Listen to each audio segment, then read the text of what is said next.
Chapter 1376.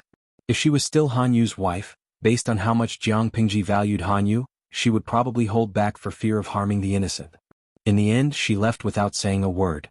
Jiang Pingji had no more scruples. She was afraid that she would not be merciful. The housekeeper didn't say anything, but judging from his expression, he agreed with Madame Han's words. It was unwise to leave at this juncture. The housekeeper sighed.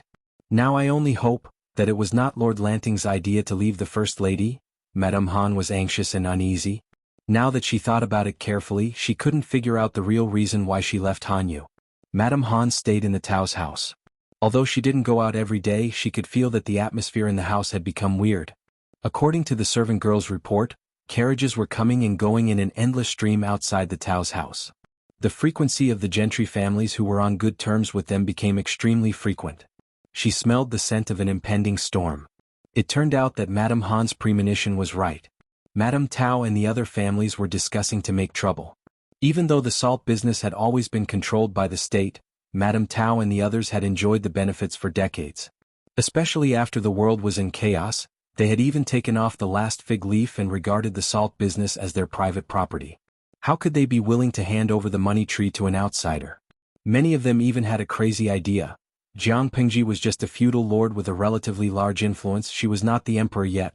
She was not the emperor. What right did she have to ask Madame Tao and the others to hand over the salt business? In Jiang Pingji's words, one wouldn't feel pity if they lost something that they had never had. However, once they had it, no one would let it go if an outsider wanted to take it away. In order to protect this item, many people would even take the risk out of desperation and go crazy. Madame Tao and the others were typical examples. Madame Tao had a big share of the illicit salt business, and the other families had also tasted the benefits. Each family had made a lot of money. This force was already like a grasshopper on a rope. They were bound together for good or bad. None of them wanted Jiang Pingji to take away their interests. However, Jiang Pingji was so powerful that they had to come up with a perfect plan. Otherwise they would lose everything. They had thought of many ways, but there were only two ways in front of them. Or they could bow their heads and become a well-behaved aristocrat, content with a little bit of wealth. Or they could rise up and resist, using small to win big. They were not willing to be the former, so they could only choose the latter. Someone said, "Damn it. If I had known that Lu Shi had such wild ambitions, I would have rebelled against her before the situation in Dongqing was settled." The situation in Dongqing was still unsettled. A few feudal lords were locked in a fierce battle. This was a good opportunity for them to fish in troubled waters. Now Su Fei, Su Bei and Huang Song had successively knelt down. Dongqing had become Jiang Pingji's sole authority. What could they use to confront her head-on?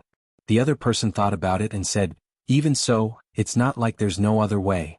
When Papa Tao heard this, he asked the man, "What do you mean?"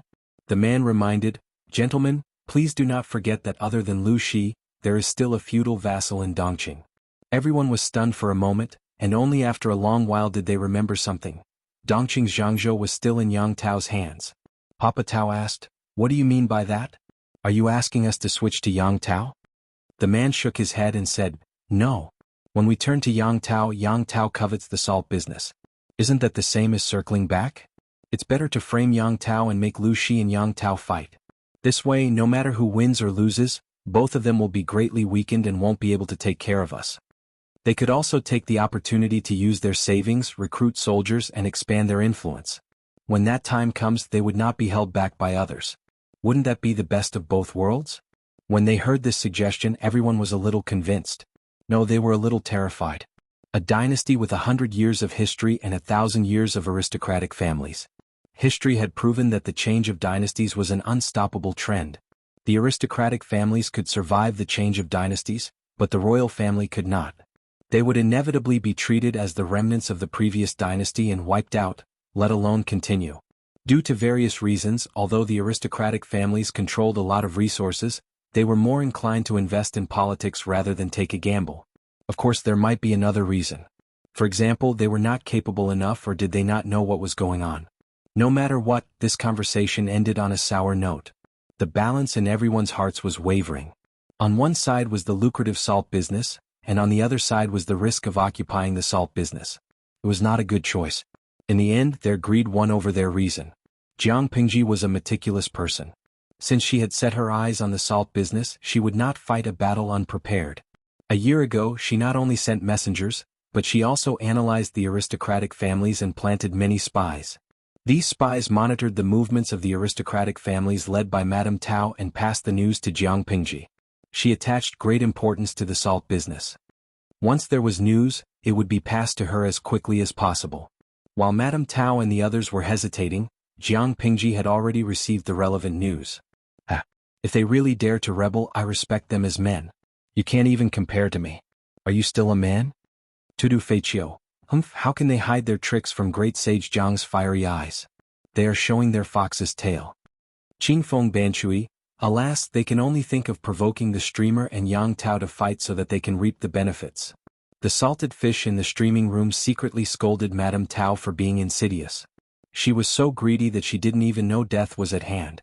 Except for Zhuge Liang, who pretended to be a serious strategist, the other salted fish were still eating melon seeds and ridiculing her. Lao Siji Lianming, with all due respect, whoever competes with you in being decisive is a sissy. You can form an alliance if you want, you can kill an acquaintance if you want. A white knife goes in and a red knife comes out. Which man in the world dares to compete with her in manliness? Nongfu Shanquan Yudiangshuan, ha, sharp criticism. There are no men and women in front of the streamer, only girls and girls with big penises. Jiang Pingji habitually ignored the salted fish's daily naughtiness. Wei Si asked her, how do you plan to deal with these people? Jiang Pingji said, I was worried that after a year of cultivation, I have no reason to find trouble with Zhengzi. Madame Tao and the others are so considerate and took the initiative to give me a ready-made weakness. Wouldn't it be a pity if I cut the Gordian knot and killed them all at once? Make the best use of everything. Even the enemy had value. It would be a pity to waste it. Jiang Pingji had been eyeing Yang Tao's Zhangzhou for a long time. However, the previous alliance had ended and there was no suitable reason to kill the alliance. Since Madame Tao had helped her solve this problem, she didn't mind letting Madame Tao and the others live for a few more days. Wei Si couldn't help but be speechless. You mean, to let them set up a trap and involve the Duke of Jingzi? Jiang Pingji smiled wickedly and touched Wei Si's lips with her index finger. Wrong. Not only Jingzi, I want to swallow the whole of Nanxing. Dragging Jingzi into the water is just the first step. She was greedy beyond measure. How could she be satisfied with a small Zhangzhou? Chapter 1377. Even if Madame Tao and the others racked their brains, they would never have thought that Jiang Pingji would be so cunning. They were still dreaming of being the fishermen who would benefit from the fight between the sandpiper and the clam. Little did they know that while their dreams were plump, the reality was very harsh. When Jiang Pingji told Qiguan Rang and the others about Madame Tao's wishful thinking, Qiguan Rang frowned slightly, and there was some ridicule in his eyes. Qiguan Rang thought for a long time before he could think of a more suitable adjective. Are somewhat naive. Jiang Pingji smiled. They are indeed quite naive. Yang Si chuckled and said, Our Lord has a keen eye. How could she take the bait so easily? Yang Tao was not someone easy to deal with. How could he be so easily schemed against? Madame Tao and the others wanted to sit on the mountain and watch the tigers fight. They really thought too highly of themselves. Do they have the right to sit on the fishing platform? This was still a euphemism. In the words of the salted fish in the live streaming room, Madame Tao and the others had no idea at all. Didn't he take a look at his own capabilities? Did he have the qualifications to boast in front of these two giants? Even Huang Song and the Su brothers hadn't managed to do it, yet Madame Tao and the rest dared to dream about it? Jiang Pingji clicked her tongue and glanced at Yang Si from the corner of her eye. Yang Si was like a spring breeze in recent days. Even though Yang Si had been busy with Han Yu for a few days, he still couldn't hide the pride in his heart. Show off. Jiang Pingji smiled and said, Jing Rong, you are wrong. Madame Tao and the others imitate Jiang Taigong in fishing. I am the fish that is willing to take the bait. If Madame Tao didn't stir up trouble, Jiang Pingji would have to think hard about how to make Yang Tao unhappy. Madame Tao set up a trap for her and Yang Tao, which was exactly what she wanted. Qiguan Rang said coldly, That's exactly what my lord wishes for, but Yang Tao won't take the bait so easily. Everyone had analyzed a few feudal vassals in the past. Those who were led by their lord were mostly ambitious people who had their eyes on the throne. However, there were also lords who were more relaxed, such as Yang Tao. Yang Tao's original intention for the uprising was to avenge his father, Yang Jian. Ever since Zhao Xiao's death, Yang Tao's hatred for his father's murder had been completely lifted. As a lord, Yang Tao lacked a bit of wildness. He had more than enough defense but not enough offense. Yang Tao was so easygoing that if Madame Tao set up a trap, he might not bite the bait. He also had Yen Lin, who was extremely difficult to deal with. Madame Tao could fool Yang Tao, but she might not be able to fool Yen Lin. Salted fish also have dreams. Maybe Madame Tao's dream can come true. Jiang Pingji spoke like a gangster. She changed the topic and said with a smile, "Moreover, what we need is a reason to take action, not a reasonable reason to take action. As long as there was a reason, it did not need to be reasonable." Which of Jiang Pingji's confidants was not a shrewd person? Their lord was such a hooligan and they were also tired. The princesses were mentally exhausted, but in the live stream room, Salted Fish was happily chatting away. Tudu Feichio, the host's style is exactly the same as that of a country that claims to be the world's police. She's the most like a hooligan cop. Sincere invitation to join, as expected of an ancient giant. The bullet screen is always accurate. The host's hooligan behavior was indeed very similar to that of a certain country. Both of them would take action as long as they had a reason. They did not care whether the reason was convincing or not, or whether it was reasonable. Qingfeng Wenpu, you're capable but willful. Qingzue Lemon Slice, the newbie in the live broadcast room is trembling. You can talk about politics here? Aren't you afraid of being banned? Lao Ciji Lianming, you're indeed a newbie in the live broadcast room. You don't know that not only China but the world's #1 hooligan can't do anything about it, okay? TSK, don't talk about politics. You won't be banned even if you serialize an article with the 8th letter in the live broadcast room. Don't talk about politics or serialize an article with the 8th letter, you can even form a group to demonstrate with the bullet screen. Nongfu Shangquan Yudiangshuan, I don't agree with this metaphor.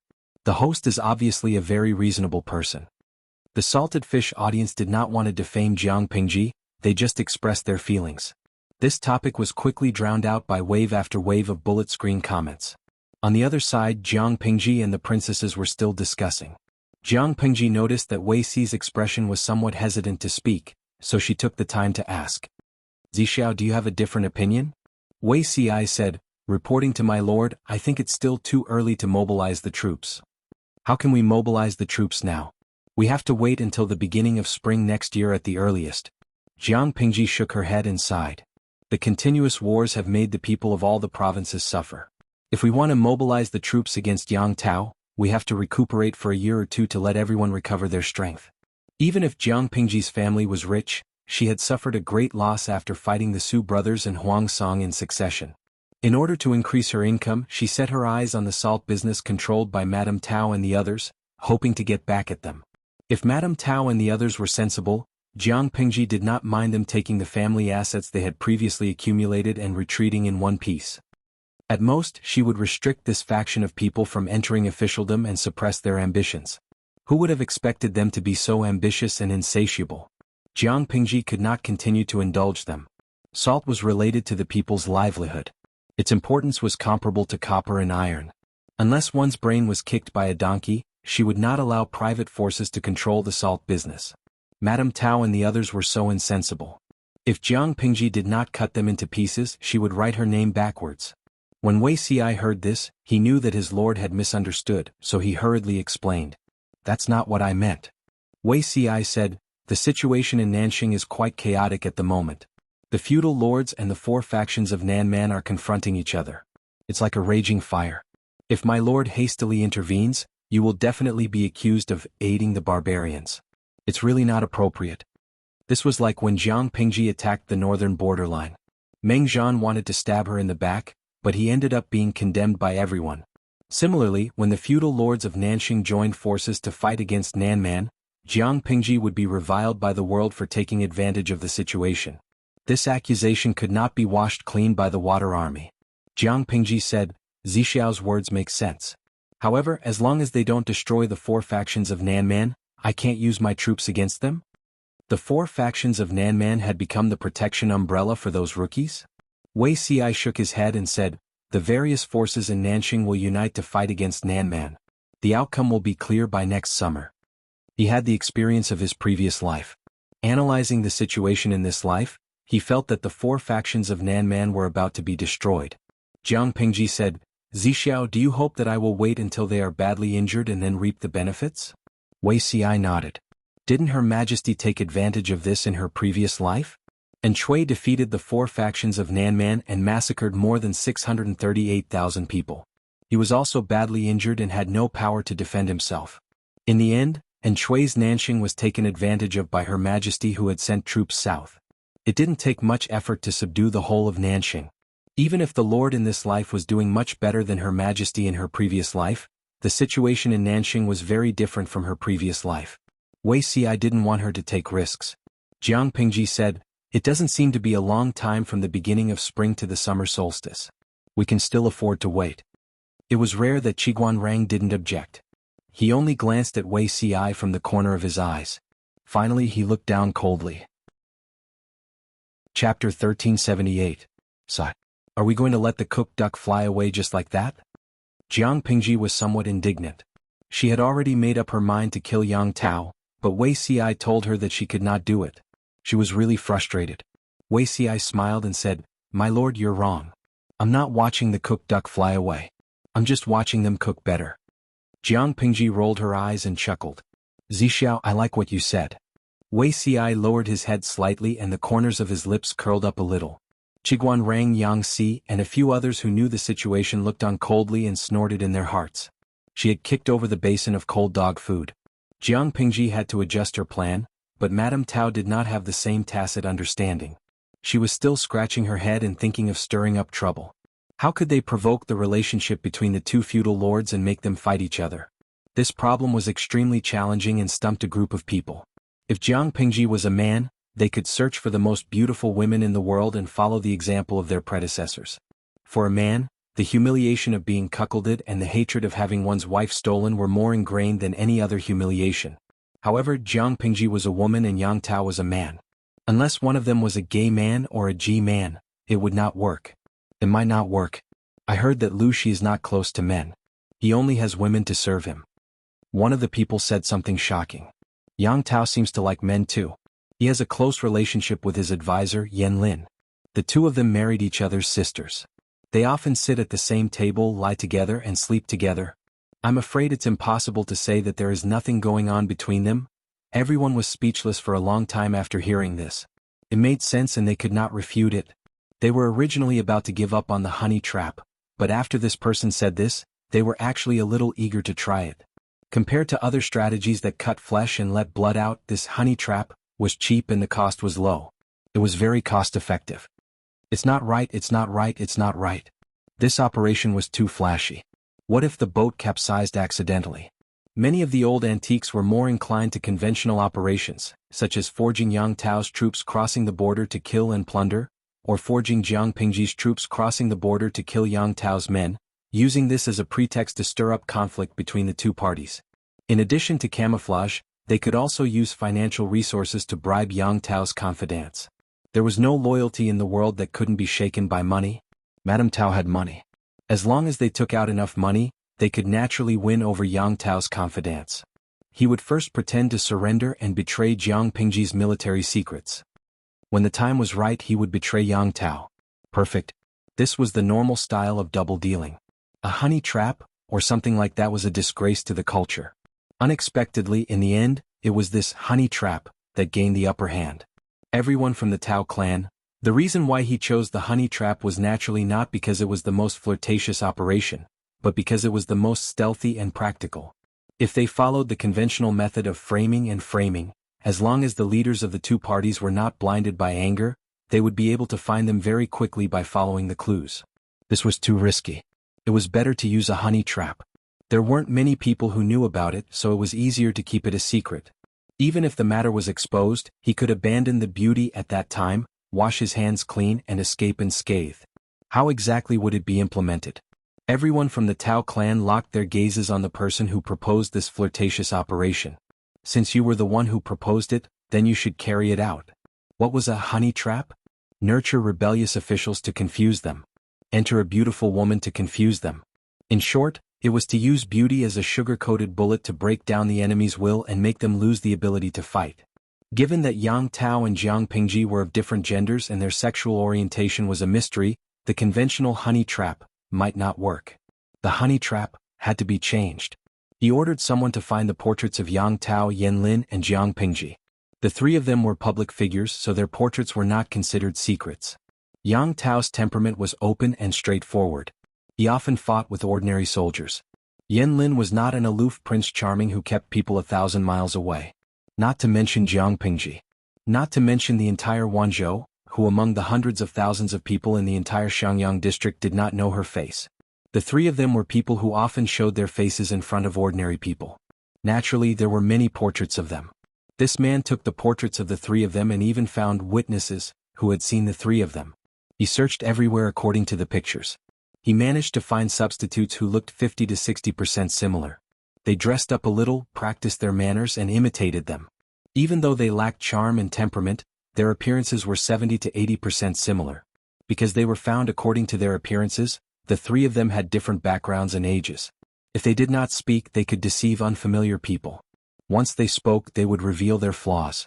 The man gave the families of the three a generous sum of money.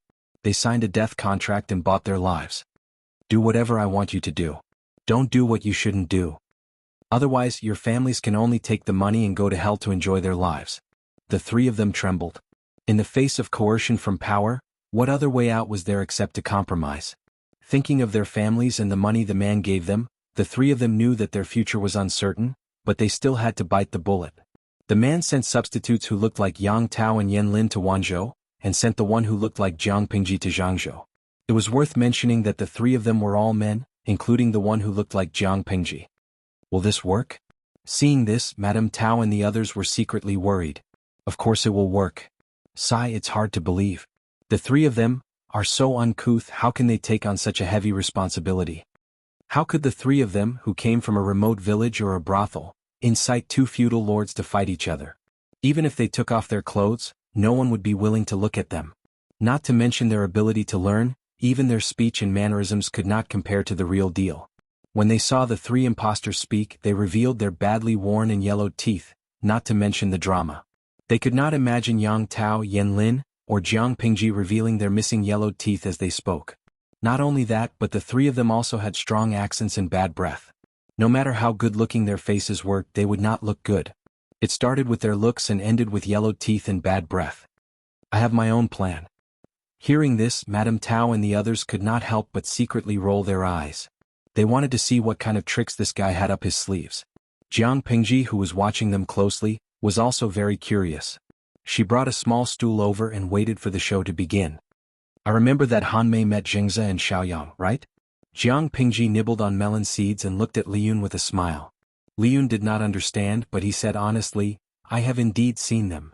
Jiang Pingji said, after you finish training the troops these few days, remember to walk around the city gate and see if there are people who look like them. Liyun was surprised. How could they appear in Wanzhou? Jiang Pingji said, I didn't say they are the real deal.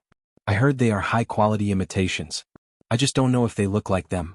Liyun did not understand the meaning of real deal and high-quality imitations, so he could only agree in a daze. Whatever the Lord said was the truth. It was rare that she was in a good mood, so he had to coax her more. His Lord was in a good mood and found less trouble. His own oner could also get off work earlier to accompany him. This was probably the tragedy of having two workers. Thinking of Yang Si, he felt much better. Chapter 1379. Han Mei, have you encountered any problems these past 2 days? Why are you always frowning? Liyun tried his best to finish his meal.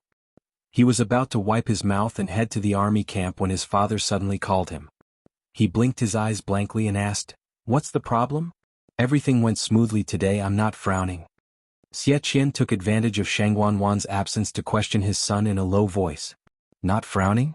Then why do you always look troubled when you come back every day? Xie Qian was now an old master who did not care about anything. He only cared about enjoying his life. His daily routine was to practice martial arts, take a walk and teach his granddaughter, Lin Wan. Because the female class of the Golden Scale Academy had to learn the art of body refining, to let his granddaughter win at the starting line, Xie Qian asked for a detailed diagram. He studied it before teaching it to his granddaughter. What was gratifying was that Lin Wan was indeed the descendant of a famous family. Her innate talent was even better than her father's. The art of body refining that only women could practice had endless uses. Coupled with the Xie family's unique skills, Lin Wan improved rapidly. Xie Qian dared to guarantee that when his granddaughter reached the age of initiation, she would definitely be invincible among her peers. His granddaughter had a bright future, and his son and daughter-in-law were Jiang Pingji's trusted confidants. Xie Qian's retirement life was exceptionally comfortable. He did not want external variables to disrupt the current situation. Li Yun did not understand, but the person asking was Xie Qian, his father and master. Naturally, he would answer everything he knew. "I'm just a little confused." Xie Qian raised his brows and said, "As long as it doesn't involve important secrets, what doubts can't be said?" Xie Qian could not help but feel a headache coming on. In order for Li Yun to have the ability to protect himself and avoid possible enemies, he had extremely strict requirements for Li Yun's martial arts. Xie Qian created a simple and peaceful living environment for Li Yun so that he could focus on mastering martial arts. The master and disciple lived as savages in the mountains for more than 10 years. There were pros and cons to this approach. The pros were obvious, but so were the cons. His son's talent seemed to be focused on martial arts and commanding troops. He also walked the path of righteousness, but the people under Master Lanting's tent were all black-hearted. Every time he saw his son squatting in a crowd of black sesame seeds, he was afraid that his son would be at a disadvantage. Congenital deficiencies could be made up for later. He did not seek to be as cunning as a fox, but he sought the ability to protect himself. Alas, there was little effect. Li Yun also knew that he was at a disadvantage. When faced with a difficult problem that he could not decide on, he had to consult his father. "It's not that I can't tell you about this," Li Yun said. "A few days ago the Lord assigned me a task. She asked me to look out for people who looked like the Duke of Jingze, Yang Tao and Yan Lin. At first I didn't think much of it, but after I came back I was terrified." Li Yun had been keeping an eye on the city gates for the past few days, his heart filled with worry. He was not good at concealing his emotions, so naturally he appeared to be preoccupied. The more you think about it, the more terrifying it is. What? Even someone as astute as Xie Qian did not understand what Jiang Pingji was up to. Li Yun may seem naive in other matters, but his intuition is extremely accurate. Everything is peaceful under the Lord's rule. The only trouble is from the Tao family. Someone who looks like Lord Jingze and Yan Lin popped up at this critical moment. I'm worried that there's something fishy going on. Li Yun added, "The Lord never fights a battle unprepared. There must be a deeper meaning to her targeting these two people. I'm not worried about anything else. I'm just worried that I'll miss these two people and give them a chance to stir up trouble. This is my dereliction of duty." Xie Qian said, "You suspect that the two people Lu Shi asked you to target are related to the Tao family?" Li Yun nodded. Xie Qian tapped his finger on the table and frowned slightly.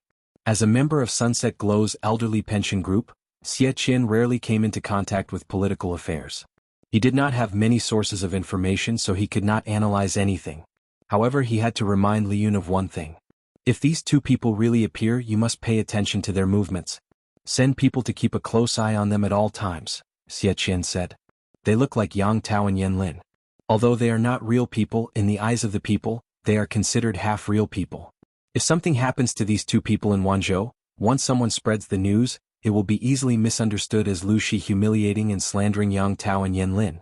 You must be careful. Li Yun nodded, looking like he had learned something. Perhaps Xie Qian's poisonous words had hit him, but on the second day, Li Yun received news of the appearance of his targets. He hurriedly informed the Lord of the news. Jiang Pingji's lifeless eyes suddenly lit up. The past few days have been very boring. Finally, someone can relieve my boredom. Li Yun held back the words that had welled up in his throat. Everyone was extremely busy. How could the Lord still say the words very boring so easily? Looking at the many teachers who were not even middle-aged and were about to go bald, wouldn't the Lord's conscience hurt? My Lord, it's still... Li Yun dutifully reminded her that it was still working hours. As the Lord, she could not take the lead in skipping work. Jiang Pingji said, I am the Lord. I have to do everything myself. Don't those who take my salary feel guilty? Li Yun's lips moved, but he could not find the words to retort. His Lord's logic was very reasonable. He was speechless. Li Jiamiku, I, my Lord, will skip work. Wither into dust. Being a boss is to have a legitimate reason to skip work. Otherwise, what's the point of paying so much money? Sheniyo, I'm secretly excited. I wonder how similar Yang Tao and Yan Lin's high imitations are to the real deal. Yang Tao and Yan Lin were also handsome men who ranked highly on the attractiveness list. The former was bright and energetic, while the latter was dignified and romantic. However, the live stream was always following Jiang Pingji's perspective. The number of times they appeared could be counted on one hand. A group of good-looking fans could only hold onto the screenshots of the live stream to lick their faces. After so many years, the material was no longer fresh. They eagerly awaited new material. Even if they were high imitations, they could still satisfy their cravings. Lao Cg Lianmeng, streamer, can you stop bullying the little angel Han Mei? He's so hot and cute. Liyun, Xieze, and Qin Gong were recognized by Jiang Pingji as the three main mascots. Liyun was also a veteran and the favorite of the generation. He had countless fans. Jiang Pingji looked at Liyun's face and sighed faintly. If not for my good looks, how would I have the right to be bullied? Didn't he know that she valued appearances? Hitting was a sign of affection, scolding was a sign of love, and when one was deeply in love, one would kick him. Not beating Liyun to death to express her love was already the greatest restraint she could muster. Liyun was dumbfounded. Very quickly, Liyun felt that he had found the answer. Even though he knew that the two men were impostors, their looks were undeniable. The Duke of Jingze and Mr. Yan Xiaoyang are indeed rare handsome men in the world. It's a pity that the two of them didn't learn half of their charm. What a pity. Liyun spoke with a straight face, but Jiang Pingji asked, don't you feel that the two men below are gay? Liyun was at a loss. Beggars? Jiang Pingji muttered to herself, forget it. I'd better not taint a righteous and straight man like you. The live stream room was filled with bullet screens, thanking Jiang Pingji for sparing the little angel Liyun. Chapter 1380. When the two impostors arrived at Xiangyang district, they did not know that they had been targeted by Jiang Pingji the moment they appeared. They were all ordinary people. Occasionally they would daydream that they would rise to the sky and stand out from the crowd. The truth was that one of them was a bandit and the other was an errand boy in the tavern. What they all had in common was that their faces were good-looking and upright. There was no one else like them in a 5-kilometer radius. He was greedy and lazy by nature. When he was a bandit, he relied on his good looks and dared to hook up with the bandit leader's woman. Squatting in the restaurant to run errands as soon as the age is made up of night clothes. He didn't think there was anything wrong with being a prostitute. Every day he welcomed and sent people off. He was addicted to this kind of life where he could enjoy wealth without having to work. It was good enough to be able to survive in troubled times. What was there to be picky about? They had thought that the days would repeat themselves, but who would have thought that fate would play a huge joke on them? The two of them lived a better life than before. They wore brocade clothes that they would never have dared to dream of in their entire lives, and became rich young masters in the eyes of outsiders. Of course, there was no such thing as a free lunch in the world. Everything they enjoyed had to be exchanged for. Jiang Pingji leaned against the window and looked down. She smiled and said, they look quite similar. Even though it's a high-quality imitation, I still put a lot of effort into it. Liyun said, my lord, the timing of their arrival in Elephant Sun City is too sensitive. I'm afraid they have other plans. Jiang Pingji asked Liyun, they don't practice martial arts and the people around them are all showy but not practical. They don't even have the qualities to be spies. Even if there were tens of thousands of them, they wouldn't be able to do anything. Anmei, don't worry. Just wait for the show. Although the plan to attack Yang Tao had been postponed, it did not mean that Jiang Pingji had given up. Madame Tao was willing to give her the ready-made reason. How could she refuse? A good show? Liyun's heart skipped a beat. He did not believe a single word that his lord had said. Is there really no need to discuss this matter with you gentlemen? Jiang Pingji smiled. Needless to say, we won't trouble them with such a small matter. Liyun was speechless. He felt that these gentlemen were not afraid of trouble, because if they did not interfere, the Lord would always make simple things complicated. In the end, weren't they the ones who cleaned up the mess for their Lord? At this moment in the live streaming room, Salted Fish and Liyun were in the same mood. Their hearts ached for the little princesses. Facts proved that Liyun's intuition was correct. Not even 2 days after the two replicas arrived in Xiangyang district, a rumor spread. Not only did it reach Liyun's ears, it also reached the ears of Qiguan Rang and the others. Feng Jin was the first to fly into a rage. He shouted angrily, Yang Tao and his brother are going too far. Jiang Pingji asked, have you found out the source of the rumors? There was a murderous look in Wei Xi's eyes. He said, I found out that the other party claimed to be a merchant from Zhangzhou who came to Wanzhou to do business. This group of merchants brought a rumor that made the people of Wanzhou extremely angry and humiliated. The Duke of Jingze, Yang Tao, searched among the people and found a young man who looked very similar to Lu Shi, the governor of Lu province. He ordered the young man to take off his underwear and outer shirt in front of everyone and stand on the high platform naked. The people could see every inch of the young man's skin. The onlookers were dumbfounded. There were a few internet water armies hidden in the crowd. One person said, "I heard that Lu Shi, the Duke of Lanting, is a woman. Her chest isn't so flat." Another person said loudly, "Since she's a woman, she naturally doesn't have that big thing between her legs. She also doesn't have the ability to carry on the family line." The onlookers couldn't help but shift their fervent gazes to the area 3 inches below the young man's crotch. It was unexpectedly full of vigor. Another person jeered, "If the Duke of Lanting was a man, he would most likely look like this. It looks quite spectacular, but I wonder how big it is." The internet water armies intentionally directed the people's attention in this direction.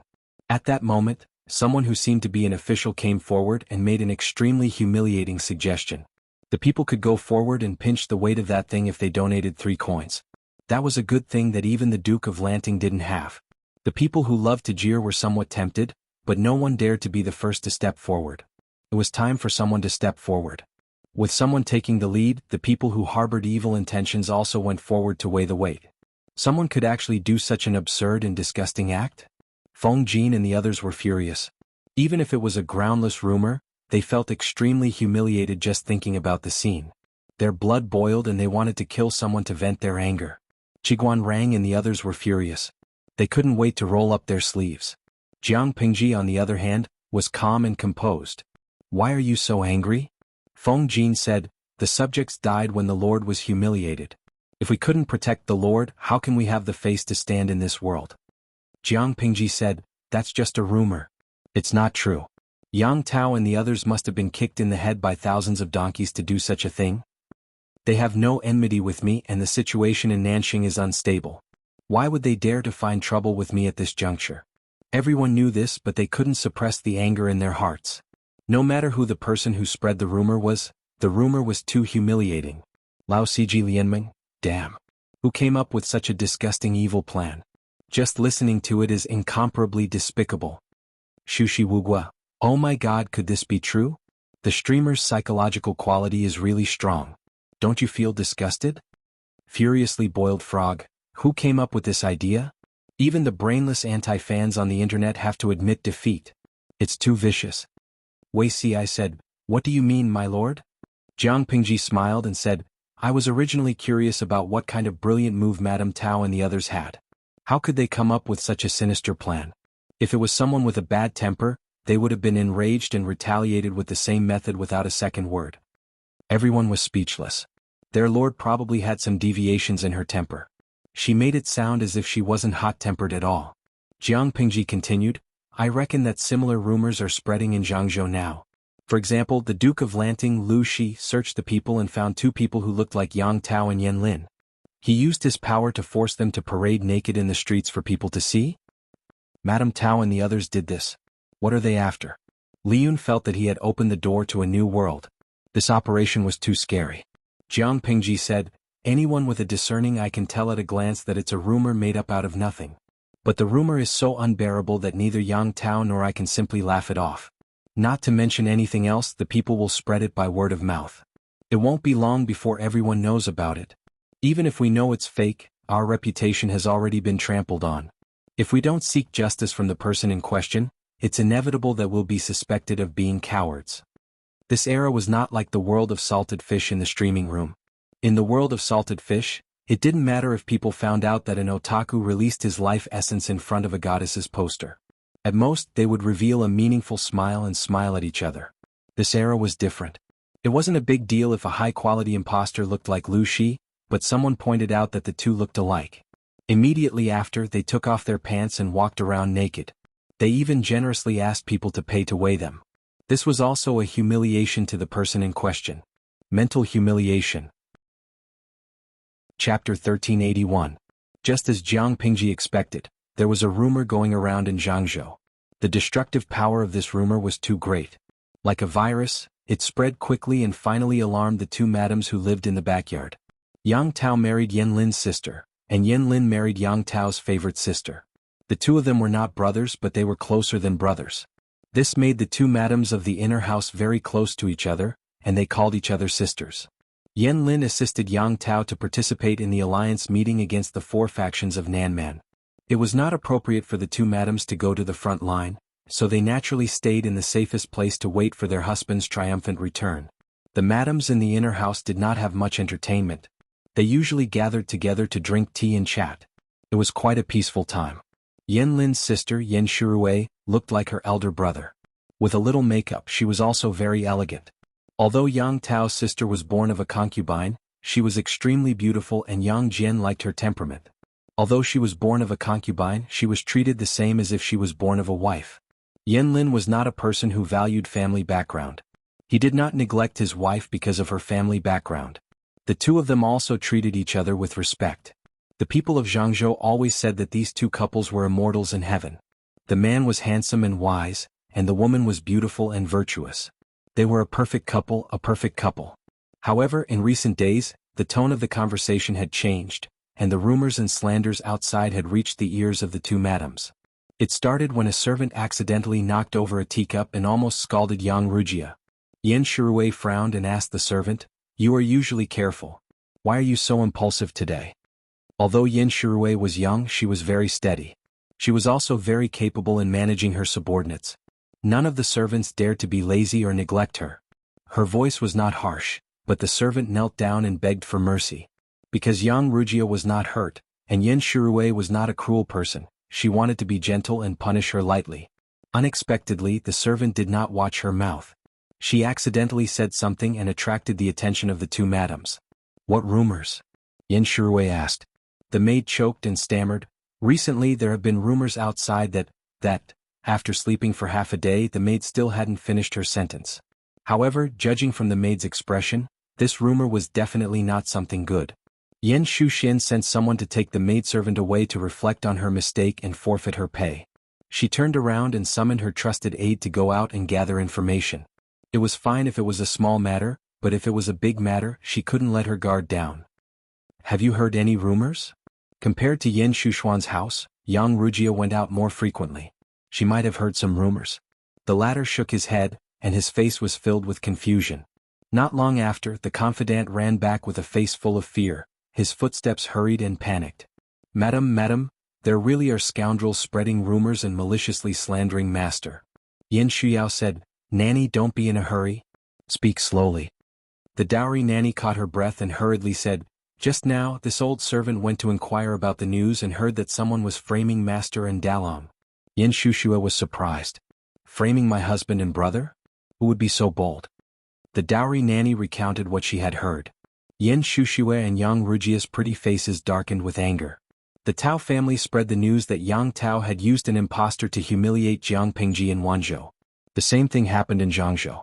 The Duke of Lanting, Lu Shi, was drunk at a banquet. In his drunken stupor, he mocked men for being gay and even used Yang Tao and Yan Lin as examples.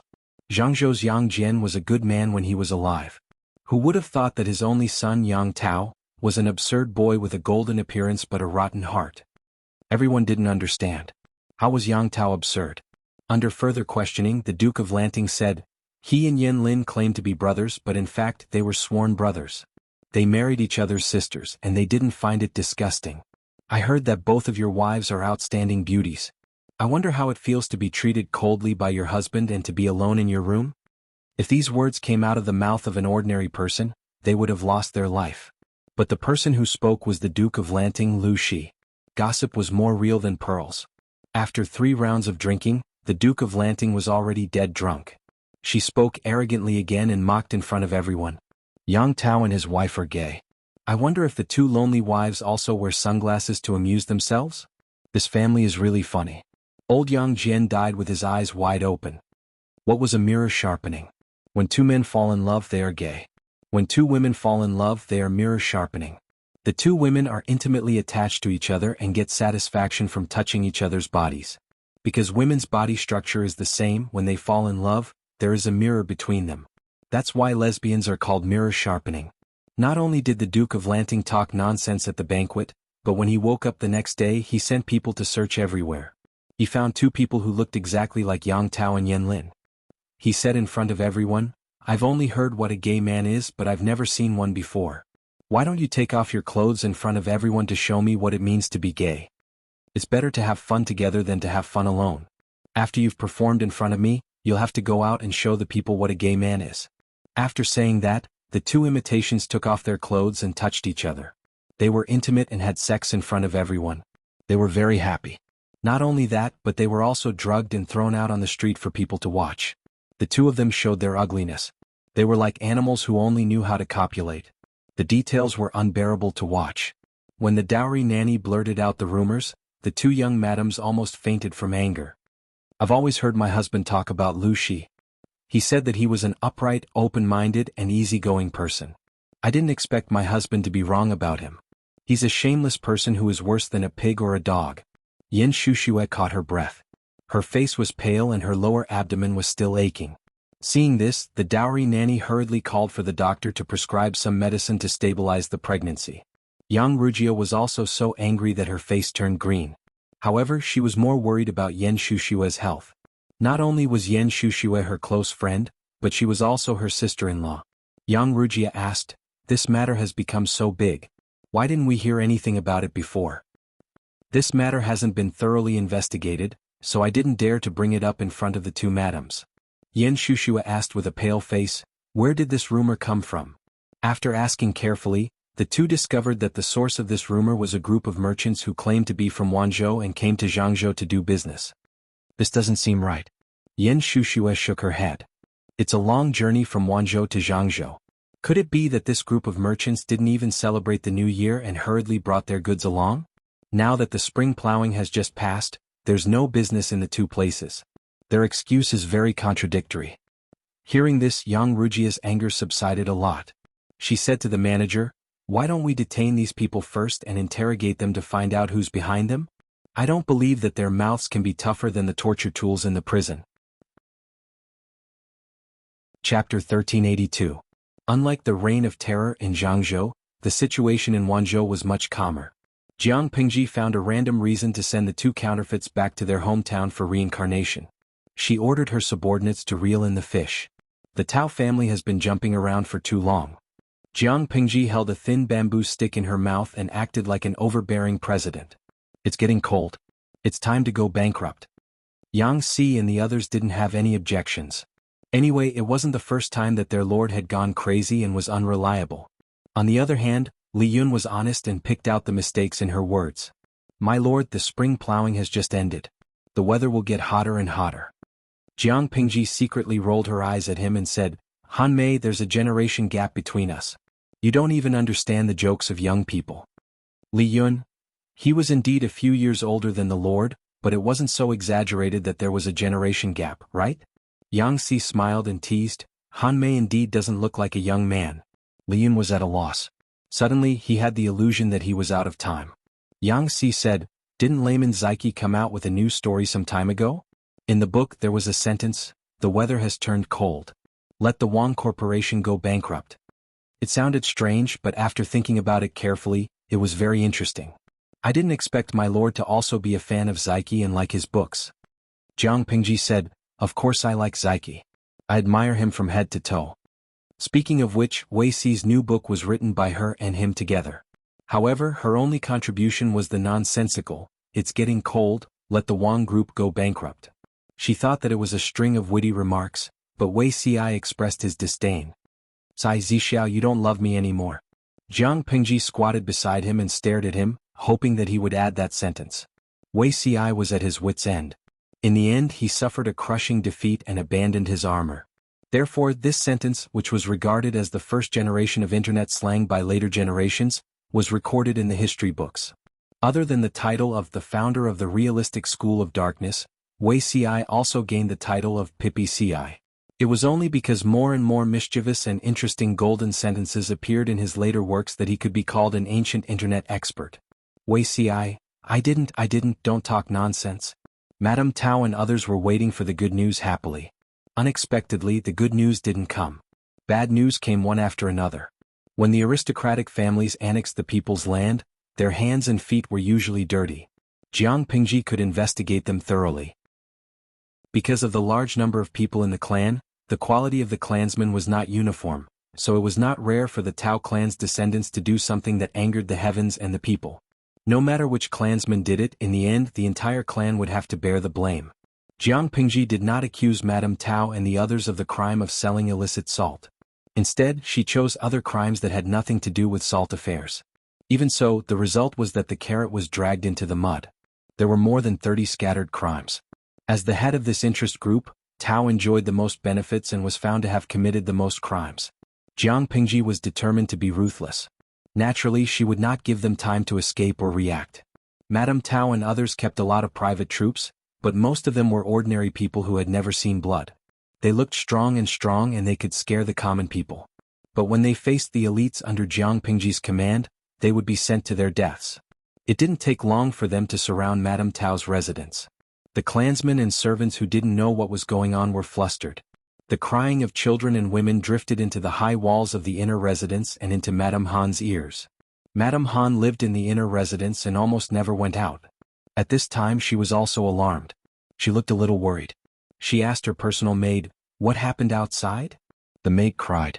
She didn't know whether she was crying for the future of her master or for her own life. "I heard that Lu Shi, the Duke of Lanting, sent troops to confiscate the house. Madam, what should we do now?" Hearing this, Madame Han only felt a buzzing sound in her head, as if something had exploded one after another. The explosion made her deaf. After a while she regained her senses. What confiscation? The maid couldn't explain clearly, but it was an indisputable fact that the Tao family's residence was surrounded. Madame Han's expression changed. She suddenly got up from her seat and was about to leave when she heard a flurry of footsteps. When she went out, she saw rows of armored soldiers with guns in their hands entering the residence. "How dare you?" Madame Han was furious. She couldn't help but yell at the ruffian soldiers for their actions. "Who allowed you to enter without permission?" The leader of the soldiers asked politely. "May I know who this madam is? Are you a guest or a member of the Tao family?" Madame Han didn't answer. Instead she asked, "Why did you enter without permission?" The leader said, "Madame Tao is plotting a rebellion and framed the governor. I am under orders to arrest the criminal." When Madame Han heard this, she was so angry that she almost fainted. If you want to frame someone, you can always find a pretext. She swallowed down the taste of iron in her throat and scolded, "The Tao family has been here for generations and they have survived through the chaos. Why would they want to rebel at this time? It's obvious that Lu Lanting is coveting other people's private property and is using it as an excuse to take it by force. The world's most vicious bandit is none other than Lu Lanting. All of you are just helping her." The soldiers were polite at first. Although they were confiscating the residence, they didn't take the initiative to force anyone, nor did they smash anything. Compared to the previous examples, they were more refined and courteous. They didn't expect to be scolded so harshly even though they were so polite. It was one thing to scold them, but this crazy woman even scolded the Lord. This was intolerable. There was no need to tolerate it anymore. Arrest them all. Madame Han was just an ordinary woman. How could she compete with an adult man? While the two sides were arguing, Xieze's voice was heard. "What are you doing? Did you forget the Lord's order not to use force on women?" Everyone stopped fighting and bowed to Xieze. Xieze knew Madame Han and bowed to her for Han Yu's sake. "Madame Han, please don't get in my way. Madame Tao is guilty and the evidence is irrefutable." Madame Han was stubborn and wouldn't listen to him. Xieze had no choice but to use the Tao family to threaten Madame Han to cooperate with him. Madame Han was so angry that her face turned pale. Xieze was also helpless. He didn't care about anyone else's opinion except for Madame Han. If they disobeyed, he would use force and take them away. How could he use force on Madame Han? Even if they divorced, Madame Han was still Mr. Han Yu's legal wife. Xieze couldn't be rude to Madame Han for the sake of her reputation. Madame Han was sent to the womenfolk. The sisters-in-law, and sisters-in-law stared at her with burning eyes. They didn't forget that Madame Han got into trouble after she returned home. What surprised Madame Han even more was that as soon as she was locked in, before she could even ask her mother how she was, her mother took the initiative to slap her. The slap caused her right ear to ring and half of her face to swell up at a speed visible to the naked eye. Chapter 1383. Madame Han's eyes were filled with disbelief. The woman in front of him with messy hair and pale cheeks, who seemed to have aged more than 10 years overnight, was she really his mother? In Madame Han's memory, her mother was dignified and gentle. She was dignified and generous to outsiders and virtuous and steady to her family. Madame Tao was well managed by her. From her father to servants, no one dared not to respect her mother. Her mother also lived a glamorous life. Wherever she went, she was a model praised by others. Whether it was her background, appearance, knowledge, or self-restraint, she was perfect. Her hair was always meticulously combed and decorated with pearls and turtles. Wherever she went, she was the center of attention. Under her mother's guidance and influence, Madame Han unconsciously integrated her mother's style into her bones. Now her mother, who had always been perfect, rushed up and slapped her like a shrew. It was undoubtedly destroying her perfect image in Madame Han's mind. Because she was too shocked, she did not come back to herself. Instead, she raised her hand to cover the swollen half of her face. Mother, mother? Madame Han took 2 steps back and looked at Madame Tao sadly. When did I do such a thing? Madame Han felt that she was wronged. She had always been arrogant, but she looked weak and helpless in front of her mother. Madame Tao slapped her out of anger. She regretted it on impulse, but how could she apologize to her daughter? Besides, she also believed that Madame Han was a traitor. Otherwise, why didn't she divorce at other times, but at this sensitive time? Madame Tao had high cheekbones, a narrow forehead, and not plump skin. She looked a little mean. Usually she could use makeup to cover her shortcomings, but now she did not. Madame Tao's face was so fierce and she looked very strange. Hearing Madame Han's wronged explanation, her daughter-in-law spoke before Madame Tao could speak. Are you saying that I wronged you? Madame Tao was very capable in the inner courtyard. She had children born by her legal wife. Although there were children born by concubines, they had to live under her nose. The daughter-in-law who spoke was the youngest son's wife. She had been married for less than half a year. She had thought that she could help her relatives when she married into the family. She did not expect her husband's family to be so disappointing. They were in trouble in just half a year. Not only did he lose his wealth, but he had also become a prisoner. He was indescribably angry. She wouldn't blame Madame Tao for being greedy and occupying the salt business. She could only aim at Madame Han, who stayed at home peacefully. Before Madame Han came, the sisters-in-law pushed all the anger onto Madame Han with just a few words. Otherwise, Madame Tao wouldn't have walked up to her daughter and slapped her in front of everyone. I am innocent, Madame Han said. What does Lu Shi's actions have to do with me? It's not an auspicious separation, one of the sisters-in-law said. Isn't it because you went back to your parents' home that you brought trouble to your parents' home? Madame Han was enraged as well. She blurted out, you're twisting words and forcing logic. Wasn't Lu Shi targeting the Tao residence because of the salt affair? Even though she was a lady from the inner residence, Madame Han wasn't truly ignorant. She knew why Jiang Pingji wanted to deal with the Tao family. Wasn't it because of the salt business that the Tao family and other aristocratic families had seized? However, Jiang Pingji did not dare to tell him the real reason, so she made up a false accusation of conspiracy to rebel. What they didn't know was that Jiang Pingji's accusation of punishing Madame Tao and the others were real. As a lady from the inner residence, Madame Han didn't have the means to know what the other clansmen were doing. As soon as she finished speaking, Madame Tao, who had calmed down a little, gave Madame Han another loud slap. Evil girl. Madame Tao gritted her teeth and said, you're indeed a traitor. The Tao family and the other aristocratic families had seized the salt business for too long. It had been so long that they regarded the business as private property. Madame Han's words undoubtedly exposed the ambition and greed of the aristocratic families. How could Madame Tao not be angry? After 2 consecutive slaps, the corner of Madame Han's mouth was bleeding. Both sides of her cheeks were swollen. She looked extremely embarrassed. Mother, why are you like this? What did I do wrong? Madame Han finally couldn't help but cry. The smell of iron in her mouth made her feel nauseous. The people in front of her were her relatives. Her mother was an elder she relied on and respected. She couldn't even recognize her mother's face now. Madame Tao was still angry. She shouted, get lost. The Tao family doesn't have an unfilial daughter like you. The commotion alerted the female soldiers who were guarding them. They came in to take a look and immediately reported the matter to their superiors. Xieze brought people over. Dozens of female prisoners in the prison were on guard when they saw the opposite sex. In ancient times, once a woman was in prison, she basically couldn't keep her chastity. Many jailers were so evil that they bullied and humiliated the female prisoners. But this time, the jailers were temporarily played by female soldiers, which brought a sense of security to the women. Seeing a bunch of men, their relaxed nerves instantly tensed up. Xieze brought people over. He looked around and found Madame Han in a sorry state. He suddenly felt embarrassed. Someone opened the door. Xieze said to Madame Han, I didn't think it through just now. I let you stay in the same cell with these unruly people. Please forgive me, Madame Han. He thought that since Madame Han was Madame Tao's daughter, it would be fine if they were thrown together. Who knew that she would be beaten the moment she arrived? Even though Madame Han and Han Yu had divorced, she still couldn't be humiliated by just anyone. Madame Han stared at Xieze. She glanced at the other female prisoners in the prison and then at her mother who was gritting her teeth.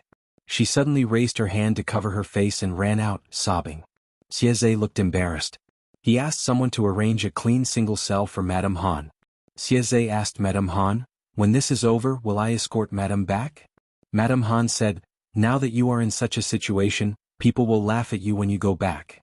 Xieze said, "Although Madame and you are not fated to be together, you are still the birth mother of the two young masters." After he finished speaking, Madame Han cried even harder. It seemed that she wanted to vent all the grievances she had suffered these days. In the words of the audience in the live broadcast room, Madame Han should have played the trump card badly. Who could she blame? Xieze was worried that Madame Han would take things too hard. He specially arranged for female soldiers to guard her so that she wouldn't commit suicide. Xieze arrested all the people and confiscated all the properties of the families. When he saw the annual salt accounts of the families, he couldn't help but gasp when he saw the rough figures. His lord was very generous to the soldiers in the military camp. The amount of military expenses allocated every year could be said to be an astronomical figure. This didn't even include the pensions for the deceased soldiers. If the families made a list of military expenses, his lord would definitely be at the top of the list, far ahead of the second place. When he looked at the account book, he finally understood what the lord often talked about meant by the picture of a broken account. Chapter 1384. The Tao family's net profit from the salt business last year was equivalent to 2 years of military expenses. If the profits from the salt business of other aristocratic families were included, it would be equivalent to 5 years of military expenses. If they occupied the salt business for a whole year, it would be enough for Jiang Pingji to train her troops for 4 to 5 years. No wonder Madame Tao and the others refused to give in. This kind of profit is really tempting. Xieze sighed softly. He sent people to seal the account books and all the money and assets that had been plundered and sent them to Wanzhou. In front of Madame Tao, the lord's private treasury was indeed extremely poor. Xieze didn't deliberately humiliate the captured prisoners, but he didn't give them preferential treatment either. These people had suffered a lot along the way. Before they fell from the horse, they were all nobles who didn't have to do any chores. They had to eat a year's worth of food for an ordinary family. They spent money like water when they held a small banquet. Now they had to travel on foot with only simple straw sandals or clogs. Madame Han didn't suffer much. For Han Yu's sake, she could take a carriage and eat 2 vegetables and 1 meat for 3 meals a day. The others were miserable. They only had 2 meals a day. They ate coarse steamed buns and dry hard cakes. On the first day they wore out a pair of straw sandals. On the second day their soles were full of blisters. On the third day their calves were swollen. Madame Han couldn't bear to see her parents suffer, so she left food for them in private. Unexpectedly, they didn't appreciate it. Instead, they knocked over the table and splashed soup and water all over her. Madame Han's heart grew colder. She hardened her heart and didn't care about them anymore. On the 5th day, her parents took the initiative to find her, hoping that she could take care of their young nephews. Madame Tao's parents still hated Madame Han, but they showed a bit of sadness on their faces. Madame Han was moved by it. "Your father and I are old. It doesn't matter if we die, but our children are still young. They can't bear this hardship." Madame Tao wiped her tears and said, "Madame Tao needs to rely on them in the future. They can't suffer any losses. I was wrong before. I was angry and did something ridiculous. You were wronged. But how can a family hate each other overnight? Your nephews can't be hurt." Madame Han wanted to refuse, but she couldn't persuade her parents. She secretly hid her nephews in the carriage. When Xieze heard about this, he decided to turn a blind eye to it. He sent someone to increase Madame Han's diet by a few %. The Tao family had a large business and many people. Madame Han had 3 nephews and 4 nieces. However, Mother Tao only let her 3 grandchildren sit in the carriage. She didn't care about her granddaughter who had a fever or cold. Xieze was soft-hearted and couldn't stand it anymore, so he ordered people to prepare 2 carriages for children under the age of 7. The team had yet to reach Xiangyang district in Wanzhou, but the news of Jiang Pingji confiscating the properties of the aristocratic families had spread like wildfire. The relationship between Jiang Pingji and the aristocrats was not harmonious. The matter. Jiang Pingji's relationship. Under the instigation of these people, Jiang Pingji's reputation for being tyrannical and greedy slowly spread among the people. For her own selfish desires, she fabricated groundless charges to confiscate other people's property. She had confiscated Madame Tao's family's property today. If she was short of money tomorrow, would she confiscate other people's property? Some people deliberately made up a song to mock her. Even the false news spread by Madame Tao was used by them to attack Jiang Pingji. Wei Xi could only fight back slightly to show his respect when he encountered such inferior means. Make up a song? Isn't it shameful to use such an old method of public opinion? Showing one's slight skill in front of an expert is a joke. Wei Xi was inspired. He took out a new piece of rice paper and worked all night to write a new book. At the same time, he also sent a storyteller under the name of the government to refute the rumors and explain the crimes of Madame Tao and the others. Under Wei Xi's management, his team of public opinion had begun to take shape. The brainwashing power of the Water Army was increasing day by day. Whether it was the efficiency of publicity, the scope of dissemination, or the audience, the haters in the dark were far from Wei Xi. He is indeed the chief instructor of the 8 million Water Army. Zixiao's public opinion is really manly. Before the dirty and smelly rumors reached Jiang Pingji's ears, the flames were extinguished by Wei Xi's Water Army. Lao Siji Lianming, I can't afford to offend him. Zixiao's fighting power is too strong. Weilong spicy strips. Simi is so loyal to the streamer. Blue drawer, other girls' boyfriends never let me down.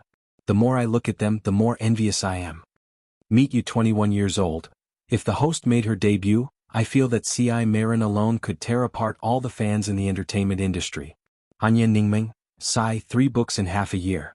The author I'm following is half as hardworking as Beauty C.I. I can wake up from my dreams with a smile. Jiang Pingji looked at the bullet screen in the streaming room and laughed. She liked it when people praised Wei Xi to the skies. Who said that a strong man was considered a man? Zixia was also not bad. He could just leave the rest to her. Time passed in a flash. Xieze safely escorted the criminal back to Xiangyang district. Even though Su Ku had made thorough preparations and emptied a few warehouses, he still couldn't store all the confiscated property. I have never seen the greed of Madame Tao and the others. With such wealth, not to mention Dongqing, there might not be another family in the 5 countries that could compete with them. Jiang Pingji flipped through the account book. The more she read, the gloomier her face became. Madame Tao and the others were greedier than she had imagined. Salt was an essential item in the daily life of the people. It was consumed very quickly. Madame Tao and the other gentry monopolized salt. They raised the price at will. The quality of salt could not be guaranteed. It was often mixed with sand or something else. There were even a series of poisoning cases in some places. Unfortunately, Madame Tao and the others had great power and power. The people had no way to redress their grievances. Jiang Pingji said, Xiaoyu, thank you for your hard work these few days. Su Ku was the chief housekeeper. These things were his job. Su Ku agreed on the surface, but he smiled bitterly in his heart. He had to ask his wife, Xuan Mei, to prepare bedding and mats for overtime. He might not be able to go back for a few days. Xieze handed over the criminal to Han Yu and went to Han Yu's house. Since the divorce, Han Yu spent less and less time at home. He spent most of his time outside. Even when he returned home, he mostly stayed in his own courtyard. Occasionally he would visit his 2 concubines. Xieze's visit this time was unsurprisingly fruitless. Instead, he bumped into Han Run and the others who had just finished school. Uncle Xia, why are you looking for my father? After his mother's setback, Han Run looked much more mature. There was also a hint of determination between his eyebrows that should not be present at his age. Xieze said awkwardly, yes, but it's a bit difficult. Han Run said, my father will be back in 7 days at the latest. If there's anything important, why don't you tell me and I will pass it on for you?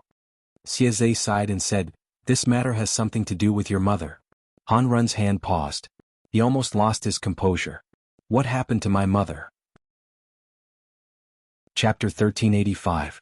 Seeing Xieze's hesitation, Han Run quickly said, Uncle Xie, please tell me what happened to my mother. Even though Madame Han and Han Yu had divorced, she was still Han Run's biological mother. It was impossible for Han Run not to care about her. Don't worry, Lang Jun. It's not what you think. Xieze comforted the panicked and worried Han Run and said, a while ago the Lord ordered us to investigate the Tao family.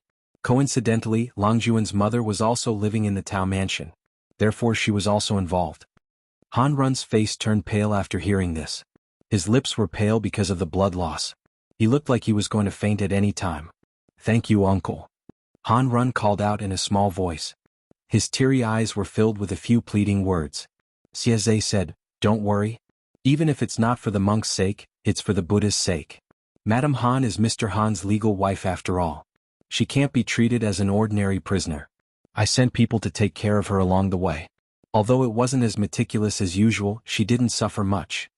When Han Run heard this, he heaved a sigh of relief and solemnly bowed to Xieze. If it wasn't for Xieze's care, Han Run could imagine the suffering his mother might have suffered. The Tao family was Han Run's maternal family. Xieze was worried that the child didn't understand the situation and hated the wrong person, so he couldn't help but say a few words. If it weren't for Madame Tao and the others' greed, occupying the salt business and plotting rebellion, our Lord wouldn't have been so ruthless. Han Run nodded dejectedly. Grandfather and the others brought this upon themselves. I know that. I'm relieved now that you've said that. An obedient and sensible child was especially likable. Xieze had a much better impression of Han Run. He said, "About your mother? She will probably be fine for your father's sake. But it's hard to say for the Tao family." Han Run said, "Uncle Xie's words make me feel much more at ease. Where is my mother now?" Even if he couldn't save his mother, he could at least make her live a better life.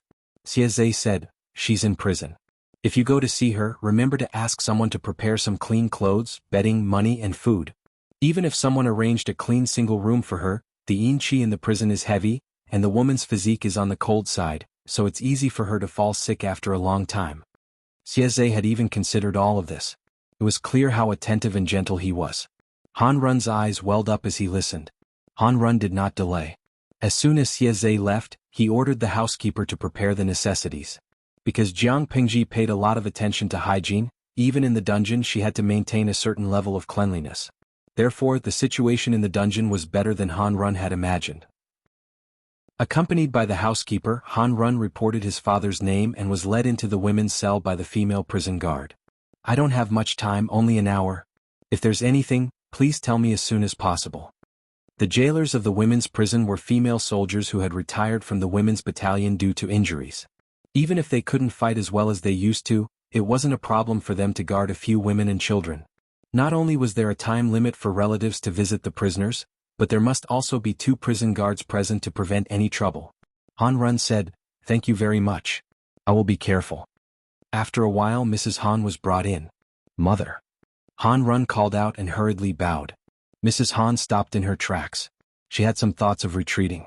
She wished she could cover her face so that her son would not see her in such a sorry state. With a mother whose house had been confiscated and who had been imprisoned, her Run and Cheer must be in an awkward situation in the Han residence. "Mother? What's wrong? Are you feeling unwell? Your son will call the doctor over to take a look." Mrs. Han pulled him back and said shyly, "Your mother is fine." Mother and son should have had endless things to talk about when they met, but the timing was awkward. Mrs. Han looked at her son, who had lost a lot of weight. She felt some regret in her heart.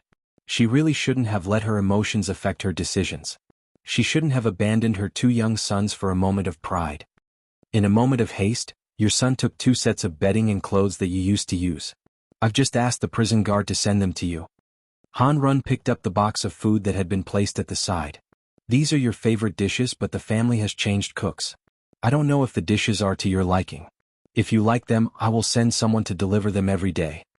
The more Mrs. Han looked, the sadder she became. She wanted to find a hole to hide in and never come out again. Han Run continued, "The bottom of the box is silver. Mother, you can use it to bribe the prison guards. If there are any snacks you want, you can send them to buy them. Mother, don't be in a hurry to refuse. Grandmother and the others, they also need to take care of them. They're getting old." Madame Tao was looking for trouble. He couldn't do too much to prevent his father from being implicated. He had given the silver to his mother. Whether his mother would take care of Madame Tao or not was none of his business. Mrs. Han couldn't help but let out a long sigh. The red veins in her eyes were soaked with tears. "Run has really grown up. It's a pity that your mother is not good enough. Not only did I not help you, but I also dragged you and your brother down." She could only be glad that Han Yu was a reliable man. He also promised that he wouldn't marry a second wife, so that the 2 legitimate sons wouldn't have a bad life in the Han residence. If Han Yu married someone else and had a new legitimate son in the future, the first 2 legitimate sons would be the 2 most embarrassed people in the entire Han residence. Han Run said, "Mother, don't say that. As long as you are well, I will be satisfied." Half an hour passed quickly. Han Run had to leave reluctantly. Mrs. Han looked at her son's back and almost burst into tears. "Why are you back?" Although Mrs. Han was in a single cell, she was not too far away from the other female members of the Tao family.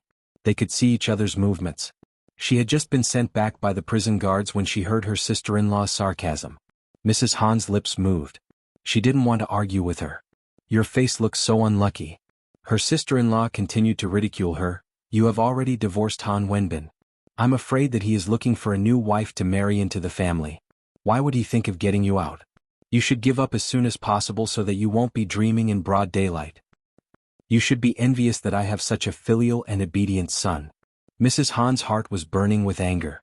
She retorted sarcastically, "When this matter is solved, no matter how unlucky I am, at least I have 2 sons who will take care of me when I die. What about you? I'm afraid that you will have to live on the streets." Mrs. Tao, who was sitting on the side taking a nap, opened her tired eyes and scolded her daughter fiercely, like a cat whose tail had been stepped on, cursing her eldest daughter-in-law to have no one to take care of her when she dies. Wasn't this a disguised form of cursing her to have no one to rely on and live on the streets? If the 2 of them were in the same cell, Mrs. Han would have been slapped again. Chapter 1386. The fact that Madame Tao and the other gentry families were imprisoned touched many people's sensitive nerves. However, before they could stir up trouble, the chief instructor of the 8 million Navy had already taught them how to behave. The rumors came and went quickly. They did not cause any damage to Jiang Pingji. Zixiao is really capable. He easily nipped the hidden danger in the bud. Qiguan Rang waved his feather fan lightly. Judging from the frequency of his fanning, he was getting more and more satisfied with Wei Ci. Of course he is capable. Jiang Pingji laughed. "Wenjing cannot believe in his ability, but you should believe in my judgment." How bad could the conditions of the person she liked be? Hearing this, Qiguan Rang's feather fan suddenly stopped. He did not know whether to complain about his lord's narcissism or that she was forcefully feeding him dog food. "My lord's judgment is naturally good. However, does my lord still remember that the tallest tree in the forest will be destroyed by the wind?" Qiguan Rang frowned and said solemnly, "Zixiao has ruined my plans time and time again. I don't know how many people secretly bear grudges against him. Not to mention the past, just this action alone had offended many gentry families and nobles. Those people would not immediately take revenge, but they would definitely remember this grudge in their notebooks. Once Wei Ci made any mistakes, he would inevitably be faced with a storm of schemes. Even if the Lord was sincere in protecting him, Wei Ci would inevitably suffer." Jiang Pingji was not unaware of Qiguan Rang's worries, but it was too early to talk about it. The 2 exchanged glances and tacitly changed the topic. Qiguan Rang asked, "How does my lord plan to deal with Madame Tao and the others?" "Deal with them as they should be. Anyway, the evidence of Madame Tao's rebellion is readily available. They can't deny it." Jiang Pingji sighed. "It's unfair if the punishment is heavy, and it won't deter the rascals if the punishment is light. In my opinion, it's fairer to deal with them according to the law." Qiguan Rang said, "That's good, lest someone uses this to attack my lord." On the surface, Madame Tao and the others' crimes were much more serious than those gentry families in Chongzhou. If they were punished according to the old law, the main culprit would undoubtedly be executed. All male heirs within the age of 5 and older would be sent to the border, and 3 generations would not be able to become officials. This was the punishment for men. The treatment of women was relatively more lenient. Men's wives, concubines, and unmarried women were demoted to commoners. Married women were not affected. Although Madame Han was married, her husband and son-in-law were still alive, so she could be considered to have returned home peacefully, so she should be treated as an unmarried woman. This was considered benevolent. If it had been during the Dongqing period, wives, concubines, and unmarried female relatives would have been demoted to lowly status and become sinners. What was the fate of the sinful woman? Most of them became camp prostitutes until they died. Yang Si picked his teeth with a toothpick and said, "Tisk, if you use the crime of embezzling the salt tax and occupying the salt business, you will at least be sentenced to death." It took Xiaoyu and his men 10 days to half a month to calculate everything. I'm afraid the amount of money is unprecedented. The laws of Dongqing were mostly studied from the previous dynasty. In the early years of the Great Xia dynasty, Prime Minister Huangfu showed no mercy to those who were corrupt in order to curb the trend of corruption. According to the amount of embezzlement and bribery, there were strict laws. If you were greedy, your face would be tattooed in public. If you were greedy, you would be exiled for 1,000 miles. If you were greedy, you would be beheaded in public. If you were greedy, you would be skinned and cut grass. In addition, there were 3 grades, 30, 50, and 100. From here on, not only would the corrupt be killed, but also their children, wives, and concubines would not be able to escape. The highest grade corresponded to the 3 clans. Not to mention how much money the other aristocratic families and nobles had embezzled. The amount of money the Tao family had extorted was 4 times the revenue of the national treasury during the heyday of Dongqing. How many times more than the highest grade of 100? Not to mention the 3 clans, it was more than enough to wipe out the 9 clans.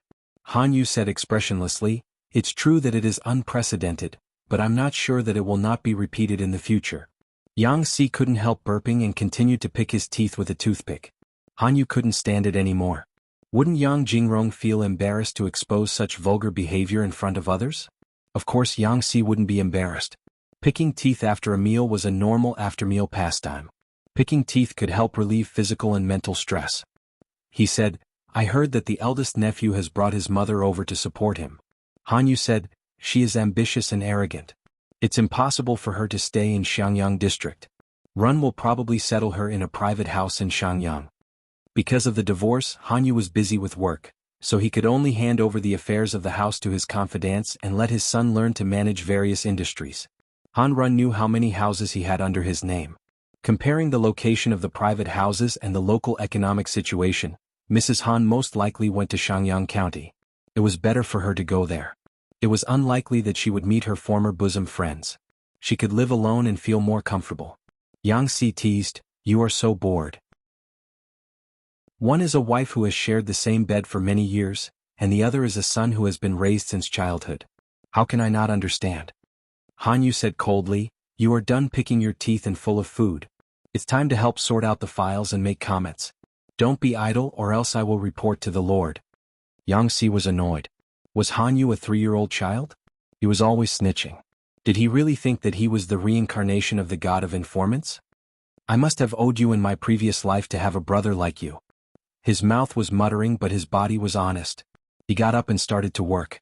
He was afraid that Han Yu would snitch on him. If Han Yu snitched on him, the Lord would know that he was slacking. If the Lord knew, it meant that Jiang Nongqin, who was slowly becoming pregnant, also knew. If the 2 of them knew, Yang Si would be even further away from finding a girlfriend. He childishly stabbed the brush into the inkstone and stirred it for a while. After venting his anger, he continued to work hard. Han Yu sighed. Yang Si's working ability was excellent. It would be perfect if his mouth wasn't so obnoxious. Compared to the previous marriage law which could be followed, the current child protection law was much more difficult. There were more than 1,000 files related to marriage. Han Yu could categorize the cases and propose specific protection regulations. However, there were very few files related to children. Han Yu and the others could only go deep into the towns and ask the villagers for relevant materials. Not to mention child abuse, many places had the custom of drowning baby girls. When parents were short of money, they sold their daughters to others as slaves. During the years of famine, it was not uncommon to exchange children for food.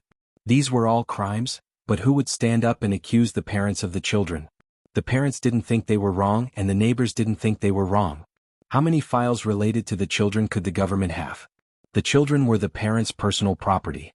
Whether they were crippled, killed, or sold, it was none of the government's business. Looking at the collected materials, the villagers' and parents' indifferent and matter-of-fact tone stung his eyes. Yang Si glanced at Han Yu from the corner of his eye and sighed secretly. Master Yuanjing was probably second only to Wei Si's diehard fan. Of the 4 students he was most proud of in his life, 2 were working for Jiang Pingji, and the other was about to become an official. Chapter 1387. People couldn't stand being nagged. Yang Si had just finished talking about Lu Zheng when he, who was far away in Nanxing, sneezed. Compared to the bright situation in Dongqing, Nanxing was in a mess. Several feudal vassals formed an alliance to fight against the 4 factions of Nanman. The barbarian slaying alliance was not comparable to the Huangshui conference. Everyone could only let go of their former enmity and work together to deal with Nanman. No one would be a burden to the others. Even if there was intrigue, it had to be done in private. It could not be done in the open to destroy the unity of the group. After some effort, the arrogance of the 4 factions of Nanman was finally contained. Both sides were in a stalemate.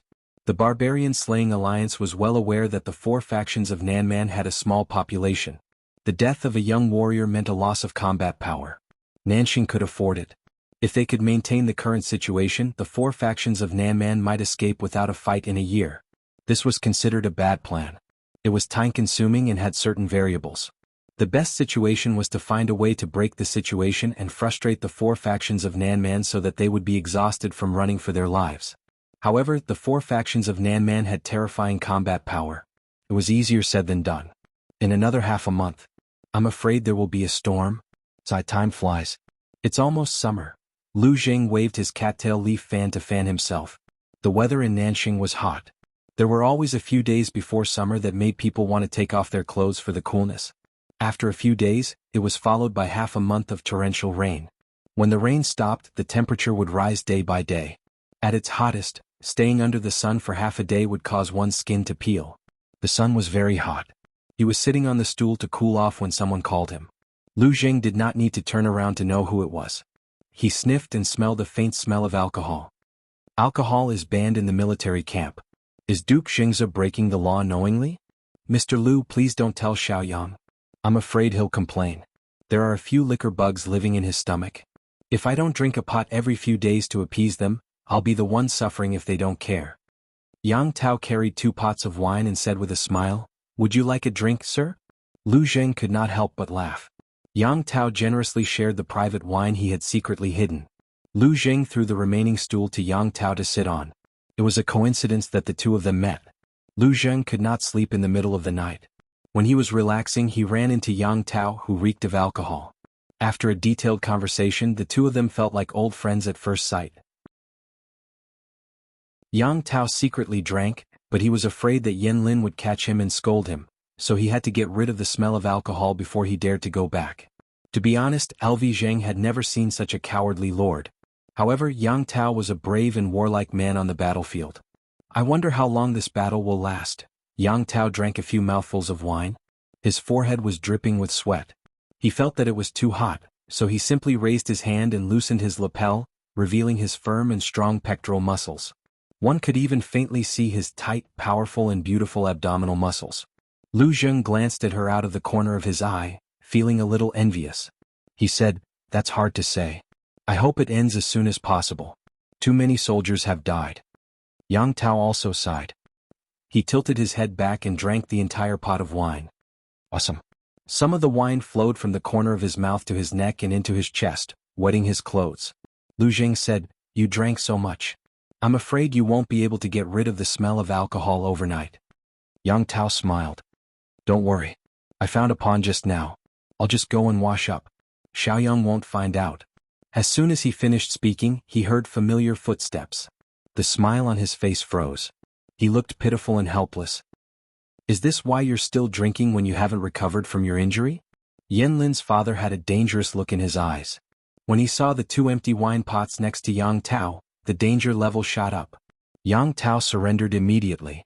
If Lu Jing was not there, he would have gone up to him and begged for mercy. What else could Yen Lin do other than sigh? "It's getting late. For the sake of the Lord's injury, let's go back to the tent and rest." As soon as he finished speaking, Yang Tao skipped back to the tent as if he had been pardoned. "I have something to ask Mr. Lu. How much do you know about the local weather?" Yang Tao went back, but Yen Lin did not leave. Instead, he sat on Yang Tao's stool. Lu Jing said, "The weather? Why all of a sudden?" Yen Lin said, "I have a plan that might be able to repel the 4 tribes of Nanman. But it needs the right time." Lu Jing's expression turned serious. "I'm all ears." The two discussed for a quarter of an hour. Lu Jing's eyes were getting brighter. Yen Lin's plan was not complicated. When the water level was low, they would block the rivers upstream. After a few days of heavy rain, the river would overflow. The temporary dam would collapse and the 4 tribes of Nanman would be drowned. To do this, they would have to find a way to lure the 4 tribes to the lower part of the river. Although the 4 tribes of Nanman were reckless, they were familiar with the environment. It would not be easy to trick them. Besides, the timing was also a problem. If they did not do it right, they might even drown their own people. If the plan worked, the morale of the Nanman people would be greatly affected. The next day, Lu Jing tried to protect Yen Lin. Then he got the support of Hua Yuan and the others. Seeing this, all the feudal lords agreed to the plan.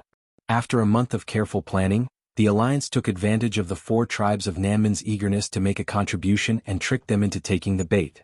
When the mountain torrents broke out, tens of thousands of the enemy troops were drowned in the river. The alliance took advantage of the victory and pursued. They killed 30,000 enemies and captured 50,000 captives. Several rivers were stained red by the enemy's corpses. The downstream was blocked. How to deal with the 50,000 captives was another problem. The alliance did not even have enough food for themselves. How could they have extra food to feed the captives? What's so difficult about that? Just kill them all. At this moment, Hua Yuan, who was next to Shui, spoke up.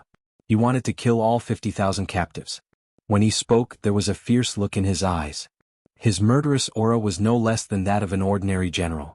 The feudal lords had the same plan. But it was still 50,000 lives. If they said it out loud, it would make them seem cold-blooded. Now that Hua Yuan was the first to bring it up, they agreed and ordered the slaughter of the 50,000 captives. But Lu Jing did not agree. The alliance was short of food, but Shui was not. What value could these 50,000 captives have? Hua Yuan seemed to notice Lu Jing's emotions. He glanced at him coldly, his eyes full of warning. Seeing this situation, Lu Jing finally understood that his colleague's illness was acting up again. Mr. Lu Jing was about to return to his tent when he was stopped by Hua Yuan. The other party was still full of murderous aura. He looked at Lu Jing with a malicious look. What is it? Lu Jing pretended to be calm. Hua Yuan laughed grimly. Mr. Lu, you might lose your life if you show mercy to the Nanman captives. If Wei Ci was here, he would recognize Hua Yuan in front of him as Ge Lin, who had almost strangled him in his previous life. Chapter 1388. Although the southern barbarians are cruel, they are not without value. Lu Jing said unhappily, our lord's military strength is not superior among the feudal lords. If we can tame these captives and let them fight for our lord, it will be a great help. Even if they are not willing to be used by our lord, these strong barbarians are also rare labor. Quarrying stones, paving roads, reclaiming wasteland. These all require manpower. In troubled times, one could not dominate the world just because they could fight. They also needed to build and manage. Being militaristic was not the right way. Indiscriminately killing captives was even worse. Unless it was a special situation such as a lack of food and fodder in the army and having to kill captives, under normal circumstances, the captives would be treated as cheap labor and their remaining value would be squeezed out. They would be arranged to do whatever physical work was heavy, using the cheapest investment in exchange for the most generous returns. Killing all the captives without hesitation would result in the enemy fighting to the death. Since they would die if they surrendered anyway, they might as well fight to the death. Was there any other meaning other than stimulating the enemy to fight to the death? I don't need you to lecture me on these principles. Hearing this, Ge Lin's lips curled into a cold smile. You come from Dongqing.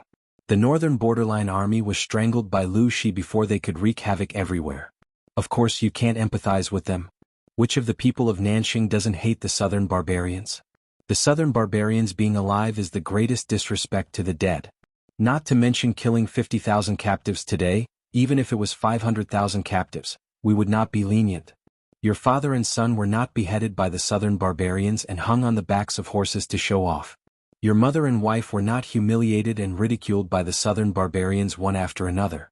You haven't experienced these, so how can you know the hatred of a destroyed country and family? Ge Lin's words could be regarded as a humiliation. Even Lu Jing couldn't help but feel a little angry. Hua Yuan. He shouted angrily. Ge Lin said sarcastically, just a few words and you're already angry. Lu Jing did not notice the faint murderous intent in Ge Lin's eyes. Without waiting for him to make a move, Yang Tao shouted at LV Zheng from far away.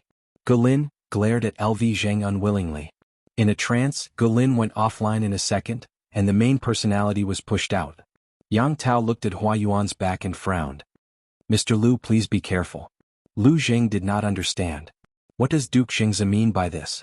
Yang Tao said, just now that person wanted to kill you. If I hadn't shouted, I'm afraid. Naturally, he didn't say this to sow discord. Yang Tao was a forthright and righteous person. He had a lot of things, but he was too little scheming. Lu Jing's pupils constricted and he said hesitantly, he's a colleague after all. How could he dare to kill someone so brazenly? Yang Tao replied, that's hard to say. that Hua Yuan gave off a strange feeling. It was as if he had suddenly become a different person. According to his understanding, Hua Yuan was a standard scholar. His horsemanship and archery skills were not good either. Where did he get his murderous aura from? That kind of killing intent could only be possessed by martial artists who had been on the battlefield for many years. Lu Zheng did not mention that Hua Yuan had lost his mind, but he was still on guard. After all, the behavior of a lunatic could not be measured by common sense. This great victory became a watershed in the war between the barbarian-slaying alliance and the four factions of Nanman. The former became stronger as they fought, while the latter gradually retreated. Every time they failed, thousands of young men from the four factions of Nanman were captured. Without exception, they all died.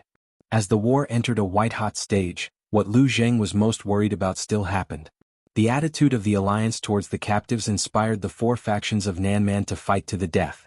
With the death of a large number of young men, barbarian women and young children also went to the front line. This made the alliance stop in its tracks. Even so, the allied vassals still stubbornly insisted on using the strategy of killing all the captives. Yang Tao wanted to object, but more than half of his men were from Nanxing. As the lord, he could not ignore their opinions. In just 2 months, the number of Nanman captives killed was close to 150,000. In the blink of an eye, it was midsummer. The scorching sun made the alliance soldiers suffer. The four factions of Nanman, which were initially weak, became more and more courageous as they fought. The scales that were originally leaning towards the alliance slowly tilted towards the four factions of Nanman. Yanlin was not optimistic about the current situation. At this rate, if the alliance continues to be stubborn, the four factions of Nanman will definitely fight back. Yang Tao looked solemn. It's hard to say, the alliance's casualties have skyrocketed in the past few battles. It's extremely disadvantageous for us. The four factions of Nanman were already brutal in their fighting style. Now that they had the buff of facing death, their combat power skyrocketed. This created a very awkward situation. The weakened four factions of Nanman were harder to deal with than before. Sometimes Yang Tao did not understand. What was the alliance doing this for? Killing all the Nanman captives to avenge the people of Nanxing, but in the end, more innocent lives were lost. The alliance's bad luck did not stop there. After a thunderstorm, some soldiers developed headaches, nausea, diarrhea, and other symptoms. At first, the military doctors thought that a small number of soldiers were not accustomed to the climate. After a few days, more and more soldiers fell ill. Some even died from diarrhea. Only then did everyone realize that something was wrong. However, the illness had already spread and many people were infected. They had no choice but to gather the sick soldiers together to take care of them. However, their conditions did not improve at all. Soldiers died every day. No one knew where the source of the epidemic was. No, there was one person who might know. Hua Yuan leaned against the tent to avoid the heat. His cold eyes seemed to be dipped in venom. Even the temperature of the surrounding air was lower than elsewhere. If Lu Zheng was here, he would know that his colleague had lost his mind again. That's right, the personality that was online now was Hua Yuan's elder brother. The guy who cheated Huang Song of millions of dawn of food. Sir, I finished reading. Besides himself, and Chui's heir was also in Hua Yuan's tent. He was the legitimate young master. The youth looked at Hua Yuan with hesitation in his eyes. Sir, there's something I don't understand. Hua Yuan glanced at him and asked, what is it? Recently, the epidemic has been rampant in the camp. Do you think it has something to do with the alliance's drinking water? The youth said hesitantly. It's not just our army that has a widespread epidemic. According to the scouts, the Nanman tribes are also showing similar symptoms. If not for that, the four factions of Nanman would have taken advantage of the alliance's weakened combat power to counterattack. Why do you think so?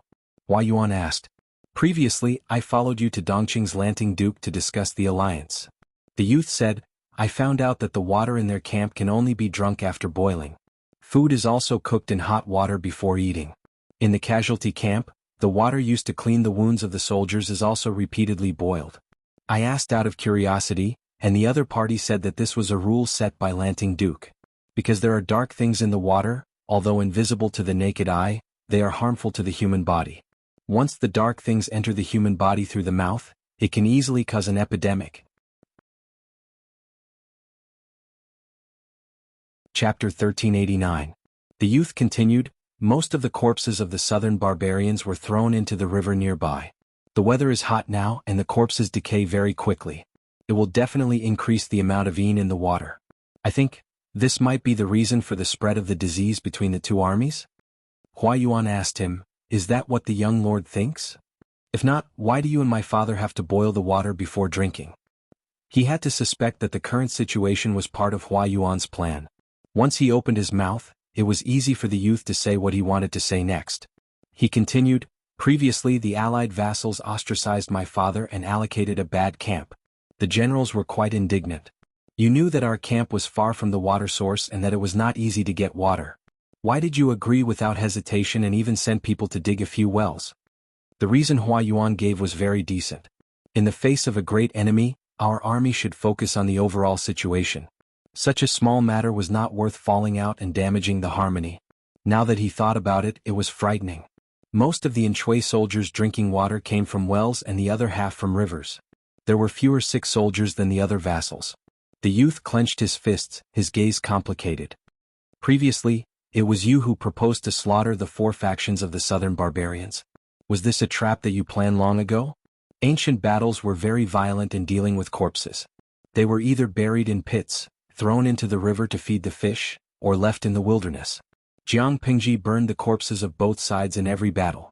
In the eyes of others, it seemed like she had nothing better to do and even brought a stain on her reputation. It was one thing to burn the enemy's corpse, but she even burned the corpses of her own people. How vicious was this lord? Looking at it now, the man in front of him was even worse. Hua Yuan chuckled. They asked for it. It has nothing to do with others. I just took advantage of the situation and didn't plan it deliberately. The youth could not help but shiver. Hua Yuan continued, I thought that the southern barbarians were like grasshoppers after autumn and wouldn't be able to jump around for long. Who knew that they were like a centipede that died but didn't fall down? Even when they were about to die, they still caused trouble. Of course, I had to think of other countermeasures. The youth asked him, what about the allied forces?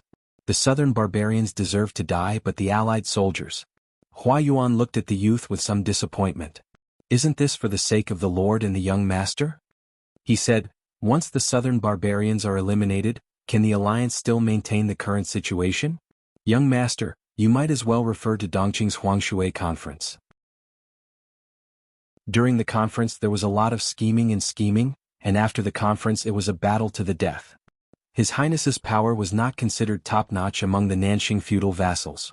If he wanted to survive in this chaotic world, he naturally could not let the enemy gain the upper hand. Now is a good opportunity. The youth's mind was in a mess. Hua Yuan shook his head inwardly. In the war between the feudal lords, it was either you die or I die. The barbarian-slaying alliance was united by external forces. Once the external forces disappeared, internal strife was inevitable. And Chui's provisions were richer than the other feudal vassals, so how could others watch him grow? Only by striking first and gaining the upper hand could one maintain an invincible position. The next day the teenager found out that Hua Yuan had purposely befriended Yan Lin, Yang Tao's advisor, and accidentally revealed the source of the epidemic. The youth was even more confused. Mr. Hua Yuan had just said that he was going to weaken the others the day before. Why was he helping Yang Tao the next day? Hua Yuan sneered in response. If Yang Tao dies, who will resist the ambitious Lu Shi? Nanxing and Dongqing were separated by Yang Tao. To Anshui, Jiang Pingji's threat was far greater than Yang Tao's. Nanxing had been ravaged by the 4 factions of Nanman, and its vitality had long been greatly damaged. Although Dongqing was also weak, Jiang Pingji had basically unified it. She recuperated and trained her troops for a few years. Wouldn't it be easy to defeat Nanxing? Yang Tao's existence was very necessary. He could buy some buffer time for Anshui at the critical moment. The medical skills of the 4 factions of Nanman were backward, and the logistics of the military camp were simple and crude. They could not withstand the ravages of the epidemic. When the midsummer passed and the weather turned cold, the number of people killed by the epidemic in the 4 factions of Nanman reached 200,000. The situation of the barbarian-slaying alliance was slightly better. Yang Tao had found the source of the epidemic. The military doctors isolated the source of infection and slowly brought the disease under control. Even so, the alliance still suffered heavy losses. Only the 2 feudal vassals, Anshui and Yang Tao, managed to preserve their vitality. While the feudal lords of Nanxing were scheming and guarding against each other, Jiang Pingji was busy like a spinning top. Thanks to Madame Tao and the others' selfless contributions, Jiang Pingji became rich again. Money could only be earned if it was spent. It would only rust and gather dust if it was kept in the storeroom. Adhering to this philosophy, she started dozens of construction projects in one go. They ranged from building houses and roads to building reservoirs, repairing rivers and reclaiming wastelands. Not only could they attract refugees and improve public security, but they could also provide a large number of jobs for the people. As long as there was work and money to be earned, which commoner would be stupid enough to rebel and cause trouble? They were used to Jiang Pingji's warlike state. Every day she was either fighting a war or on the way to fighting a war. What about now? The content of the live stream changed from a hot-blooded fight for hegemony to a heartwarming scene of farming. The streamer who went against the heavens and the earth stayed at home to manage her territory. She was not like the streamer they knew. No matter how the salted fish roared, Jiang Pingji was indifferent. She continued to spend money like it was dirt.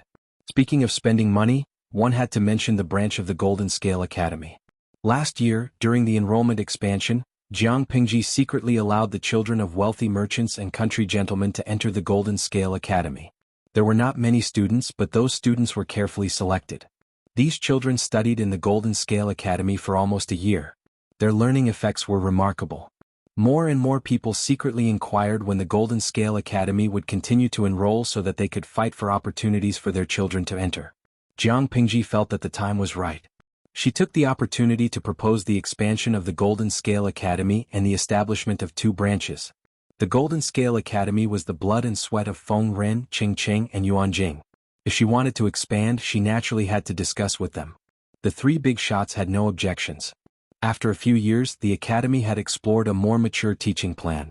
It was not a big problem to establish a branch.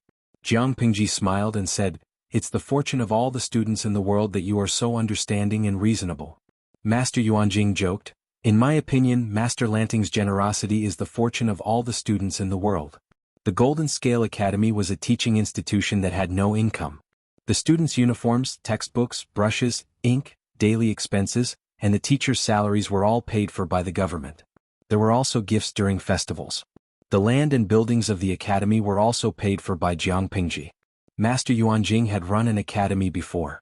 Of course, he knew how huge the annual expenses of the Golden Scale Academy were. After confirming their gazes, Jiang Pingji was undoubtedly a nouveau riche. "Speaking of this, I have something to discuss with you. Now that the treasury is abundant, it won't be a problem to build 3 to 5 branches, but this is not a long-term plan to maintain the academy's operations. I have a plan here and I'd like to hear your opinions."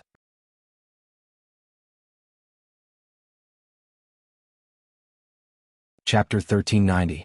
Feng Ren didn't care. If the Golden Scale Academy was reformed, it would benefit the gentry. Master Yuanjing and the others had to consider the ordinary students in the academy. Jiang Pingji saw through their thoughts at a glance. She couldn't help but chuckle and dispel their worries. Last year, in addition to the fixed number of students, there were an additional 50 places for external recruitment. Do you gentlemen still remember this? Feng Ren and the others had a strange expression when she mentioned this. What? Because the students who were specially recruited, apart from their talents, their family wealth was also a very important indicator. Those students could be described in one sentence. They were so poor that they had nothing but money. Scholars were more virtuous, especially those who devoted themselves to education. When they received Jiang Pingji's order, they were somewhat reluctant. Education was a noble and great cause. How could they tarnish it with dirty money? They should treat money as dirt. Qing Qing said, "I remember. Those children are talented and diligent. They didn't disgrace the Golden Scale Academy." If those students were rich, they wouldn't let Jiang Pingji do whatever she wanted even if they had power and influence, let alone money. Jiang Pingji said, "It's good that you remember. Then you should also remember that those students are well off?" Master Yuanjing smiled bitterly and said, "What do you want to say? You can say it directly. Why do you keep us guessing? If she wasn't the Lord, she would be easily beaten." Jiang Pingji smiled and said, "I mean to hold a business fair. Only the highest bidder is qualified to invest in the construction of the branch of the Golden Scale Academy." The few of them thought that they had misheard. Not to mention what the business fair was. Which idiot would take the initiative to bid for such a qualification? Hearing Jiang Pingji's words, it seemed like a good thing that others couldn't even beg for. Feng Ren asked uncertainly, "Only the highest bidder is qualified to invest in the construction of the academy?" Jiang Pingji asked suspiciously, "Yes. Is there anything wrong?" There were so many things wrong. They couldn't even complain. Jiang Pingji said again, Don't doubt me. If the news is released, there will definitely be people kneeling and begging to build an academy for us. They didn't say a word so as not to break Jiang Pingji's daydream.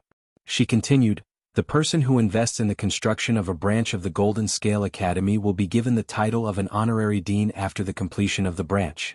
Not only will the government commend the person in front of the public and give him a plaque, they will also support the business under his name. For example, in a competition of the same trade with the same goods and the same price, one side is a shop run by an ordinary merchant, and the other side is a righteous merchant certified by the government. Who do you think the people will choose? Feng Ren and the others were frightened. Was there such a thing? Scholars, farmers, merchants are at the bottom. This group was often criticized by others. If they were given such a chance, wouldn't the students from the branch schools be grateful to this honorary headmaster? Will future generations benefit from this? Jiang Pingji smiled.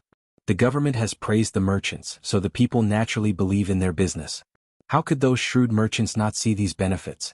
For the rich, precious things were often not things that could be bought with money, but things that could not be bought with money. It was true that merchants were rich, but no matter how rich they were, could they buy the respect of the world? Their descendants were born with a lower status, let alone respect them. If one became the honorary headmaster, it was equivalent to making friends with the potential of the academy. How powerful would their connections and hidden wealth be? After Jiang Pingji's guidance, Feng Ren and the others also thought of this. They could not help but laugh at themselves for being dull.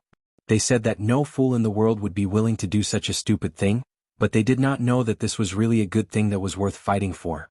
Feng Ren's political sense did not deteriorate. He keenly grasped the main point. Lord Lanting, are you planning to support the merchants? I know what you are worried about, but supporting the merchants is something that must be done. People live to live a better life. Scholars, farmers, merchants, who doesn't do this? Jiang Pingji said. Supporting the merchants does not mean that we condone them. I think it is to regulate and correct them. Take this time as an example. The merchants who are qualified must ensure that the shops they run are legal, that the goods they sell are clean, and that the prices they sell to the public are normal. There will not be any phenomenon of maliciously jacking up prices, malicious competition, or harming the people. The outside world had a bad impression of the merchants. Apart from suppressing this group being politically correct, the merchants themselves had many problems. It was true that Jiang Pingji planned to support the merchants, but she would not allow them to embarrass themselves. Feng Ren said, if that's the case, it's not bad. He had no reason to object. It was beneficial to others and himself. However, Feng Ren continued, if the branch is handed over to them to manage this, Jiang Pingji said, Master, you misunderstood me. The branch will still follow the rules of the main school, and the treatment will be the same as the main school. The dean and teachers will also be selected by the teachers. The source of students will be a little more relaxed. Half of them will be orphans of heroes, and the other half will be recruited from the outside. Even if Jiang Pingji supported the poor, she would not shut out people from other classes. Compared to outshining others, she preferred letting 100 flowers bloom together. Feng Ren's side was dealt with. Master Yuanjing had something to say. Lord Lanting, where do you plan to choose the branch? The Golden Scale Academy's foundation is still shallow. If it is too far away, it is hard to guarantee that no one will do something that appears to be obedient but secretly opposed. Although it is a branch, it cannot be tarnished. The management of the academy should be stricter. Jiang Pingji said, both branches will be built in Wanzhou. One will be built in Shangyang County, and the other will be built in Shangjing Prefecture. Both places were under Jiang Pingji's nose. Who would dare to cause trouble? Feng Ren smiled. That's good. There were many aristocratic families in Shangyang County, but not every aristocratic family was a local tyrant. Many aristocratic families were rich, but the branch families lived a hard life. The branch of the Golden Scale Academy was built there, and the children of the branch families who were down and out would definitely fight for a place. This would unknowingly alleviate the conflict between the aristocratic families and Jiang Pingji. Shangjing Prefecture used to be the capital of Dongqing, but it was destroyed by an earthquake. Jiang Pingji rebuilt the Wanzhou Prefecture there, attracting ordinary people and refugees to settle there. After 1 or 2 years of business support, the place was revitalized. In general, Shangjing Prefecture was the territory of ordinary people, and it was also one of Jiang Pingji's strongholds. The branch was built there, and the students recruited from the outside were naturally children from ordinary backgrounds. The two branches balanced the three classes and they did not offend anyone. Other than that, Lord Lanting, do you have any other requirements? Jiang Pingji added, the students recruited from the outside must be half male and half female. Do you have any objections? Feng Ren and the others smiled bitterly. Who dared to say, I have any objections, in front of a female lord? Looking at Jiang Pingji's stance, she would definitely promote a large number of women to become officials in the future. Anyone who objected would be going against her. After doing the ideological work of these few big shots, Jiang Pingji was relieved to reveal the matter of attracting investment. Chapter 1391. Has Lu Shi gone crazy from poverty?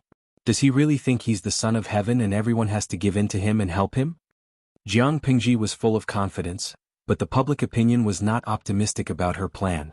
Most of them were pessimistic and some were sarcastic. Who knows? She's now the one who holds the final say in Dongqing. Won't she be allowed to be arrogant for a few days? This topic had become the favorite topic of gossip recently.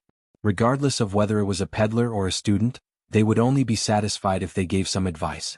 Someone said, merchants pursue profits and their bones reek of money. They can still hear the sound of money if they throw it into the water. What benefits do the people who contribute to the construction of a branch of the Golden Scale Academy get? TSK, all the good reputation and merits are taken by others. Someone mocked, how much silver does it take to build an academy? If it were me, even if I have so much money in my hands, I'd rather bury it for my descendants. How can there be such a simple-minded person in the world? Someone said, who knows, maybe there really are some people who have lost a piece of their brains and are willing to pay for the sake of flattery? Someone else said, how much does it cost to build an academy? According to the rules of the Golden Scale Academy, it should cost more than 100,000 strings of coins, right? The expenses of the students in the Golden Scale Academy are huge. Who can afford to support hundreds of students? Let's not talk about writing brushes, ink, paper, and ink stones. They have 3 meals a day of meat, 2 vegetables, and 1 soup. They have 3 sets of clothes for each season of the year and 100 coins of pocket money every month. Ordinary people only eat meat during festivals. It takes 3 years to sew and mend a set of clothes. Who is willing to be a fool and pay to support these students who can eat so much? The common people were pessimistic. Some gentry who disliked Jiang Pingji also looked on coldly from the sidelines. Everyone had the same goal. They were all waiting to see Jiang Pingji make a fool of herself. Unbeknownst to them, there were already many rich people who wanted to kneel down and beg Jiang Pingji with money. However, they had no way out and could only be anxious. No matter how big their business was, they were still the lowest class of merchants. Jiang Pingji was a feudal lord. How could ordinary people meet her whenever they wanted? They had to think of a way even if they had no other way. There were only 2 spots. If they were too slow and someone else got it before them, they would beat them to it. Everyone used all kinds of martial arts. Some used their connections to find a way out, while others were in a favorable position. They turned their attention to the children who were studying again. They didn't have any official connections, but their children were studying in the Golden Scale Academy. There were many second generations of officials in the academy. As long as Fengyi and the others went back and learned from their relatives, it would be equivalent to informing Jiang Pingji. Because the Golden Scale Academy implemented full-time education, they could only meet their children once a month. If parents wanted to meet their children, they had to make an appointment in advance. Thus, the following situation occurred. Father, what are you doing? I don't lack food in the academy, and the academy doesn't allow students to wear private clothes, so I don't need them. The daughter looked at the small mountain of gift boxes behind her father and suddenly felt flattered. She wasn't well liked at home, so she didn't expect her father to care about her so much. Her father said embarrassedly, this is not for you. I want to ask, do you know those Longjuan's wives? The daughter couldn't hide her disappointment, but she said, what about the Longjuan's wives? Who is father referring to? Naturally, it's the children of the big shots in Wanzhou. Aren't they all your classmates? You don't know them? The daughter was speechless. The Golden Scale Academy was divided into different grades according to the age and progress of the students. The few that her father mentioned were all senior students, so how could they be considered classmates? At most, they could be considered schoolmates. Looking at this posture, she also knew that her father had a favor to ask and wanted her to be his matchmaker. She said, if father has anything you want to ask them for help, I can give it a try, but don't give them gifts or bribes. Her father panicked and reprimanded her. This is called the way of the world, how can it be called bribery? What does a little girl know? The daughter said, the way of the world shouldn't be given to a few students. It's easy to ruin their reputation and they most likely won't accept it. Her father choked, but he had to admit that his daughter's words made sense. Giving gifts was the way of the world. To put it bluntly, it was also bribery and corruption. They might not necessarily lack such gifts. The daughter asked him, Father, why are you looking for them? There's news that the Duke of Lanting wants to establish a branch of the Golden Scale Academy. I think that my family is quite rich, so I might as well donate one and become an honorary dean. After a few years, wouldn't the students who graduate from the branch be grateful for this favor? This will be good for our family. Her father said, your eldest brother is mediocre and your second brother is useless. In the family you're the only one who's more promising, but you're a girl. I'm afraid that after 100 years, they won't be able to protect their family business. Now that they can plan more, they'll have a guarantee in the future. Merchants had money but no power or influence, so they often had to find ways to rely on others. Although they had great wealth, they didn't have the ability to protect it. If their descendants were more prodigal and their relatives were more eccentric, they would be lonely within 3 generations. The current world wasn't peaceful.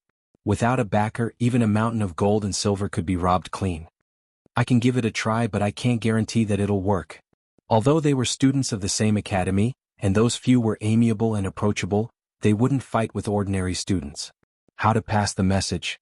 She had to think carefully. Compared to using connections to go through the back door, this method was efficient and convenient. How many middlemen would be saved?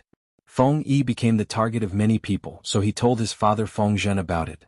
Feng Zhen teased his son with a smile. Those people are so stingy, so stingy. Don't they all say that they're rich, but they don't give any benefits when they ask for help? So immature. Feng Yi said, accepting bribes and breaking the rules, how will my classmates look at me in the future?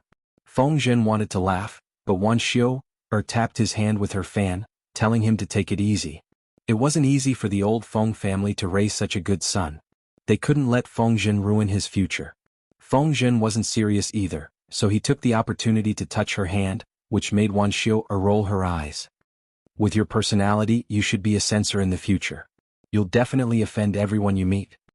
He was such a perfect romantic, so why did he have such a dull and insensible son? Feng Yi said, a censor is not bad. In the future he would have to report to his father every day, who asked him to be covered with lice. All the families waited anxiously for a reply. Only Jiang Pingji, the big winner, sat there calmly. She sent people to collect information about the family's backgrounds and property evaluations. She looked at them one by one. The salted fish audience also accompanied her in her careful selection. After a long time, a certain salted fish raised a question. Eat hot pot tonight. Didn't you say that the highest bidder wins?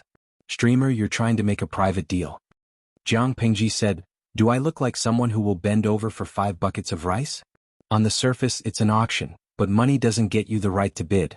If the person who spends a lot of money to buy a spot is a black-hearted businessman, won't I be harming the people and tarnishing my own reputation? She said it boldly and confidently, as if she regarded money as dirt. If the salted fish didn't know her well, he would have been deceived by her acting. Besides, was that 5 buckets of rice? Chapter 1392.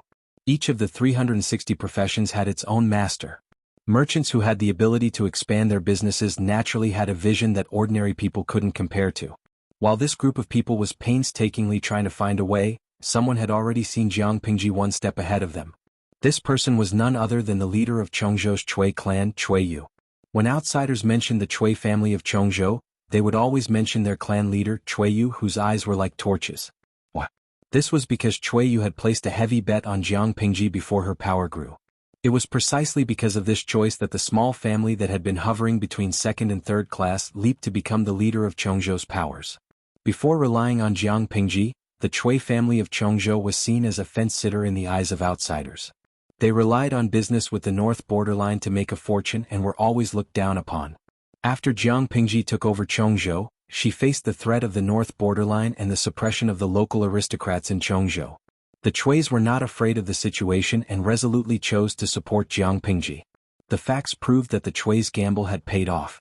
As a reward, the Chuis obtained the right to sell bamboo paper and rice paper from Jiang Pingji. After the two parties had cooperated for 5 years, The Chuis could also obtain the secret recipe of the two kinds of paper. Relying on this business, the Chui family had made a lot of money in the past few years, and their status had risen along with it. Chui Yu heard that Jiang Pingji wanted to attract investors to build a branch of the Golden Scale Academy, so he rushed over without stopping to rest. Fortunately, when Chui Yu heard the news, he was checking on business at a shop not far from Wanzhou. Otherwise it would have been too late. When Jiang Pingji heard about Chui Yu's visit, she was rather surprised. Why isn't he staying in Chongzhou? Why is he here in Wanzhou? In the live stream room, Salted Fish wore a dumbfounded look. It had been too long and Salted Fish had changed batches after batches. They had forgotten who Chui Yu was. Fortunately, there was still a group of big shots in the live broadcast room. They were all good students who took notes during the live broadcast. Gui Kai Guofengxiu, Chui Yu from Chongzhou? I have some impression of him. He seems to be the family head of Chongzhou's Chui family. I remember his name is Chonghuan because this fellow always reminds me of Yuan Chonghuan. Speaking of which, this man hasn't shown his face in the live broadcast room for many years, Tudu Feiqiu. If Chui Yu hadn't appeared, I would have forgotten who he was.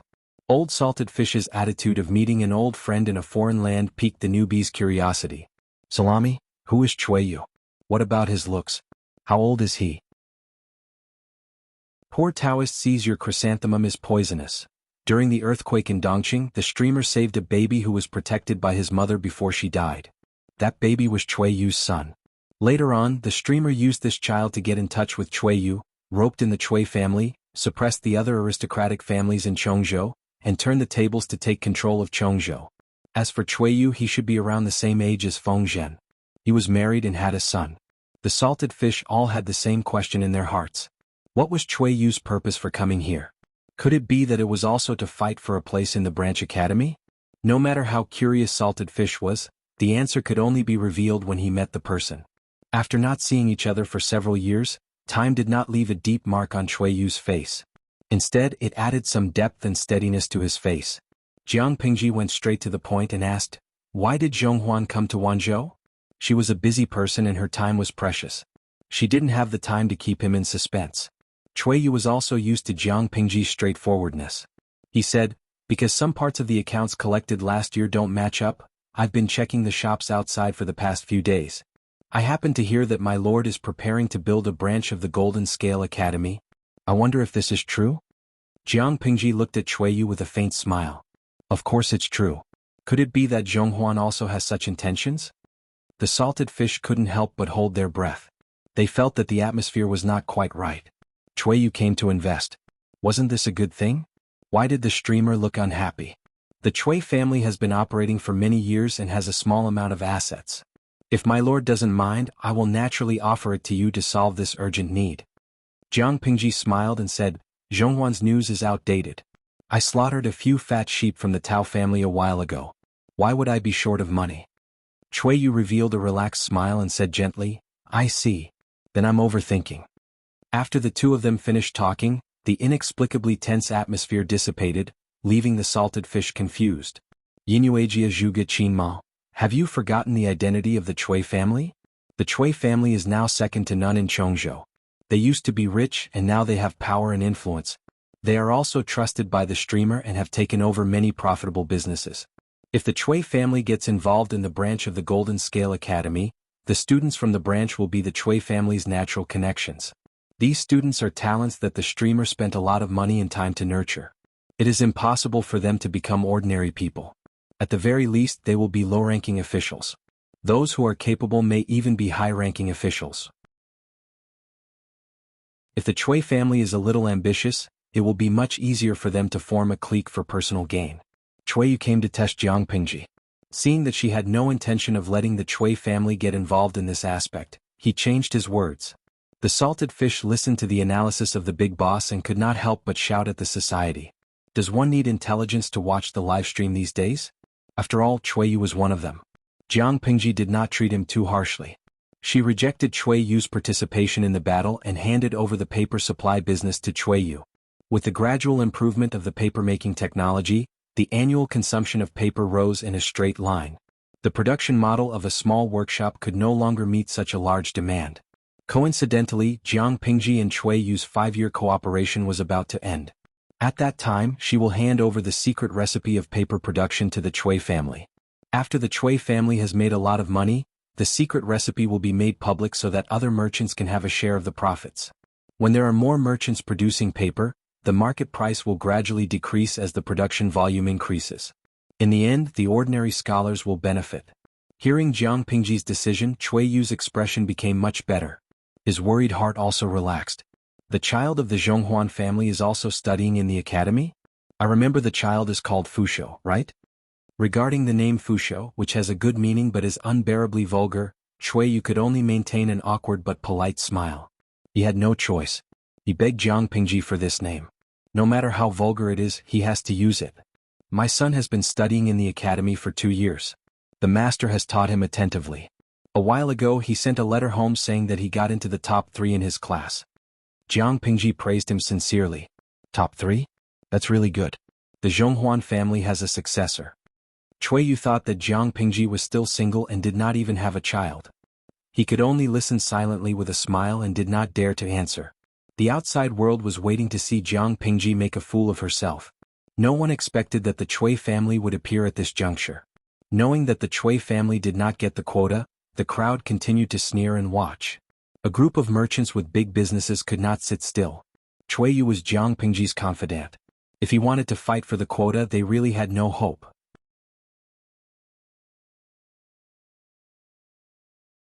Chapter 1393. The outside world was waiting to see a joke.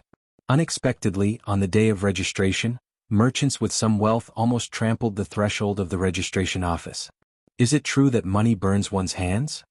TSK, we commoners don't understand the thoughts of the rich. How can they not feel bad losing hundreds of thousands of coins? Some people were puzzled and some people maliciously speculated and spread rumors. Maybe the Duke of Lanting knew that no one would come, so he specially invited people from the theatrical troupe to make a guest appearance. Naturally, there were people who came out to refute the rumors. What theatrical troupe making a guest appearance? Which one of you haven't seen the performers from the theatrical troupe? I took a peek just now, guess who I saw? My old boss is also there. My old boss is the boss of Chen's shop. He has many businesses: rice shop, cloth shop, food shop, wine shop. Walk 2 streets ahead and turn left. That cloth shop is owned by my old boss and it only serves nobles. Hey, come on, you're a barefoot rough man.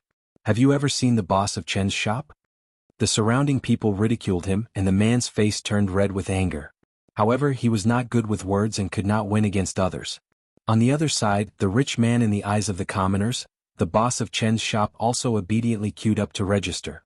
Looking to his left, there were old business acquaintances. Looking to his right, there were old business rivals.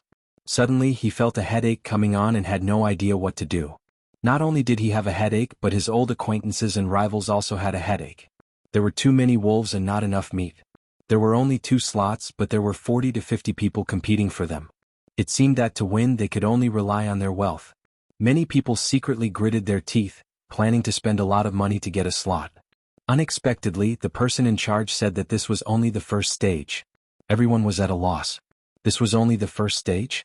The person in charge said, although the branch has the name of a branch, it is actually no different from the main branch. The students of the branch are also the pillars of the future, and their reputation cannot be tarnished.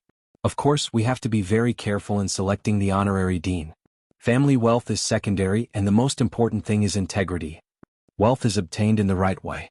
Profit from righteousness, conduct business, compete fairly, and never break the law or harm the common people. Once they obtain the quota, they would basically be considered half an official's family. Even if their children could not become officials, they would still be respected by others. Jiang Pingji's meaning was very clear. I'm not interested in the money in your pockets. I'm more interested in your reputation. If your reputation is bad, no matter how rich you are, you'll still have to scram. Everyone was excited and trembling at the same time. They could not help but rack their brains to recall if their businesses had violated any laws or regulations. When it came to merchants, some relied on black-hearted business to make huge profits in a short period of time, while others relied on integrity and hard work to slowly expand their business. Upon hearing the manager's words, many merchants silently heaved a sigh of relief and revealed meaningful smiles. The other group of people were sad. They wished they could go back in time and kill this dark history in the cradle. The person in charge said, "We will send envoys to investigate in secret, so please don't lie." Everyone's face turned pale. If he didn't think of a way to fake it, how could he deceive everyone? The person in charge also appropriately revealed Jiang Pingji's intention to support the merchants. Although she did not agree to allow the merchants to become officials, everyone saw hope. Naturally, they did not dare to ask for more. They went home happily and waited for the news. As long as they passed the first test, it meant that the remaining people were good merchants who operated with integrity. With the government certification, they could also gain a favorable impression among the people. It was a steady profit and not a loss. The outside world looked on dumbfoundedly. They did not expect there to be more than one prodigal with too much money in the world. There was a string of people rushing to give money to Jiang Pingji. Not only that, but Jiang Pingji was also picky. Those who did not meet the requirements were not qualified to beg her to collect money. How infuriating. After a selection that was comparable to a talent show, Jiang Pingji considered all aspects of the conditions and finally chose two families as the lucky ones for this activity. The Qin family and the Sun family, the two big businesses, were selected. The Sun family cried tears of joy. The retired head supported himself with a walking stick and trembled as he opened the ancestral hall to thank the ancestors for their blessings. He cried and laughed at the same time, which made people worry about the old ancestors' health. The reaction of the Qin family was not much calmer. Not only did they open the ancestral hall, but they also held a 3-day banquet. Regardless of status, everyone could attend. Even if a group of beggars came, they could also eat and drink. Jiang Pingji even met the two personally to discuss the location of the branch. The two heads were so nervous that they could not speak coherently. Their hands and feet were trembling. The whole process was basically Jiang Pingji's suggestion.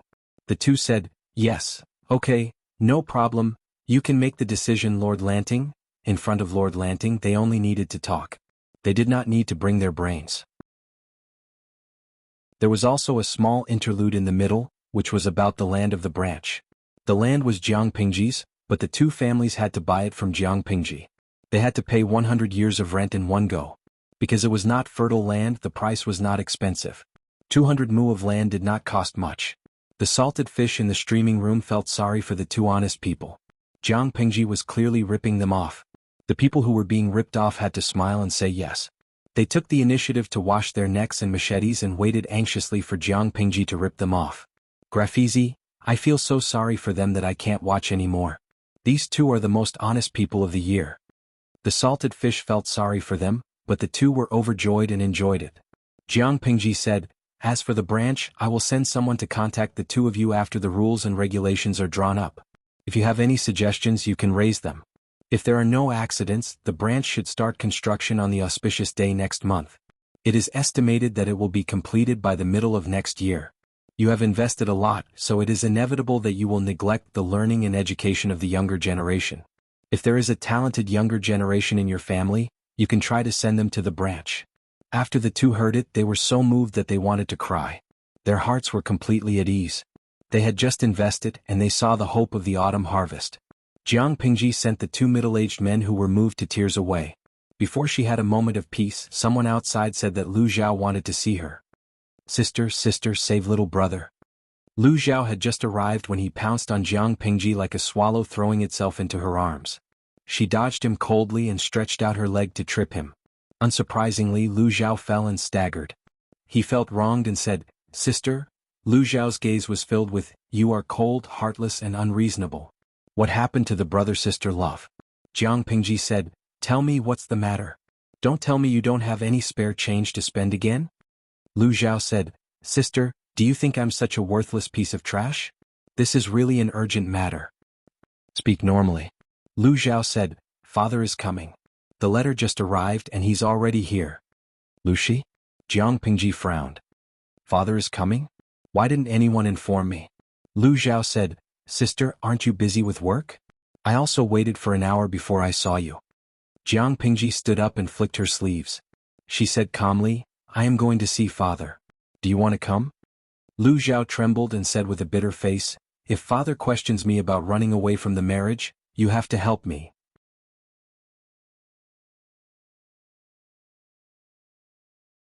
Chapter 1394. Lu Zhao couldn't help but feel touched. "Sister, you were so charming just now." Jiang Pingji raised her eyebrows and patted his head with a smile. "You have good taste, kid." Salted fish in the streaming room couldn't help but praise Lu Zhao's desire to live. For the sake of his life, he would say anything that went against his conscience. Xingyuan Miao Miao, it's tragic. Brother Lu Zhao seems to be the first person of the opposite sex to praise the streamer's charm. Wandering Yu Hang, streamer, you can't defeat a frog even after 10 years. Why don't you change your strategy and find out more about the German orthopedics department? Xinyun Feishing, the unpopular couple has finally been noticed? I really like the Queen Sister and the lackey CP. When the streamer interacts with Zhao's brother, I feel that the aura around her becomes gentle. I really like the way they interact. Yixia Jixing, the streamer is indeed the main attacker. She can attack whoever the couple is. But Zhao's brother is too weak. I don't like it. Lu Zhao shuddered and followed behind Jiang Pingji like a little wife. He was even more afraid at the thought of meeting Lu Shi. Sister, guess why father came to Wanzhou? Jiang Pingji smiled. Didn't you run away from your wedding last time? Maybe he's here to bring up the past again? Lu Zhao was so scared that he tripped over his right foot. If Jiang Pingji hadn't helped him, he might have fallen to the ground. Sister, don't scare me. I don't like the person father arranged, Jiang Pingji asked calmly. If you don't like the person he arranged, who do you like? No matter what, you're not young anymore. If you're still single and there's no woman to serve you, outsiders will only say that I'm not a good sister and that I'm treating my brother badly. Lu Zhao felt his scalp go numb. His sister's question was a dead end. He couldn't answer it well. I don't have a girl I like. Lu Zhao couldn't help but say shyly, I'm still young. Keep me by your side for 2 more years. Jiang Pingji snorted meaningfully, but she didn't comment. When the siblings saw Lu Shi, he was sitting opposite Gu Zhen and drinking. The faint fragrance of pear blossom wine wafted through the air. Brother-in-law's brewing skills are almost the same as my sister's. Gu Dai was dressed in casual clothes and slightly made up. She looked a few years younger than her actual age. It was just like the saying, Sun Yang is getting old but still charming. Lu Shi, who was sitting opposite her, was still dressed in a dark green Confucian robe. His hair was dyed gray, and there was a sense of relaxation and contentment between his brows. He said, being almost the same doesn't mean it's the same. In the end, it's still different. It can't replicate her taste. While the two of them were talking, Jiang Pingji brought the cowardly and weak Lu Zhao inside and bowed to the two of them.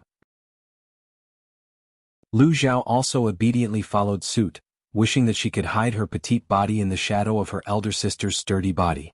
Father, mother. Gu Zhen agreed with a smile, but Lu Shi snorted coldly.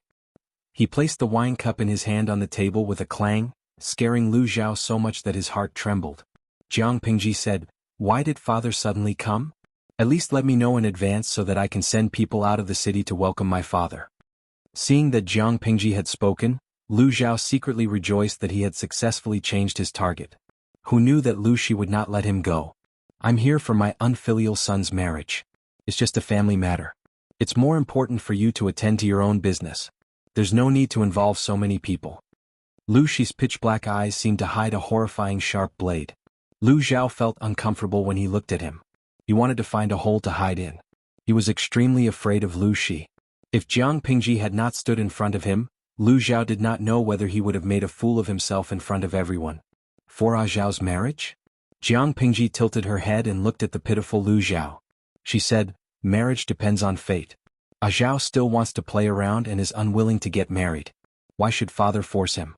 It's better to let him play around. He wants to settle down when he's old enough. After playing around for 3 or 4 years, when Lu Zhao was tired, he would naturally want to find an honest man to be his successor. Lu Shi said, Lanting is always so protective of him. You spoil him so much that he doesn't know the immensity of heaven and earth. Marriage is naturally decided by parents. He doesn't know how old he is. He's always fooling around and doesn't know how to settle down. When can he get married and not be a burden to you? Jiang Pingji said indifferently, I think I have some resources. I can afford to raise 10 more children, let alone 1. Lu Zhao was moved to tears. Sister, she was definitely his biological sister. She was standing up to his father, Lu Shi, for her brother. Lu Shi sighed. If it's about raising him, I can afford it. I don't lack food for him. He had come to settle Lu Zhao's marriage. He had fulfilled one of his wishes. Jiang Pingji saw that he was determined, so she could only ask Lu Shi. Father, you've made up your mind. I can't stop you or reject your good intentions. About Zhao's marriage, do you have a candidate in mind? Lu Zhao's heart suddenly turned cold. Sister, you have to bear the pressure. Lu Shi rolled his eyes at Lu Zhao and grumpily said, I do have a few good candidates and their temperaments and family backgrounds are similar, but I still have to ask this unfilial son if he has any women he likes. Otherwise, why would he run away to Wanzhou without saying a word? Lu Zhao suddenly became the center of attention. He was so scared that his heart trembled. He said with a slight lack of confidence, I do have a girl I like, but Jiang Pingji was not surprised. Lu Shi asked, but what? Could it be that she's married? Master Cheng's youngest daughter. Lu Zhao gathered his courage and said, we've met a few times, but it's just my unrequited love. She doesn't know what you're thinking. I don't know if Master Cheng has arranged a marriage for her, so I haven't dared to say it. Jiang Pingji said, if you knew this was what you were thinking, why didn't you say it earlier? I could have talked to Master Cheng for you. Lu Shi said coldly, he doesn't deserve it. He's Lu Shi's younger brother. There's no one he doesn't deserve.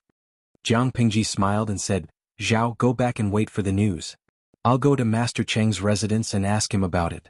If that Cheng Yangzi is still unmarried, this marriage may not be impossible.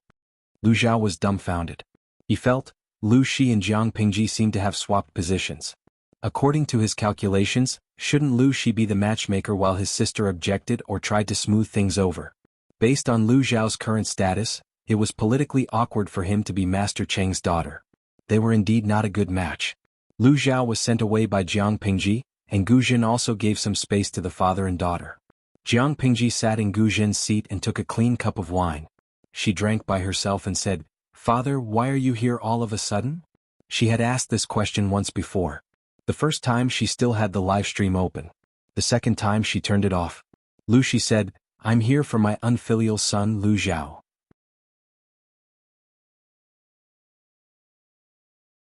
Chapter 1395. Lu Shi was silent for a long time. After a while, he said calmly and confidently, you won't kill him, so there's nothing to worry about. Indeed, I won't kill him. Zhao is quite cute. She changed the topic. I won't kill him, but that doesn't mean others won't. Most people would think that the others Jiang Pingji mentioned were radicals who were loyal to her. No matter how well Jiang Pingji did, no matter how high she rose, and no matter how many children her age could play mahjong together, she had no intention of getting married or pregnant. It was impossible for her subordinates not to be anxious. Under such circumstances, there would definitely be people who wanted her to have an heir as soon as possible, even if it was a son from another branch of the family. But there were also people who supported Jiang Pingji. Lu Zhao was the biggest target to eliminate any hidden danger that could usurp the throne. However, Lu Shi knew that Jiang Pingji was not referring to those people but someone else. Because it's dangerous, I want to use marriage as an excuse to send him far away. It's good to let him be a rich and idle man. You don't look like someone who is willing to live in peace. Jiang Pingji sneered. Can a rich and idle man satisfy your appetite? No one in the world is born greedy. Lu Shi avoided the question. As long as that unfilial son is satisfied. Jiang Pingji said, Zhao is Lanting's biological brother. Of course he will get what he wants. The father and daughter's conversation came to an end, and they drank a jar of wine in silence. Jiang Pingji asked him, what kind of person is Gu Min? She's a person who is passionate about life. She's sunny and beautiful. You can tell from her eyes that she grew up in a comfortable and peaceful environment. Lu Shi raised his cup and drank it in one gulp. I thought you were very similar to her, but it turns out that I was wrong. The first time he saw Jiang Pingji, he knew that she and Gu Min were completely different people. Both of them were pure, but one was pure white and the other was pure black. Jiang Pingji said, look at you. You make it sound like I'm a ruthless person who kills people like flies. Lu Shi was strangely silent. Wasn't she? Not to mention what kind of person she was in her previous life, the number of people who had died in her hands in the past few years in Dongqing was in the tens of thousands. When did you start to doubt me? Lu Shi had never been able to figure it out. Jiang Pingji smiled. Her eyes were misty because of the wine. That's an interesting question, father. I've never trusted anyone since the beginning. Jiang Pingji played with the wine cup in her hand, and her lips curled into a sly smile. If it were an ordinary person, most of them would feel uneasy because they are suddenly in an unfamiliar environment and urgently need to find stability from someone they know. Recognizing the body's identity and the body's relatives and obtaining a sense of security from them was one of the most convenient channels. It was also a reflexive choice for the weak to protect themselves. I personally think that I am not a weakling. The corner of Lu Shi's mouth twitched. There were too many things to complain about. He didn't know if she was too conceited and arrogant or something else, but she was also quite narcissistic. From the very beginning, I have never acknowledged Lu Shi's identity, nor will I regard Lu Shi's identity and connections as my own, nor will I be completely immersed in them. Jiang Pingji said, jump out of the shackles and barriers of identity and emotions. Many things are not difficult to explain. Without the filter brought by her identity and emotions, she was able to calmly watch Lu Shi's performance. She was happy to cooperate with him. Lu Shi was speechless. Sure enough, the deep love between father and daughter was an illusion created by the two acting queens. You and I are not meant to be. It is all thanks to acting. Lu Shi said, do you know that there is a phrase called acting out for real? No matter how good an actor's acting was, he or she would also be lost in the overly realistic emotions. They would involuntarily act out for real and lose themselves in the illusion. Lu Shi found that Jiang Pingji did not have this problem at all. Even when the father-daughter relationship was at its best, she still maintained her rationality. Jiang Pingji knew what Lu Shi was trying to say. I have long passed the age of yearning for fatherly and motherly love. Maybe I yearned for it when I was young because I was weak. But after that period of time, these feelings are no longer necessities for me, they are burdens. Jiang Pingji said expressionlessly, even if I have a 12-year-old body again, a kind and gentle father, a dignified and beautiful stepmother, and an adorable and silly brother, I can't go back, I can't go back. I can act, but I really can't regard someone younger than me as my father. You are making things difficult for me. Moreover, the kind and gentle father was fake, the dignified and beautiful stepmother was fake, and the cute and adorable brother was also fake. How could she have real feelings for something that was fake? Lu Shi, wait, she was actually older than him? How did Jiang Pingji call a man younger than her father, without any psychological barriers? Lu Shi's eyes said it all. Jiang Pingji replied, I am a professional person. Lu Shi, the two of them were silent again. Lu Shi did not expect the two of them to lay their cards on the table so easily. Even though they already knew the truth, there was still a layer of window paper that had not been exposed. Now that it had been exposed, neither of them could pretend that it had never happened.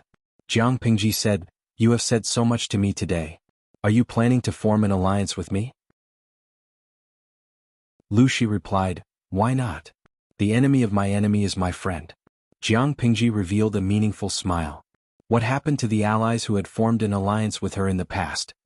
That person's hiding place is extremely secretive. Although I don't know the specific location, he is definitely in Wanzhou by your side. Lu Shi said, his purpose is very clear. He wants the fate of the whole world. As the son of fate, you must be a target that he keeps a close eye on. Jiang Pingji said, I know. I also have a question. Wouldn't it be easier for him to plot against me and fight for the world by himself? The corner of Lu Shi's mouth twitched. He was slightly speechless. You have the god-slaying sword by your side. Why are you still asking this question? The main system had been cowardly and refused to show up. Wasn't it because the dimensional patrolling merchant had not left? Before the hidden danger of the plane was solved, it was impossible for him to leave. That was why the main system had its eyes on Jiang Pingji. In addition, Jiang Pingji said, I just find it boring. Since the dimensional patrolling merchant restrains him, what is the point of my existence? She thought she was the chess player. Suddenly knowing that she was just a chess piece in someone else's hands, she was naturally unhappy. I don't know either, Lu Shi said. Jiang Pingji asked, you came to lay your cards on the table with me. Isn't this a betrayal to him? Are you worried about me? Lu Shi raised his eyebrows and said firmly, don't worry, he is not nearby. He won't know. Jiang Pingji said, one last question. Have you sent someone to assassinate Wen Zheng?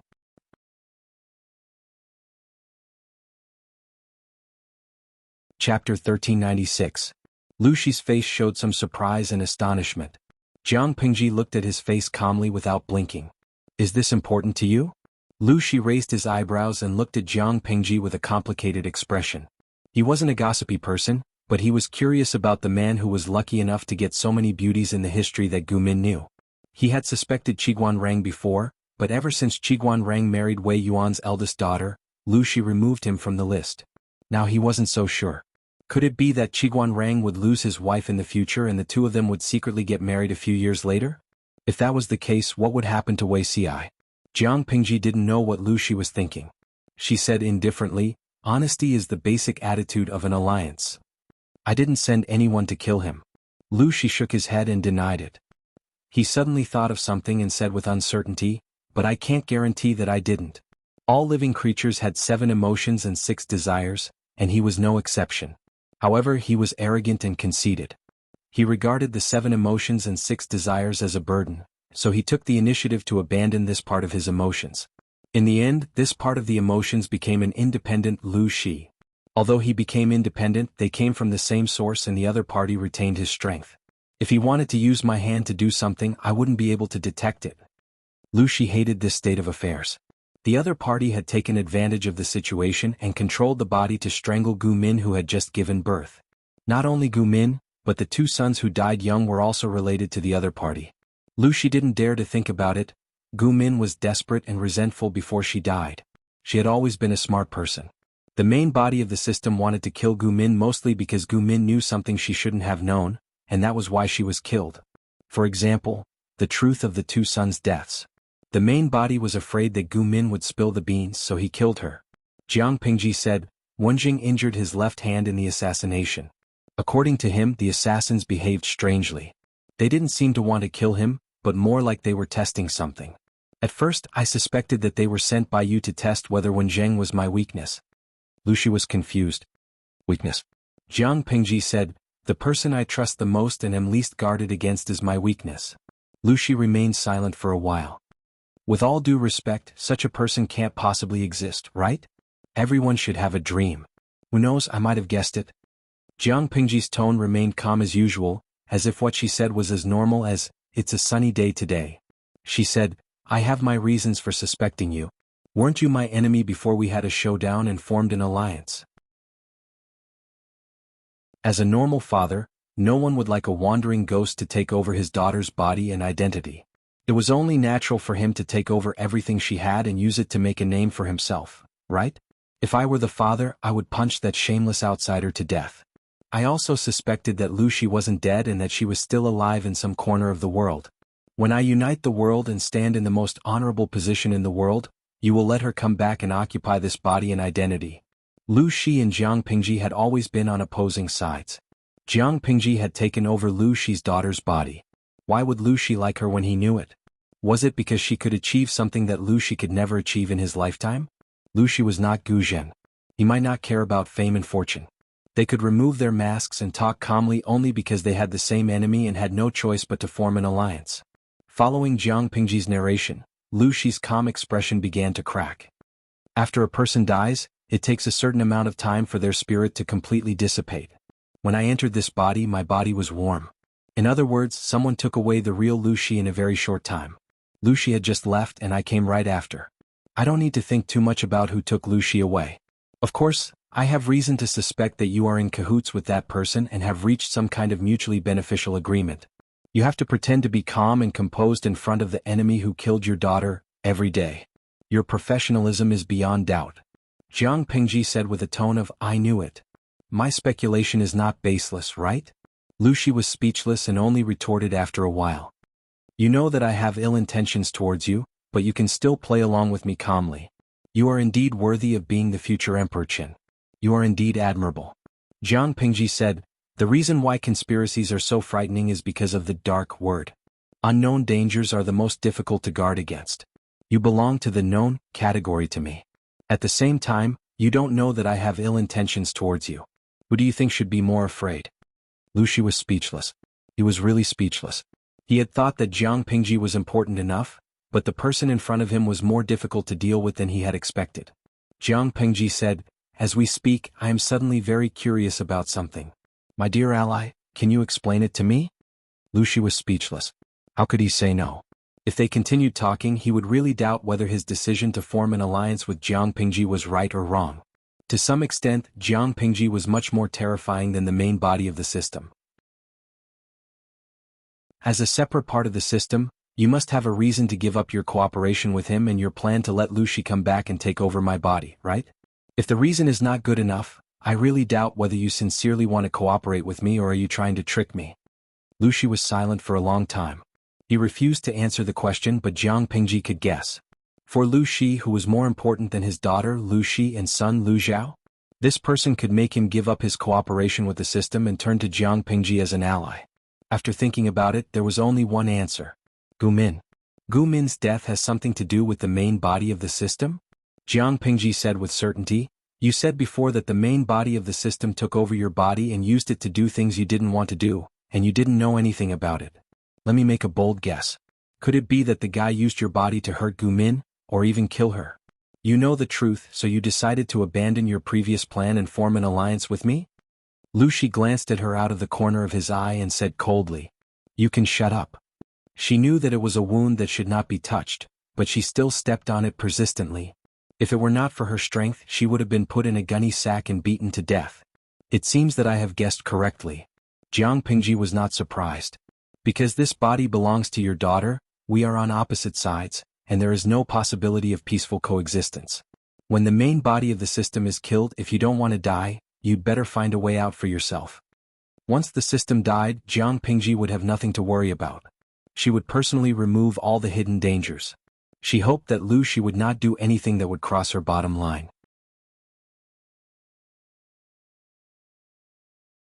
Chapter 1397. Lu Shi said, "Don't be so sure. Even if you and I are allies, how can we easily kill someone who is on par with God?" God. Jiang Pingji said coldly, "You're just a stray dog.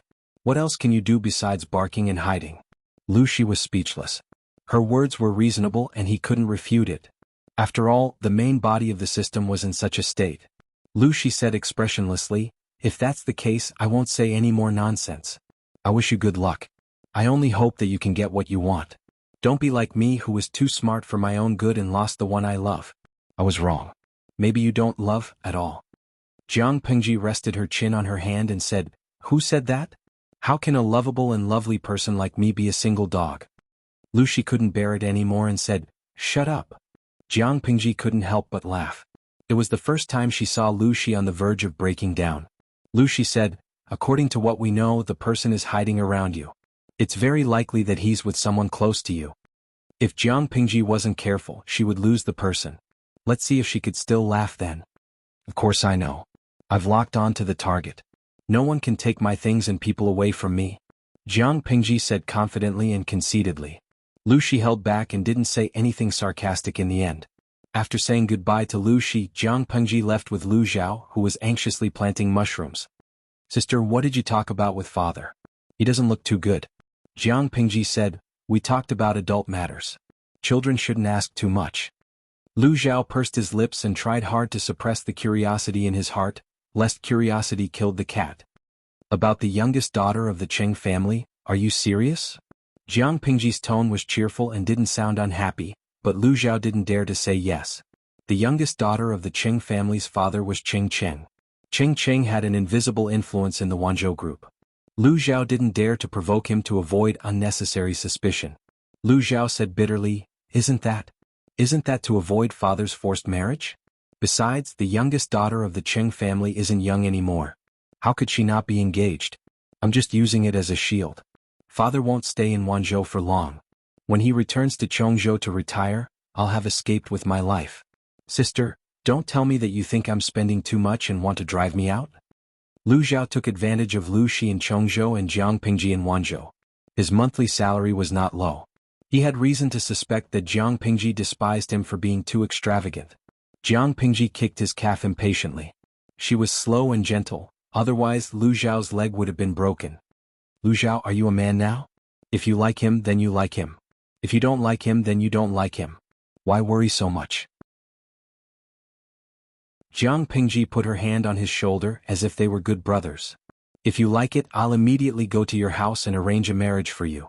If you don't like it, I'll immediately go to your house and ask Mr. Cheng to arrange a marriage for his daughter. I don't want you to have other thoughts while we're unmarried. Jiang Pingji said mercilessly, after this year, I'm afraid I'll have to go to war and attack Nanxing.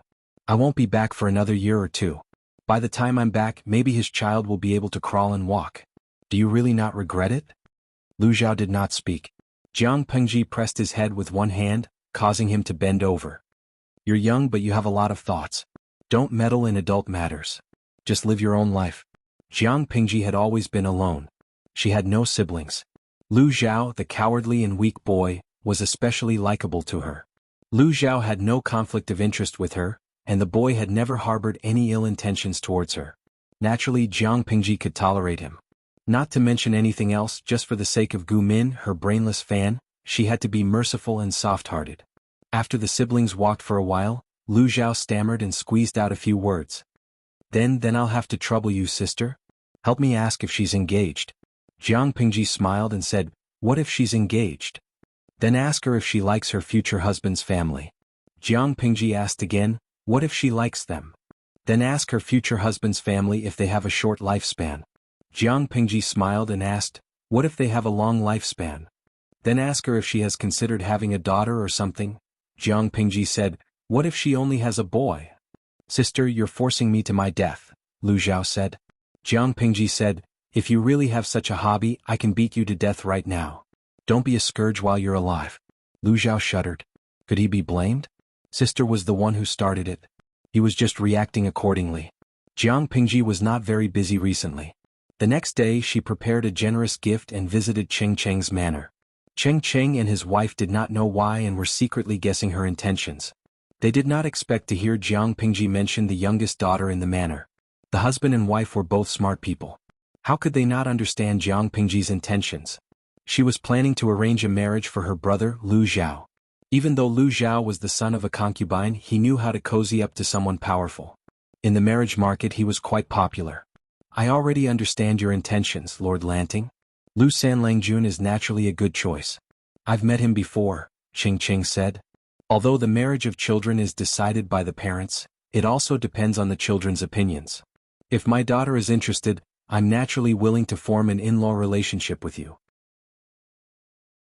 Cheng Cheng's daughter had naturally been engaged before, but the engagement had been broken off soon after. At that time Huang Song had openly and secretly hoped that Cheng Cheng would attach himself to him, but Cheng Cheng had a temper and refused to agree.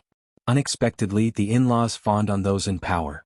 When they saw that Cheng Cheng had rejected Huang Song, they were afraid that Huang Song would vent his anger on them, so they took the initiative to find an excuse to cancel the engagement. Cheng Cheng almost fainted from anger. Later, Cheng Cheng had a firm foothold on Jiang Pingji's side. Jiang Pingji's development also improved day by day. The in-laws shamelessly stuck to them again. They said that their son liked their daughter so much that he did not eat or drink all day and would not marry anyone else. Cheng Cheng was disgusted again. Because of this, Cheng Cheng and his wife could not continue to arrange a marriage for their daughter, so they simply kept her for another 2 years. Cheng Cheng had also met Lu Xiao. Judging from the current situation, Lu Xiao had no ambition. He could not run away as a rich and idle person. The family structure was simple, and the Lord was also open-minded. His daughter would not be wronged if she married him. Cheng Cheng was very satisfied. He did not hide it from Jiang Pingji and took the initiative to tell her the details. Jiang Pingji said, "It's okay. These people are shameless. If they dare to talk nonsense again, we'll find an excuse to dismiss them in the future." Cheng Cheng's status in Wanzhou was not low, but he really did not have much real power. He was also an upright person. No wonder the villains bullied him. As long as the youngest daughter of the Cheng family nodded, the marriage would be considered stable. He thought that he would have to argue, but who would have thought that as soon as he said it, his daughter would agree. Daughter, after all, this is a lifelong event. As a father, I will not force you to do anything. It's all up to you. Do you want to reconsider? She had agreed too quickly and he was a little flustered. I've met Lu Xiao before. He has a good temperament, but he doesn't lose his cuteness. He's easier to deal with than others.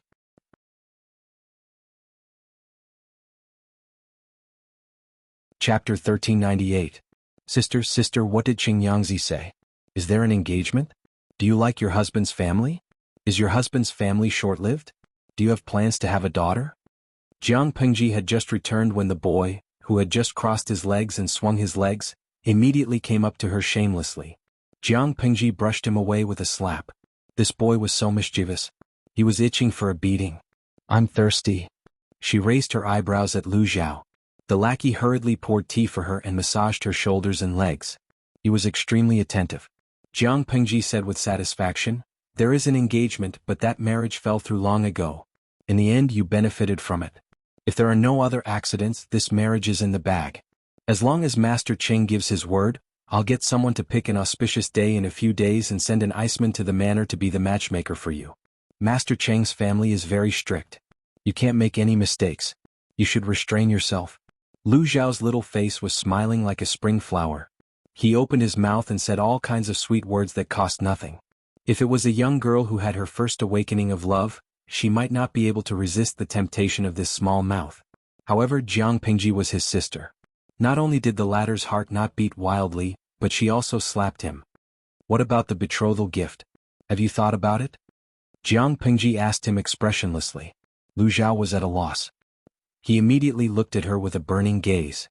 If he could shapeshift, he might be able to see the dog's tail that was wagging behind him. Jiang Pingji clicked her tongue and said, "Zhao, don't tell me you want me to pay for your wife's dowry?" "Sister, have pity on me," Lu Zhao said matter-of-factly. "Sister, look at me. I don't have any good points. Other than eating, drinking, and playing, I don't know anything else. I'm weak, pitiful, and helpless, but I can still eat. If you don't raise me, my whole family will have nothing to eat." Jiang Pingji had never seen such a shameless person. She was angry and amused at the same time. She wanted to slap his face again. "How long do you plan to hide the assets that mother left for you?" Jiang Pingji asked straightforwardly. Don't think that she didn't know that Gu Min had left a generous inheritance to Lu Zhao before she passed away. It wasn't much for her, but for Lu Zhao, a life of glory and wealth was no problem.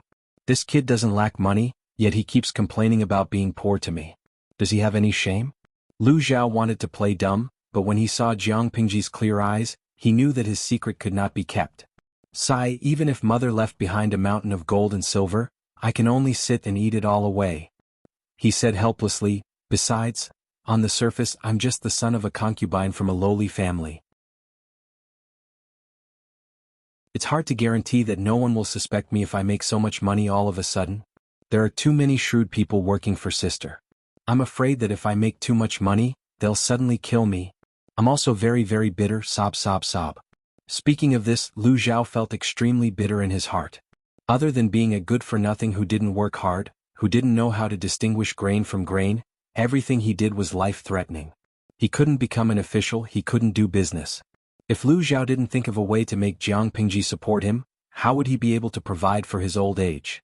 Weep weep weep oink carrot oink, I'm bitter in my heart. Jiang Pingji couldn't help but laugh. "By saying this, you want me to restore your identity as the third legitimate son?" When Lu Zhao heard this, he was so scared that he almost jumped 3 feet high. His identity as the son of a concubine was already being watched by so many people. If he were restored as the legitimate son, and he was born from the same mother as sister, he wouldn't be able to live to see the sun rise the next day. Qiguan Rang, Yang Si, and Feng Zhen were all vegetarians? They'd really plot to murder him. "Elder sister, please spare this little brother. It's not like you don't know how scary the shrewd people working for you are. They'll really kill people. I'm still your biological brother from the same mother. Can't we have some brotherly love?" Lu Zhao wished he could kneel down to Jiang Pingji. Jiang Pingji couldn't help but rub her brows. "Stand up, don't be so cowardly," Lu Zhao said righteously. "This isn't cowardice, this is called a wise man submits to circumstances."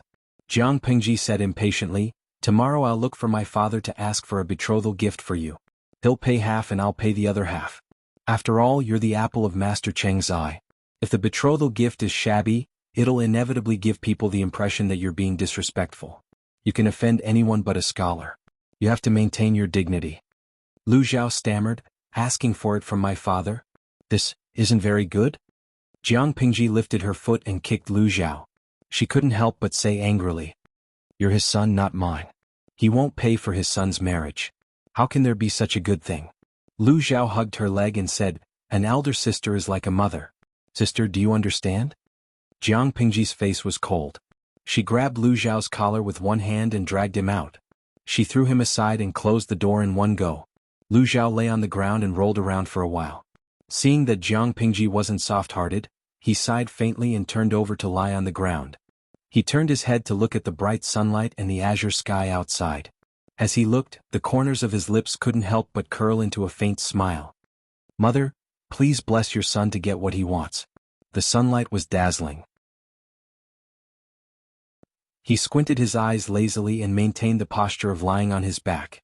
He took a nap with his limbs spread out. The maids who were passing by saw him and they all chuckled and went around him. Not long after, the news that the Lu residence was about to hold a big wedding spread out. Everyone knew that Jiang Pingji's brother was getting married. So what if he's getting married? He's just the son of a concubine. Why does my lord have to indulge him so much? Yang Si rolled around in the piles of bamboo slips. The dark circles under his eyes were almost comparable to the iron-eating beast that Wei Ci had raised. I'm not afraid that he'll grow ambitious. Han Yu frowned when he heard that. Seeing that Yang Si was slacking off again, his excellent self-restraint almost broke down. He couldn't wait to kick over the piles of bamboo slips next to him so that Yang Si would be buried alive by the bamboo slips and get rid of a great evil for the world. Lu Xiaowen is not good at martial arts and his wife's clan is Mr. Cheng. He can't borrow any strength to pose a threat to my lord. Han Yu calmly analyzed, if my lord can't even tolerate such a useless brother of a concubine, I don't know how the outside world will slander my lord. If you're jealous, just say it. Yang Si exploded all of a sudden. How was he jealous? What was he jealous about? Did he look like that kind of person? Han Yu sneered, I heard that Captain Jiang is pregnant and he goes to the military camp every day to take attendance. He would rather walk around with a big belly and let the outside world speculate about the child's father than marry Yang Si. Yang Si was jealous. Yang Si was so angry that he pulled out the tip of the writing brush. Hum hum hum, asterisk asterisk caret asterisk asterisk asterisk. Why did everyone bully him? He was still busy today. Yang Si held the bald writing brush in his mouth and fumbled to take down another brush from the brush holder. He sighed and continued to bury himself in his work. The reactions of the others were similar to Yang Si and Han Yu. Some people snorted and some people were indifferent.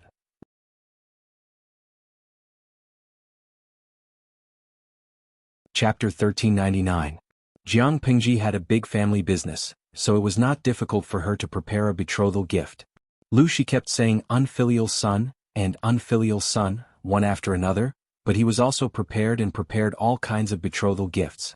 Cheng Cheng started to save up for his daughter's dowry when she was born. Now that his daughter had grown up, her dowry would only increase. The man's betrothal gift and the woman's dowry were ready, so the next step was easy. According to the usual wedding procedures of the gentry, it would take at least half a year to prepare, but considering the current situation, the wedding had to be brought forward. From the matchmaking to the marriage ceremony, it only took a little more than a month. Time was tight, but the wedding was not. The man's betrothal gift and the woman's dowry surprised the onlookers. The lord doted on his brother. Lu Sanlang's wedding is already like this. When the Duke of Lanting gets married, won't the scene be grand enough to be recorded in the history books? The people were anxious. The Duke of Lanting's brother was already married, so why was the Duke of Lanting not interested? If Jiang Pingji was not a flower on a high mountain, they would even dream of matchmaking for her so that they could get rid of singleness and have a baby as soon as possible. What marriage? Which man in the world has the ability to marry the Duke of Lanting? Isn't it better like this now? A few of the young girls said something back in displeasure. The Duke of Lanting would be tarnished if he married anyone. It was better to marry him himself and let him choose his palace. No one is worthy, but it's not good to be single. Everyone agreed that no one was worthy of Jiang Pingji, but they also disapproved of her being single. Let's not talk about the distant, just the recent. After a decade, who would the Duke of Lanting pass his family business to? Instead of passing it to his own son, would he pass it to the son of a branch family or a brother? Who would be willing to do that? Wasn't it all for themselves and their descendants that one had to fight to the death in order to live one's life? Someone sneered and mocked. Do you guys have nothing better to do? The Duke of Lanting is not married, but that doesn't mean she has no guests, right? In the previous dynasty, Princess Heng Shan kept 54 handsome men. How can the Duke of Lanting lose to her? No matter who the child belongs to, as long as it is the Duke of Lanting's, the bloodline will continue. How can it be given to outsiders? Don't worry about me. The commoners nearby stopped talking. They felt that this excuse was very convincing. At the wedding banquet, the two newlyweds were shy and timid. When Jiang Pingji saw them, she could not help but feel gratified, as if she had a son who had just grown up. Even Lu Shi, who had always been displeased with Lu Zhao, smiled a little today. After forming a family, I'll be an adult.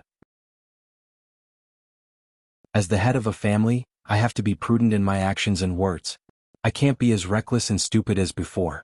Lu Shi thought for a long time, but the words that came out of his mouth were still full of sarcasm. Lu Zhao said, I will follow father's teachings. Lu Shi gave the gifts he had prepared early in the morning to the two newlyweds. This was prepared by Gu Min many years ago. His feelings towards Lu Zhao were very complicated. At first, he resented Lu Zhao for taking Gu Min's life. After all, he had always thought that his beloved wife had died because she was pregnant with Lu Zhao. In order to protect Lu Zhao and hide from the so-called fate, he had no choice but to remember his son as a concubine's son. He hadn't paid any attention to him for many years. By the time Lu Zhao grew up and became sensible, when he wanted to get close to him and make up for it, this child already had his own ideas and schemes. When Lu Shi found out the real cause of Gu Min's death, not only did he feel guilty facing Lu Zhao, but he also had the urge to run away. He and Gu Min gave birth to 3 sons and a daughter. 2 sons and a daughter died, and only Lu Zhao grew up and married. It would be great if Min could see this scene. Lu Zhao did not know what his father was thinking. He was the groom today and was so happy that he forgot all his worries. Zhao is a wastrel. As his wife you should be more tired. Pay more attention to him inside and outside the mansion. If he's disobedient, remember to look for me. Jiang Pingji's words were really blunt. It was as if a basin of cold water had been poured over Lu Zhao's heart. I'll help you beat him up. Lu Zhao, weep weep weep oink carrot oink, what a good sister. Was she looking for a younger sibling's wife or marrying him off to a younger brother? Jiang Pingji mocked him coldly, you're such a wastrel. No one will watch your wallet for you. Do you plan to enjoy the limelight at the beginning of the month and be poor at the end of the month? Lu Zhao, this fellow was born to enjoy. He wore the best clothes. Every piece of clothing had to be smoked with expensive aromatherapy before he was willing to wear it. All kinds of accessories were expensive. He had to have 3 vegetables, 3 meat and 3 soup every day for his 3 meals. If he could take a carriage when he went out, he would not get off the ground. The horse that pulled the carriage had to be a fine horse with good blood. He spent 600 strings of coins a month. What did 600 strings of coins mean? Zhang Ping and a few other technical geeks only had an annual salary of 10,000 strings of coins, which was equivalent to an annual salary of 7 million. Lu Zhao, this rascal, spent 7,200 strings of coins a year, which was equivalent to 5,040,000. The prices of goods in this era were not high, but they were not low either. It was much higher than the ancient times in the dimension of the streaming room, but it was still much lower than the modern times in the streaming room. A year's allowance was 5,040,000. Jiang Pingji did not beat this younger brother to death. It was considered true love. Jiang Pingji knew that due to the situation, Lu Zhao could only be content and be a rice worm. It was fine that he was cheated by his younger brother in the past, but if his sister-in-law and future nieces and nephews were added on, Jiang Pingji's private treasury would be emptied.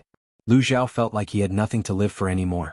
On the other hand, the bride at the side could not help but laugh. She was no longer as nervous and perturbed as before. The wedding banquet was rigid and boring. Jiang Pingji drank a toast from the newlyweds and looked around in boredom. It had been a long time since such a joyous event had happened in Wanzhou. Everyone drank a little too much. Jiang Pingji also pretended that she could not hold her liquor. She mixed in with a group of drunkards and secretly stole the tipsy Wei Xi out. The 2 of them stayed in the shadow of the courtyard wall outside the manor. She secretly kissed Wei Xi. I saw that when Zhang and the others' children are already so big today. Time really flies. Wei Xi raised his hand and rubbed his flushed face. He forced himself to walk steadily. My lord, you want them too? He knew that Jiang Pingji liked children very much. It was like that in her previous life. Jiang Pingji sighed. I want them, but you won't give them to me. Wei Xi said, the timing isn't right. I'm afraid that even if I'm willing, my lord won't accept them. Wei Xi was both expectant and a little repulsed by the issue of children. Would the children in this life be the Jiang Yan and Wei Tsong of his memories? Jiang Pingji said, that's true. You're so good. How can I bear to expose you to the enemy's eyes? Wei Xi tilted his head and looked at her in confusion. He did not understand what she meant.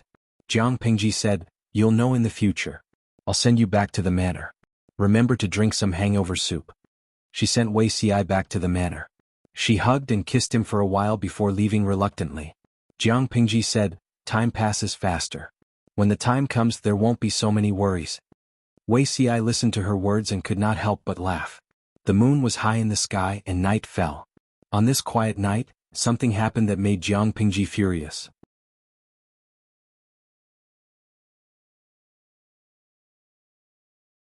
Chapter 1400. Langjun, why are you looking at me like this? The bride's face was flushed and her watery black eyes were shimmering. Lu Zhao couldn't help but look away shyly.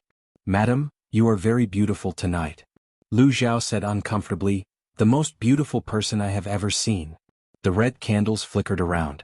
Lu Xiao glanced at the gourd containing the nuptial wine. The gourd was divided into two, and the stem was connected by a red thread. There was a cup of sake on each side. He swallowed his saliva unnaturally and awkwardly invited the newly appointed wife to join him for a toast. It's getting late.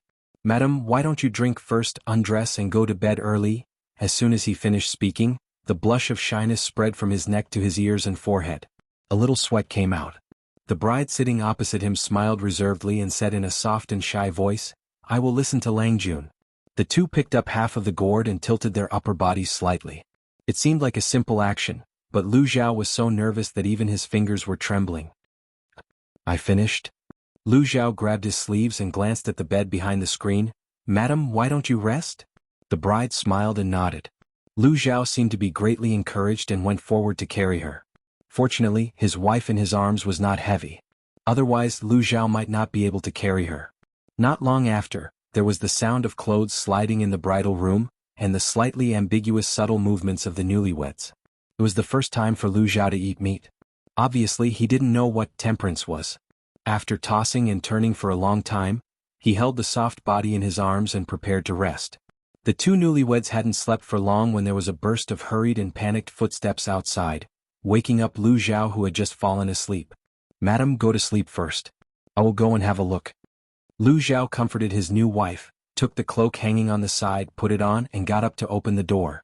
Don't you want to see what day it is? Lu Xiao was sleepy and tired at this moment, so he couldn't control his temper. He felt wrong being called on his wedding night. What happened? If it's not a big deal, I will find you tomorrow. The servant hurriedly said, Lang Jun, something big happened. What's the big deal? Lu Xiao was a little clear-headed at this moment, and an ominous premonition flashed in his heart. The servant was so anxious that he quickly reported the news, scaring Lu Xiao so much that he no longer felt sleepy. Wei Ci was assassinated and his corpse was left at the entrance of the alley. Lu Xiao's legs turned to jelly when he heard this. He more or less knew what kind of person Wei Ci was. He's dead? Who assassinated him? Lu Xiao didn't dare to imagine his sister's expression right now. Everyone in Wanzhou knew that he was one of the Duke of Lanting's trusted aides. No one expected that he would be assassinated on the night of the Duke of Lanting's brother's wedding. His bloodied body was dumped in an alley less than half a street away from Lu Xiao's mansion. Who could have predicted this? Lu Xiao remembered the heat and hurriedly went back to his room to change into regular clothes. Before he left, he told his wife's dowry maids to take good care of her. Prepare the carriage and head to Mr. Wei Ci's residence. By the time Lu Xiao arrived, there were many people patrolling the vicinity of Wei Ci's mansion. The mansion was brightly lit. Sister Mr. Wei, Lu Xiao wasn't stopped. When he arrived at the main hall of Wei Ci's mansion, he found many familiar faces sitting or standing inside. 90% of Jiang Pingji's trusted aides were present. The few who weren't present were shining in other prefectures and devoting their limited energy to unlimited work. What's the matter? Jiang Pingji heard the commotion and looked up at him. Why are you here instead of accompanying the newlyweds in the bridal chamber? Lu Xiao was shocked when he saw Jiang Pingji's appearance. His right leg, which had just stepped out, froze inside the door. Sister, I heard that Mr. Wei was assassinated. I came over to take a look. Has the murderer been caught? Jiang Pingji stood in the hall. Her long hair draped over her shoulders. Other than a loose outer robe covering her shoulders, she only wore crescent white pajamas inside. The pajamas were dyed red with human blood. Even though most of the blood had coagulated and slowly turned from bright red to dark red, it was still a strong visual impact. Lu Xiao knew who the blood belonged to. It was either the assassin who assassinated Wei Ci or Wei Ci himself. Murderer? I didn't catch him. Jiang Pingji held the god-slaying saber in her arms. Her expression was exceptionally cold. Her eyes, which were clearly black and white, gave people the illusion that they were filled with blood. Lu Xiao could feel an aura known as murderous intent from afar. It scared him so much that the hairs on his back stood on end. Mr. Wei, sister. My condolences. Lu Xiao carefully tiptoed into the room and found a safer corner to sit down. He didn't dare to get close to Jiang Pingji and ask for a beating. Jiang Pingji, who was in such a state, could decapitate a person with a slap. Lu Xiao didn't want her to be a widow right after he got married. Jiang Pingji said coldly, My condolences? He's not dead yet. Lu Zhao's eyes lit up. He's not dead? Then why did the servants say that Wei Ci was assassinated and his body was left at the entrance of the alley? After a while, the doctor came back with a medical box to report. The wound on Wei Ci's body wasn't fatal, but he had lost a lot of blood. If Jiang Pingji hadn't discovered it early and let him bleed for half an hour, he wouldn't have been able to survive. Now he was lucky to be alive. Who's so vicious? Master Yuanjing said angrily, it's obvious that they want Zixiao dead. The owners of the surrounding residences were all high-ranking officials in Wanzhou. The security outside was stricter. There would be people patrolling every quarter of an hour. After Wei Ci was assassinated, he was left at the entrance of the alley not long after the previous patrol team left. There was still a quarter of an hour before the next patrol team arrived. When the patrol team found Wei Ci, his body would probably be cold. No one questioned why Jiang Pingji was the first to find Wei Ci. Even if they did, she wouldn't explain in detail. Master, it's getting late. I've sent people to keep an eye on Zixiao. I'll inform you as soon as the murderer is caught. Jiang Pingji persuaded Master Yuanjing to go back to the residence and rest. After all, he was considered old. Jiang Pingji couldn't bear for him to stay up late. She was enough to keep an eye on Wei Ci. The so-called murderer wouldn't dare to come again. No. Maybe there wasn't a murderer like everyone thought. After Jiang Pingji sent Wei Ci back to the residence, she returned to her home. She had just taken a shower and changed into her pajamas when she realized that Wei Ci had left the residence. Not long after, she noticed that Wei Ci's breath of life was abnormally declining. She immediately rushed over with the god-slaying sword. From beginning to end, apart from Wei Ci, who was lying in a pool of blood, and the iron-eating beast that was squatting by his feet and scratching the ground, she didn't notice any other person's breath. Jiang Pingji saw Wei Ci's appearance and suddenly had the illusion that she had fallen into an ice house. It was as if the blood in her body was about to condense into frost. The iron-eating beast quickly crawled to her feet and hugged her leg, crying out non-stop. Jiang Pingji tore the sleeves of her pajamas into strips and quickly stopped Wei Ci's bleeding. She carried him back and called the doctor over. People who heard the news rushed over one after another. Everyone was shocked by the incident.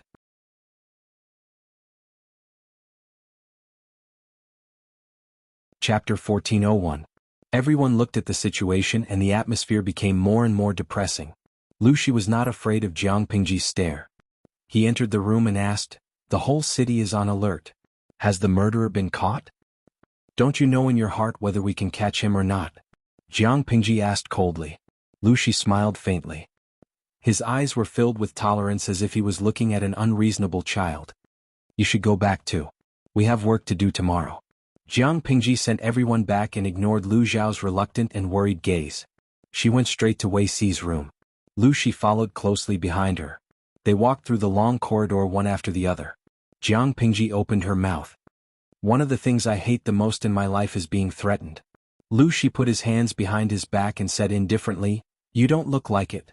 I thought you would lose control and kill someone. It seems that Wei Ci is not that important to you. At least not important enough for you to lose control and lose your mind. Was Wei Ci not important enough in her heart? No, it was just because Jiang Pingji was too rational." Jiang Pingji's emotions were all covered up by her calm face. "Are you gloating over my misfortune?" Jiang Pingji rolled her eyes at Lu Shi. Her eyes were filled with undisguised killing intent. Lu Shi said, "I warned you before not to be fooled by your own cleverness and lose the one you love." "What did you say?" The slap in the face came too fast like a tornado. If they found Wei Ci a little later, he would be a corpse now. "I said that guy was threatening me," Jiang Pingji said. "You are the only one who is fooled by his own cleverness." "I am not." Lu Shi said, "You are still stubborn." They talked and entered Wei Ci's room one after another. The maid who was taking care of Wei Ci had just left with a basin of hot water that was stained with blood. The wound on Zixiao's body was not left by the so-called assassin. Jiang Pingji looked at Lu Shi coldly. "He did it himself." Lu Shi was shocked. It seemed that he did not hear Jiang Pingji clearly. "He did it himself." Jiang Pingji sat on the side of Wei Ci's bed and said, "I've been watching Zixiao remotely. When he left the mansion, there was no one around him. Apart from him, there was no one else at the entrance of the alley. When I arrived, I didn't sense any other unfamiliar aura either." She glanced at Wei Ci and continued, "His wound is also evidence. Whether it's the position of the blade, the marks on the wound, the depth of the wound, or the strength of the knife, all of it shows that he did it to himself. You know, Zixiao doesn't have the habit of hurting himself. Lucy immediately thought of his past experience and couldn't help but feel a chill run down his spine. Could it be that that thing is controlling his body? Jiang Pingji asked. Other than that, are there any other explanations? Lucy sighed. That thing is well hidden. If she really wanted to harm the people around you, you wouldn't be able to stop her. Jiang Pingji said, he's threatening me. This is his warning and he's testing who my weakness is. He hit the nail on the head. After all, Wei Ci was an ordinary person. Jiang Pingji was not afraid of the so-called main body of the system, but he was not. Lucy asked, what do we do now? As the two of them were talking, Jiang Pingji noticed that something was moving around her feet.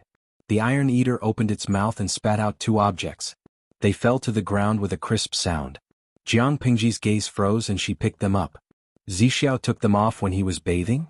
One was the yin-yang jade pendant she gave him, and the other was the seal given by Jinren Liuru. Where's the other seal? Of course, the Iron Eater didn't understand what she was talking about. It lay next to Wei Ci sadly and couldn't help but stick out its tongue to lick his fingertips. Jiang Pingji looked around and found another seal that Wei Ci had consecrated. She found the second seal in Changye, but Wei Ci felt that it was a burial object of his ancestors and shouldn't be carried around, so he worshipped it respectfully. She looked at the three small objects in her palm and sighed helplessly. The three objects had the effect of suppressing evil spirits and preventing evil spirits from invading. Jiang Pingji let Wei Ci wear them to protect him. Unexpectedly, Lucy asked, what did you find? Jiang Pingji asked him, you guessed it? The position of the system's main body, right? Lucy raised one of his eyebrows and said in a low voice, Wei Ci is just one of my guesses. Jiang Pingji said, these three objects have the effect of suppressing evil spirits and preventing them from appearing. It seems that the stray dog was previously trapped in Zixiao's body.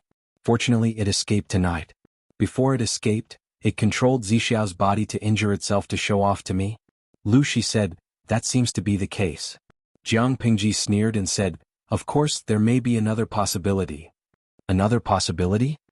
Jiang Pingji sneered and said, it was originally hiding in someone else's body and has been secretly looking for my weakness and weakness. Taking advantage of this opportunity, it sneaked into Zixiao's body and caused the so-called injuries to confuse our vision and judgment. Lucy raised his eyebrows. No matter what speculation it is, it's not a good thing for you. If it was the first possibility, the enemy was in the dark and Jiang Pingji was out in the open. Would be too passive. If it was the second possibility, and Wei Ci was her precious sweetheart, even if she had the god-slaying sword, she wouldn't be able to kill Wei Ci. Even if Jiang Pingji could do it, the system's main body was a spiritual mass without a physical body. Wei Ci's death wouldn't affect it. Jiang Pingji raised her hands and gently tied two seals on both sides of Wei Ci's waist. She also put the yin-yang jade pendant on him. No matter what the situation is, it's naturally not a good thing. Jiang Pingji asked him, which one do you think it is? It's hard to say. That guy has always been cunning. Lucy said, are you just going to swallow this anger? It was really not her style. Jiang Pingji sneered and pulled out the god-slaying sword. She said, how is that possible? Lucy was so shocked that he took a step back. You want to kill me? Jiang Pingji said, of course not. Although I have killed many allies, it was after the end of our cooperation. After that, Jiang Pingji sat down beside Wei Ci and closed her eyes to immerse herself in her mind. In the empty mind, the two spiritual masses of the subsystem floated quietly. Sensing Jiang Pingji's arrival, the two subsystems woke up at the same time. They were imprisoned by Jiang Pingji and didn't know what was happening in the outside world. At that moment, they looked at Jiang Pingji with the god-slaying sword in her hand. The two subsystems were so scared that their hair stood on end. It was impossible for ordinary weapons to appear in this special area, but the god-slaying sword was an exception. They had a natural fear of the god-slaying sword. What are you doing here? System number 1 stammered.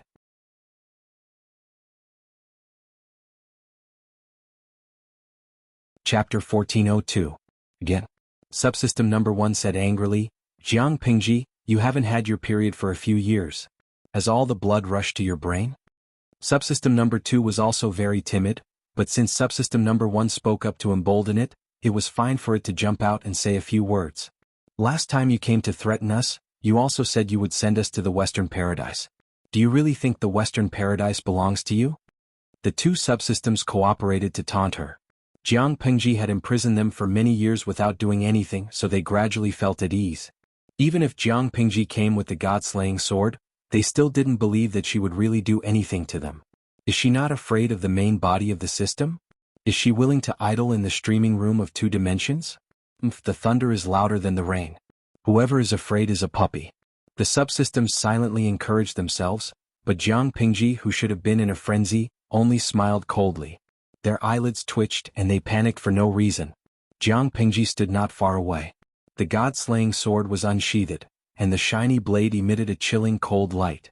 Subsystem number 1 said dryly, "Hey, give us some reaction. We are very nervous when you are like this." Jiang Pengji tilted her head and sneered. Her black, shoulder-length hair slid down her shoulders to the front, and her thick black hair covered half of her face.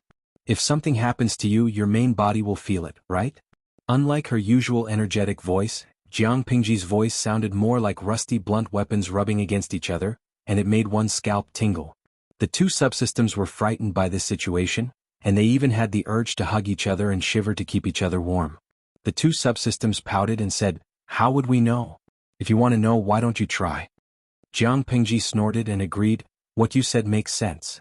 Subsystem number 1 was stunned for a moment, and the ominous feeling grew stronger. What did she mean? What did she mean? Of course she meant to kill you. You're crazy. Before subsystem number 1 could scream and struggle to escape, Jiang Pengji had already approached with her sword. The god-slaying sword, which was usually ordinary, actually glowed with a faint blue light, and it pulsed with a strange, chilling energy. This strange energy did not have much effect on ordinary creatures, but it was fatal to virtual creatures that were a combination of pure energy and spirit. Subsystem number 1 was only a part of the main body. Even the main body of the system did not dare to go head-on with the god-slaying saber, much less little slice. I don't care what the so-called main body of the system wants to do or what he's plotting against me. Whether he wants to steal my work or take my life. I don't care. I'll just deal with whatever comes my way. Of all the things he shouldn't have done, he shouldn't have touched one of my people, and he should have never touched one of them. Jiang Pengji pulled her sword back and realized that system number 1 did not dissipate as she had expected. The concentrated spiritual energy turned into thousands of rays of blue light and was devoured by the god-slaying sword. A part of the tattered totem appeared on the blade that was originally shiny and clean. She glanced at him and sneered. That plain patrol merchant had given him the god-slaying saber because he wanted to make use of it. The god-slaying saber didn't kill subsystem number 1 completely. Instead, it erased its mental wave and absorbed its mental energy. System number 2 saw it and roared in a shrill voice, "Jiang Pengji, what did you do? She actually did it?" Jiang Pengji glanced at it and said coldly, "This saber has been tampered with. It seems to only be used to imprison.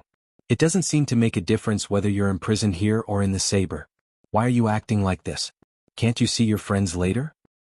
"Imprison my ass." System number 2 roared in despair. "You don't know anything." The god-slaying saber did not completely kill system number 1, but it erased its independent consciousness and absorbed all the pure spiritual energy that had been stripped away. This explanation was a little complicated, so let's use a simple example. Subsystem number 1 was a living person with self-consciousness. The god-slaying saber wiped away its self-consciousness, beat its soul back to its most primitive form and absorbed it. Jiang Pengji looked at its reaction and her gloomy mood improved a little. "Your reaction is so intense. It seems like the god-slaying saber's damage to system number 1 is more serious than killing it directly?" System number 2 suppressed the answer that slipped out of its mouth. Jiang Pengji's guess was correct. "There's no hurry. I'll reunite you with it now." She sneered and drew her saber. The blue light on the saber was more dazzling than before. It swallowed system number 2's screams in an instant. When the god-slaying saber absorbed system number 2, Jiang Pengji examined the saber with rapt attention and found that there was an additional pure spiritual energy inside. Apart from this pure spiritual energy, she also found a faint white fog-like object nearby. There was an extremely thin tube between the two like a straight straw. The white fog-like object was trying its best to absorb the spiritual energy through this tube. Every time it absorbed, the white fog-like object would tremble and make a weak bang sound. She studied it for a while but did not make any progress, so she simply withdrew from the mental brain domain. Jiang Pingji suddenly opened her eyes. She acutely smelled that the smell of blood in the air had increased. After a while, she heard Lu Shi's rather helpless voice. "If you're awake, why don't you come and take a look? There's something wrong with your little lover." Jiang Pingji shuddered and hurriedly asked, "What's wrong with Zixiao?" Wei Xi's face was much paler than before. Large beads of sweat appeared on his forehead. The sweat rolled down and wet the pillow. He looked like he was in extreme pain. If Lu Shi had not pressed him down to prevent him from moving, the wound that had just been bandaged would have burst open again. "I don't know. Not long after you closed your eyes to meditate, he almost jumped up like a carp." Lu Shi had just finished speaking and could not help but complain, "This person looks like a woman, but he's still a man. He's much stronger than ordinary women." Jiang Pingji asked Lu Shi, "And then?" "He vomited blood. Didn't you see that half of his face was covered in blood? He looks like he's possessed." As he spoke, Lu Shi leaped over and sat on Wei Xi's body, holding his limbs down. Jiang Pingji glanced at his posture and resisted the urge to stab Lu Shi. "I just killed 2 system clones. The main body had a premonition. He couldn't touch me, so he targeted Zixiao." Lu Shi suddenly reacted and said in surprise, "So, that guy is now on Wei Xi's body?" Jiang Pingji rolled her eyes at him. "If that's not the case, why would I hang all 3 things on Zixiao? The 2 seals and the yin-yang jade pendant could all imprison the main body of the system." Jiang Pingji was planning to close the door and beat the dog. Lu Shi broke into a cold sweat.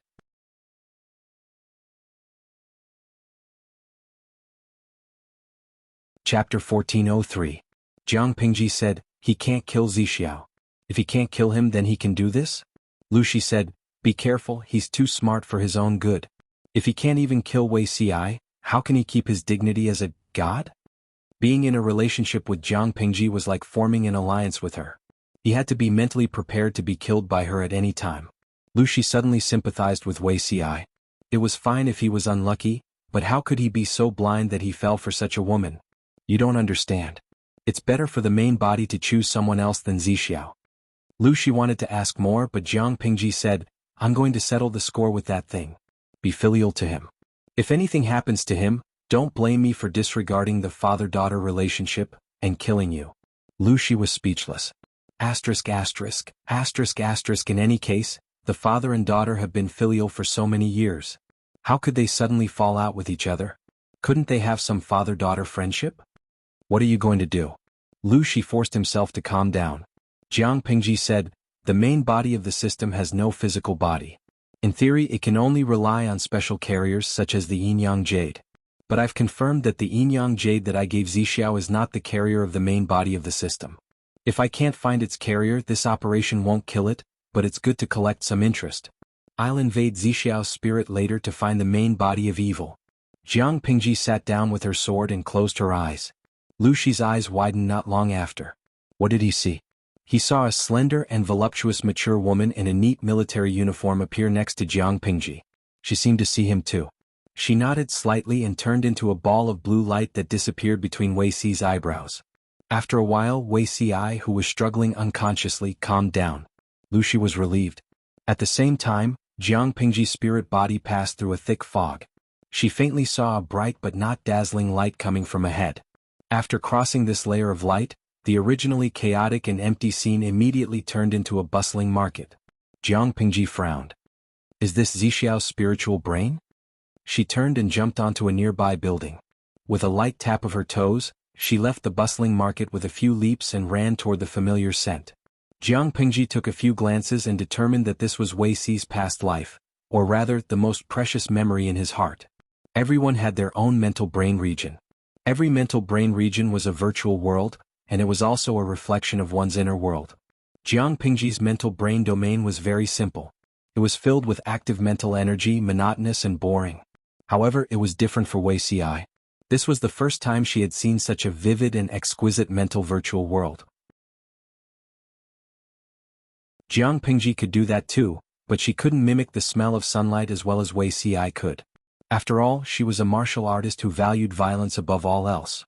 She could fight, but she had no artistic talent at all. "Why are you leaning on the wall of my house?" As she was lost in thought, Jiang Pingji heard the soft voice of a child coming from under the wall. Jiang Pingji was surprised. She looked in the direction of the sound and found a fat boy with tears on his face sitting in the corner of the wall. Are you talking to me? Jiang Pingji pointed at herself. The boy could see her? Could it be that the boy in front of her was an extremely important person to Wuxia, so he came alive in his spiritual world? Jiang Pingji noticed that many people's faces in the market were very blurry. This meant that Wuxia's memory of them was very shallow. The boy in front of her looked delicate and cute. His eyes were dark and bright under his thick eyelashes, and Jiang Pingji liked him. Of course I'm talking to you. Are you from a foreign country? The boy raised his hand to wipe away the tears on his face. His eyes were as red as a rabbit's. A foreign country? Jiang Pingji lowered her head and glanced at her attire. She had not worn the federal military uniform for a long time. She pulled out the god-slaying sword and used the reflection of the blade to clearly see her current appearance. It was not the familiar face of Lu Shi, but the face she had used for more than 40 years in her past life. Jiang Pingji's beauty in her past life was needless to say. Every time the army recruited new recruits, the adjutant liked to use her refined image to deceive the new recruits who graduated from the military school. Even if she had a cold and aloof face, outsiders would feel that she was exuding strong hormones. When she wore a solemn and orderly military uniform, outsiders would also feel that it was a uniform temptation. In the words of the salted fish in the streaming room, she could rely on her face to make a living, but she had to rely on her fists. The only difference was probably the color of her hair. Jiang Pingji twirled a lock of hair with her fingers and frowned slightly. Her original hair color was pure black, but now it was a warm and flamboyant fiery red. Coupled with the exotic vixen face, it was no wonder that the boy suspected that she was from a foreign country. Speaking of which, how did her hair change color? I'm from a foreign country. Do you know where this place is? The boy was a little depressed. Of course I'm from my home. Jiang Pingji looked at him and asked, this is a very remote corner. Why are you here? Where are the servants? The boy's attire seemed simple, but it was made of fine silk. It was not something that a child from an ordinary family could afford. She did not know which of her words had touched the boy's sore spot, but he actually cried again. Jiang Pingji could only carry him and comfort him. The boy was not afraid of strangers. Instead, he felt that Jiang Pingji made him feel very warm and at ease. Who was Jiang Pingji? If she wanted to get information out of someone, she would definitely be able to get information out of the coffins that the person's ancestors were sleeping in, let alone a boy. Jiang Pingji won the boy's trust with a few words. The boy's nickname was Fusho. He had just celebrated his 4th birthday a while ago. His father named him Kong. That day was the memorial day of the boy's mother, a concubine in the backyard who was not valued at all. The boy saw that his father did not pay any attention to the memorial day of his mother at all. He went to the palace early in the morning to teach the princess's studies. He felt very sad. He held a piece of silver in his hand and planned to sneak out of the manor to buy some offerings for his mother so that she would not be too lonely in the underworld. Who knew that he was small and weak? Even if he secretly got rid of the servants, he could not leave the manor. He spent a long time piling up a few stones. When he stepped on them, he could not reach the wall of the courtyard. Instead, he fell down. That was why he cried for a long time until Jiang Pingji appeared on the wall. Why don't I bring you to buy it? Jiang Pingji touched the boy's head. So this was Fusho. He worshipped his birth mother on the memorial day. Wasn't this child afraid that his real mother would spank him? Jiang Pingji took Fusho out of the manor and bought paper money, candles and fruits for the memorial. She looked at him hugging the basket in satisfaction and found it funny. Fusho's birth mother was just a concubine. Her memorial tablet was not qualified to be placed in the ancestral hall. It could only be placed in a small courtyard in the corner of the manor. Jiang Pingji was smiling as she watched the boy burn paper money for his birth mother, when a flurry of footsteps came from outside. She turned over and leaped onto the beam of the roof. The door suddenly opened. Fusho. The man who came in was obviously anxious. Seeing that the boy was squatting on the ground, he suddenly heaved a sigh of relief. Father, father? The boy was so scared that he stood up and hung his head aggrievedly. Without waiting for the man to say anything, the girl who was about 10 years old raised her eyebrows and said with a smile.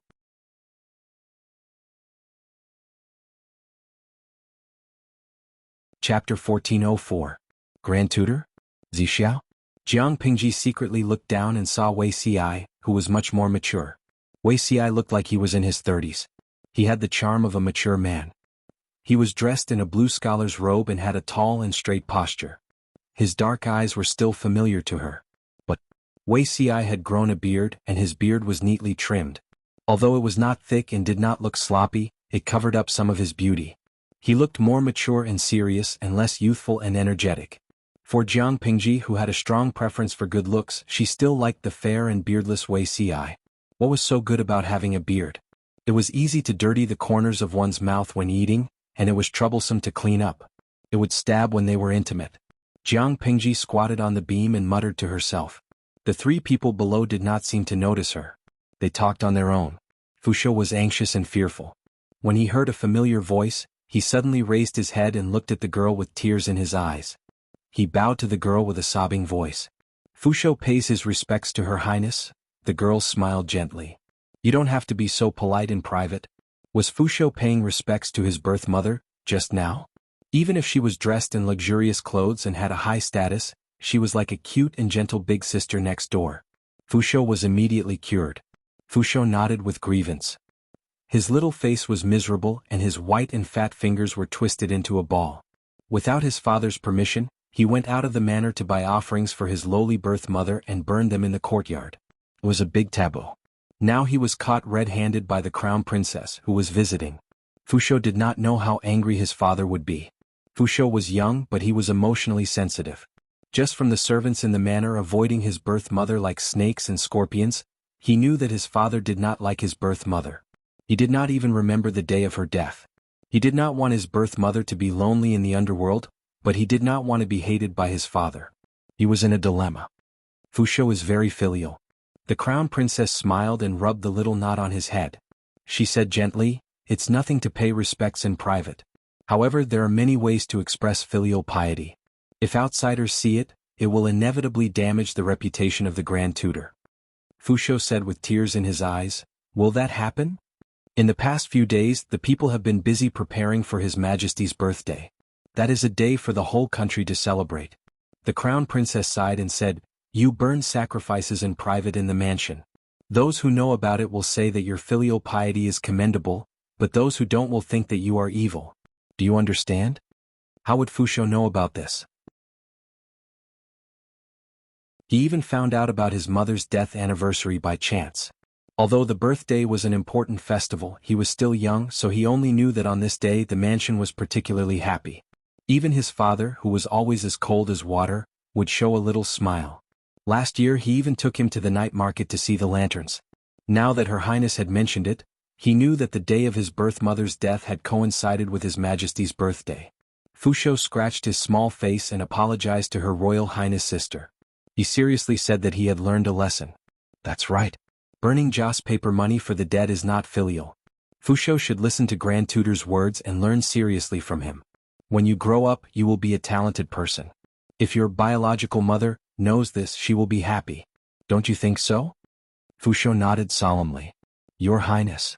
Wuxia, who was on the side, interrupted the conversation between the two with slight disapproval. Why is Grand Tutor so cautious?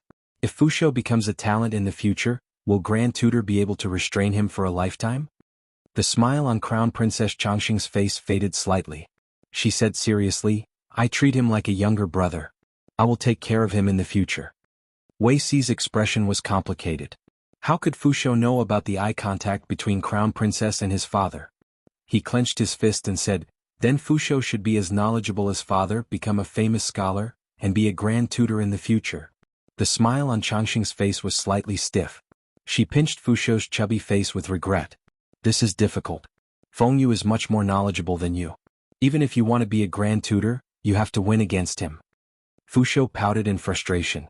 He knew who Fengyu was, the sickly man who always pinched his face behind his back and said that he was fat.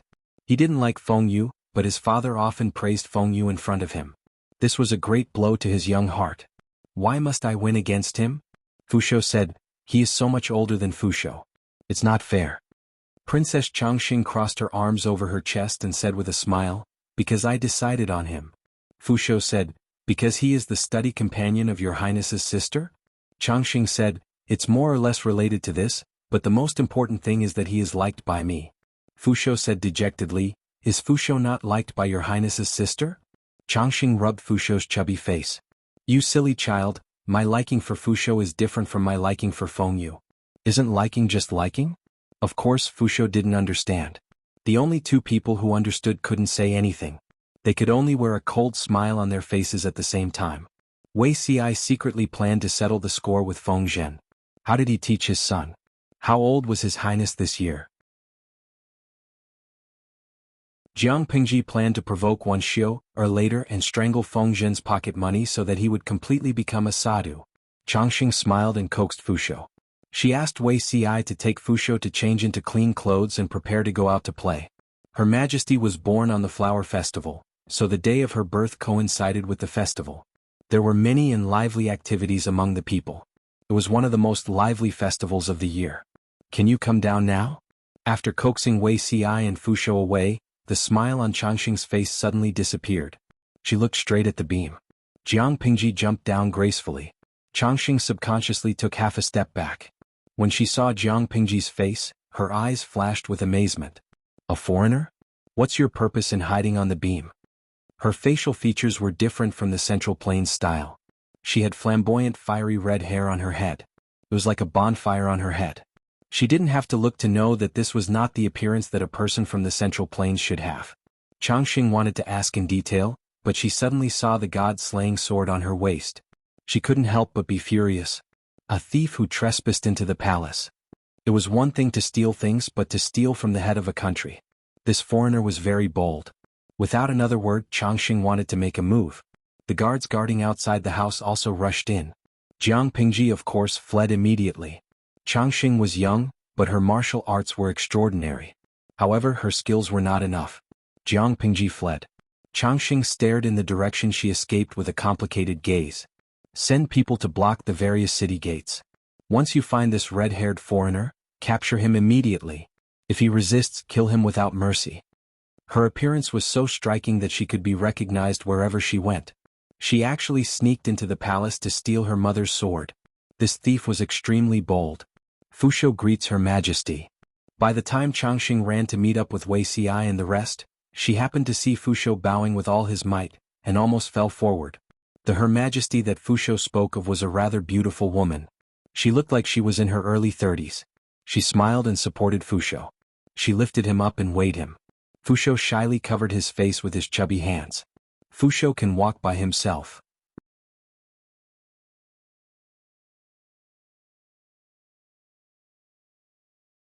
Chapter 1405. Changxing. She really did not want to admit that the woman who looked like a human trafficker was her mother. Mother, god-slaying. Changxing stepped forward and was about to salute when she suddenly saw the long saber worn by the woman's waist. A trace of astonishment flashed across her eyes. Two god-slaying sabers? Could it be that the foreign woman did not steal her mother's saber and she misunderstood? That was true. The palace was heavily guarded and her mother was strong. It was almost impossible to break through the layers of obstacles and steal the god-slaying saber. What's wrong?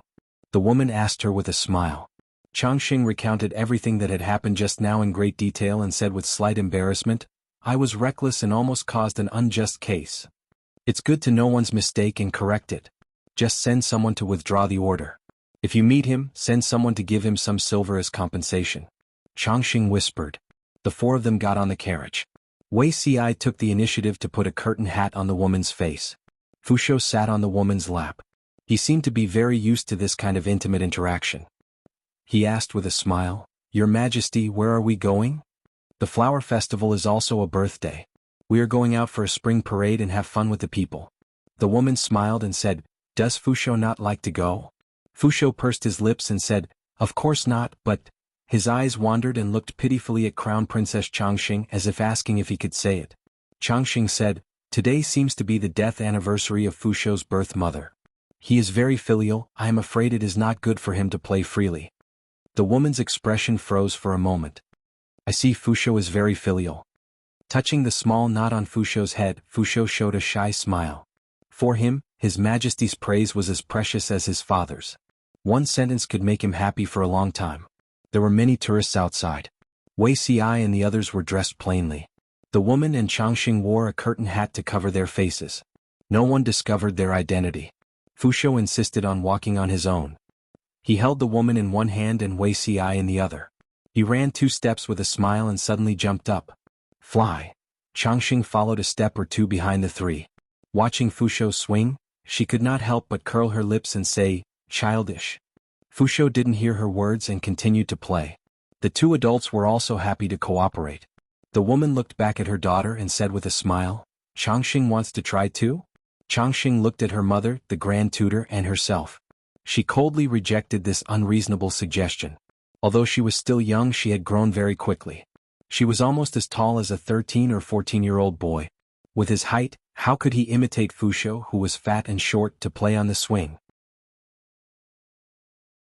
The 4 of them were like an ordinary family taking a stroll in the spring.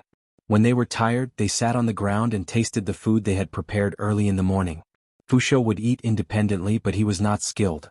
He often smeared food residue on the corner of his mouth, and the woman tirelessly helped him wipe it. Changxing looked at the 2 of them with mixed feelings until she handed over a handkerchief that emitted the fragrance of honey locust. Grand tutor. Changxing called out in slight embarrassment. Wuxia could not help but smile. He picked a few of Changxing's favorite foods for her. Grand tutor, I am no longer a child. Although he said so, his actions were honest and he didn't hesitate to eat. The Grand Tutor's culinary skills could crush the royal chefs. In my eyes, your highness is always a distance away from adulthood. As soon as he finished speaking, Fushou also noticed the situation. He shouted and opened his mouth, Fushou wants it too. Ah, no, the Grand Tutor prepared it for me. Why are you snatching it? Changxing finished the plate in 2 or 3 bites. Fushou saw the situation and immediately gave up. Hum hum hum, hum carrot hum, Her Highness's sister could not argue with him. The family of 4 was eating. Changxing caught a glimpse of a fiery red color from the corner of her eyes. Her gaze froze. That foreigner is here too? The woman asked in surprise. Foreigner? Which one? Changxing pointed. Sure enough, she saw a voluptuous and strangely dressed woman leaning on the treetop with her arms crossed. While they were looking at Jiang Pingji, she was also looking at them. The knife in her arms is really similar to the god-slaying knife. No wonder you mistook it. The woman saw Jiang Pingji's face. She had no other reaction except for some admiration. Fushou was stunned for a moment. He suddenly said, This big sister helped Fushou just now. If she had not carried him over the wall to buy offerings, it would have been impossible for Fushou's small body to climb over the wall and leave the manor. Among the 4 people, only Wei Xi's reaction was slightly strange. His expression stiffened for a moment, but this strangeness was fleeting. It was difficult to see with the naked eye. If Jiang Pingji's observation was not excellent, she might have missed it. She said with a smile, After searching for a long time, it turns out to be here. You stayed in Zixiao's spiritual world and disguised as him. You're obviously bullying him because he doesn't know how to use his spiritual energy to fight back, right?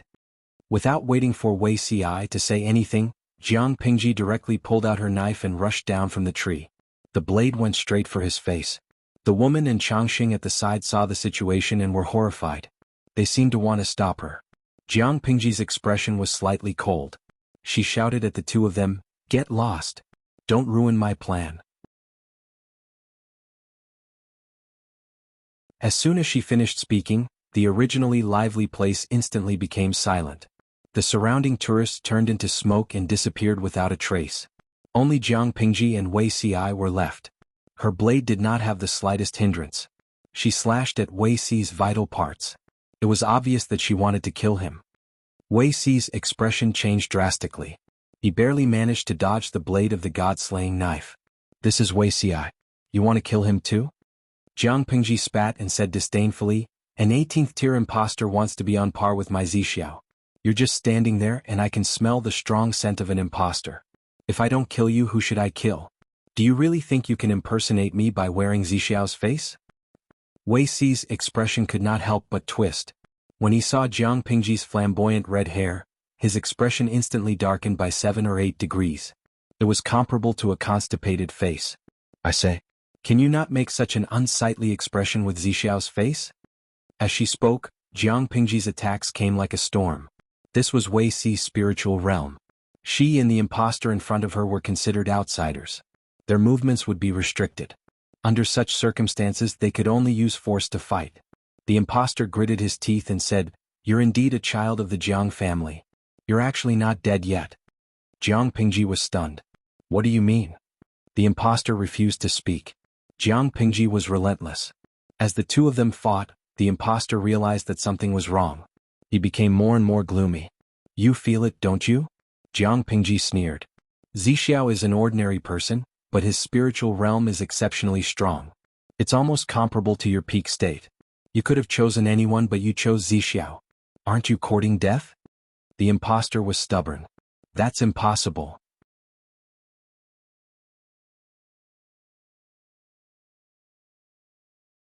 Chapter 1406. With every word Jiang Pingji said, the impostor's face darkened. The mental brain of an ordinary person was very weak. He could tear it apart with a wave of his hand and cause irreversible mental damage to the original owner. Wei Xi's mental world was rather stable. It was like a sturdy cage that prevented creatures from breaking out of it. Even if Wei Xi had been reborn, his mental brain was at most slightly stronger than an ordinary person's, but it was not to this extent. What did this look like? It was like a trap that had been set long ago, waiting for the prey to take the bait. It was obvious who was the hunter and who was the prey. Do you think you can kill me? Seeing this, the impostor revealed a sinister smile. How will you know if you don't try? Jiang Pingji was not affected at all. Her god-slaying saber swept dangerously past the impostor's neck, leaving a long, bright red line. This injury was only slightly more serious than a mosquito bite on an ordinary person, but the impostor felt as if she was being burned by a raging fire. Her face quickly turned pale. Bastard of the Jiang family. The impostor gritted her teeth and said, if I had known this would happen, I would have killed them all back then. Jiang Pingji's eyes flashed dangerously after she heard this. She did not care about her background, but it did not mean that she would not get to the bottom of it if there was a hidden story. This is the second time you've mentioned the Jiang family. What do you mean? Did it mean that the impostor in front of her came from the same world as her? Seeing that Jiang Pingji's attack was slightly less aggressive, he smiled maliciously. What do I mean? I'll kill your entire family. What? Jiang Pingji looked a little stunned. Her entire body froze for a moment. There was a flaw. The impostor was overjoyed. She switched from defense to offense and attacked Jiang Pingji's vital point. Unexpectedly, this was a flaw that Jiang Pingji deliberately revealed. Not only did she not let the impostor succeed, but she also flipped the handle of the saber. The blade pierced through the impostor's hand from top to bottom and stabbed it into the ground. Now we can have a proper talk. Jiang Pingji smiled wickedly and stepped on the impostor's back to prevent her from turning around. She grabbed the impostor's chin with one hand and forced her to look up at her. What did you mean by kill my whole family? As you know, the god-slaying saber is just an ordinary saber against normal creatures. However, against a virtual spiritual creature like you, which is a combination of pure energy and mental strength, it is fatal. Even a small wound can cause great damage. The impostor snorted and ignored Jiang Pingji's threat. Jiang Pingji said, Tisk, aren't you quite strong-willed? Are you really determined not to confess? As she said that, the hand holding the hilt of the knife ground twice, the blade stirring the wound on the impostor's hand. With the wound as the center, the impostor's hands turned from solid to solid spiritual energy. Then, the spiritual energy turned into blue light and was greedily absorbed by the god-slaying saber. Jiang Pingji clearly saw the fear and despair in the impostor's eyes. If you tell me, I might spare your life. She coaxed the impostor with a seductive tone. The impostor snorted coldly. Of course, she would not believe Jiang Pingji's words. Do you think I can't find out what I want to know if you refuse to tell me? Jiang Pingji bent down and used a little force with the tip of her foot to break the impostor's spine. She raised her hand and held his face as he rushed toward her. She sneered and said, Don't forget, this is Zixiao's spiritual brain region. You and I are both virtual bodies solidified by our spiritual consciousness. If one side is weak and the other is strong, then the weaker side is equivalent to running away in front of the stronger side. As long as I want to, I can destroy your virtual body. Tell me, what can you hide from me? After hearing that, the impostor's face turned as white as snow. I thought, with this face you would at least show some mercy. He was so depressed that he wanted to vomit blood. When a normal person saw their lover hurting them, most people would say, I don't believe it, I don't believe it. However, Jiang Pingji did not play by the rules and hit him even more fiercely. You're wearing Zixiao's face and acting coquettishly. Of course I can't tolerate it. How can I show mercy? As soon as she finished speaking, she let go of the impostor's chin, grabbed his hair and pressed him to the ground. An illusory but sticky flame appeared in the palm of her hand. Like a wildfire, It quickly spread from her palm to the impostor's head and limbs. Without waiting for the impostor to scream, Jiang Pingji let go of her hand. The god-slaying sword was afraid that the impostor would be incinerated by the flames, so it hurriedly increased the speed of absorption. In the time it took to take a breath, the impostor was completely incinerated. A small part of the totem on the body of the sword was completed. Jiang Pingji also obtained the information she wanted. She pulled the long sword out of the ground and found that the totem on the body of the sword was one size bigger, but it was still incomplete. It was obvious that the impostor was not the main body of the system. She curled her lips and said uninterestedly, I thought it was a big fish. I didn't expect it to be another shrimp." She observed the size of the totem and found that 1/3 of the totem pattern on the body of the sword had been restored. Previously it was only 1/10. Although it was a shrimp, this small shrimp was fatter than the 2 systems that Jiang Pingji had killed. I felt that something was wrong when I didn't find the special carrier that the system was attached to. I didn't expect it to really be sliced. The system was really arrogant. It had sliced itself so many times in a row. Wasn't it afraid of being divided?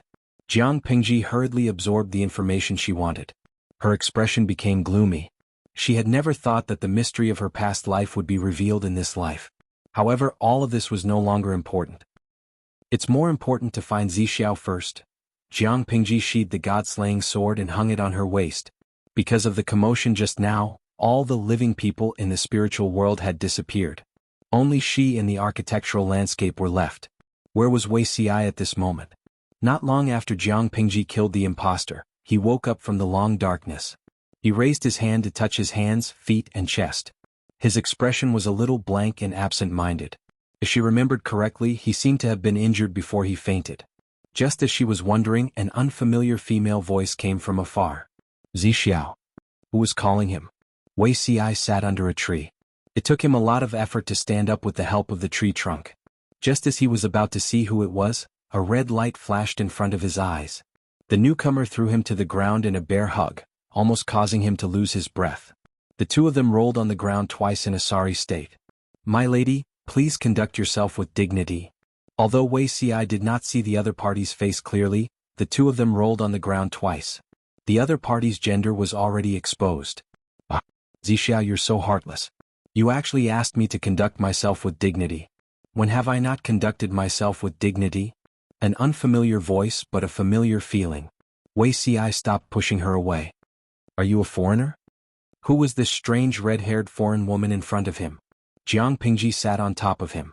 She raised her hand to push aside her messy red hair and moved closer to him. The tip of her nose was against the tip of her nose, and her eyes were slightly narrowed. She bent her index finger and hooked the front of his shirt, revealing her smooth and delicate collarbone. She smiled and said, "I've changed into a disguise. Zixiao, you can't recognize me?" There were 4 people in the family, but 3 of them said she was a foreigner. What happened to loving her soul and not her appearance?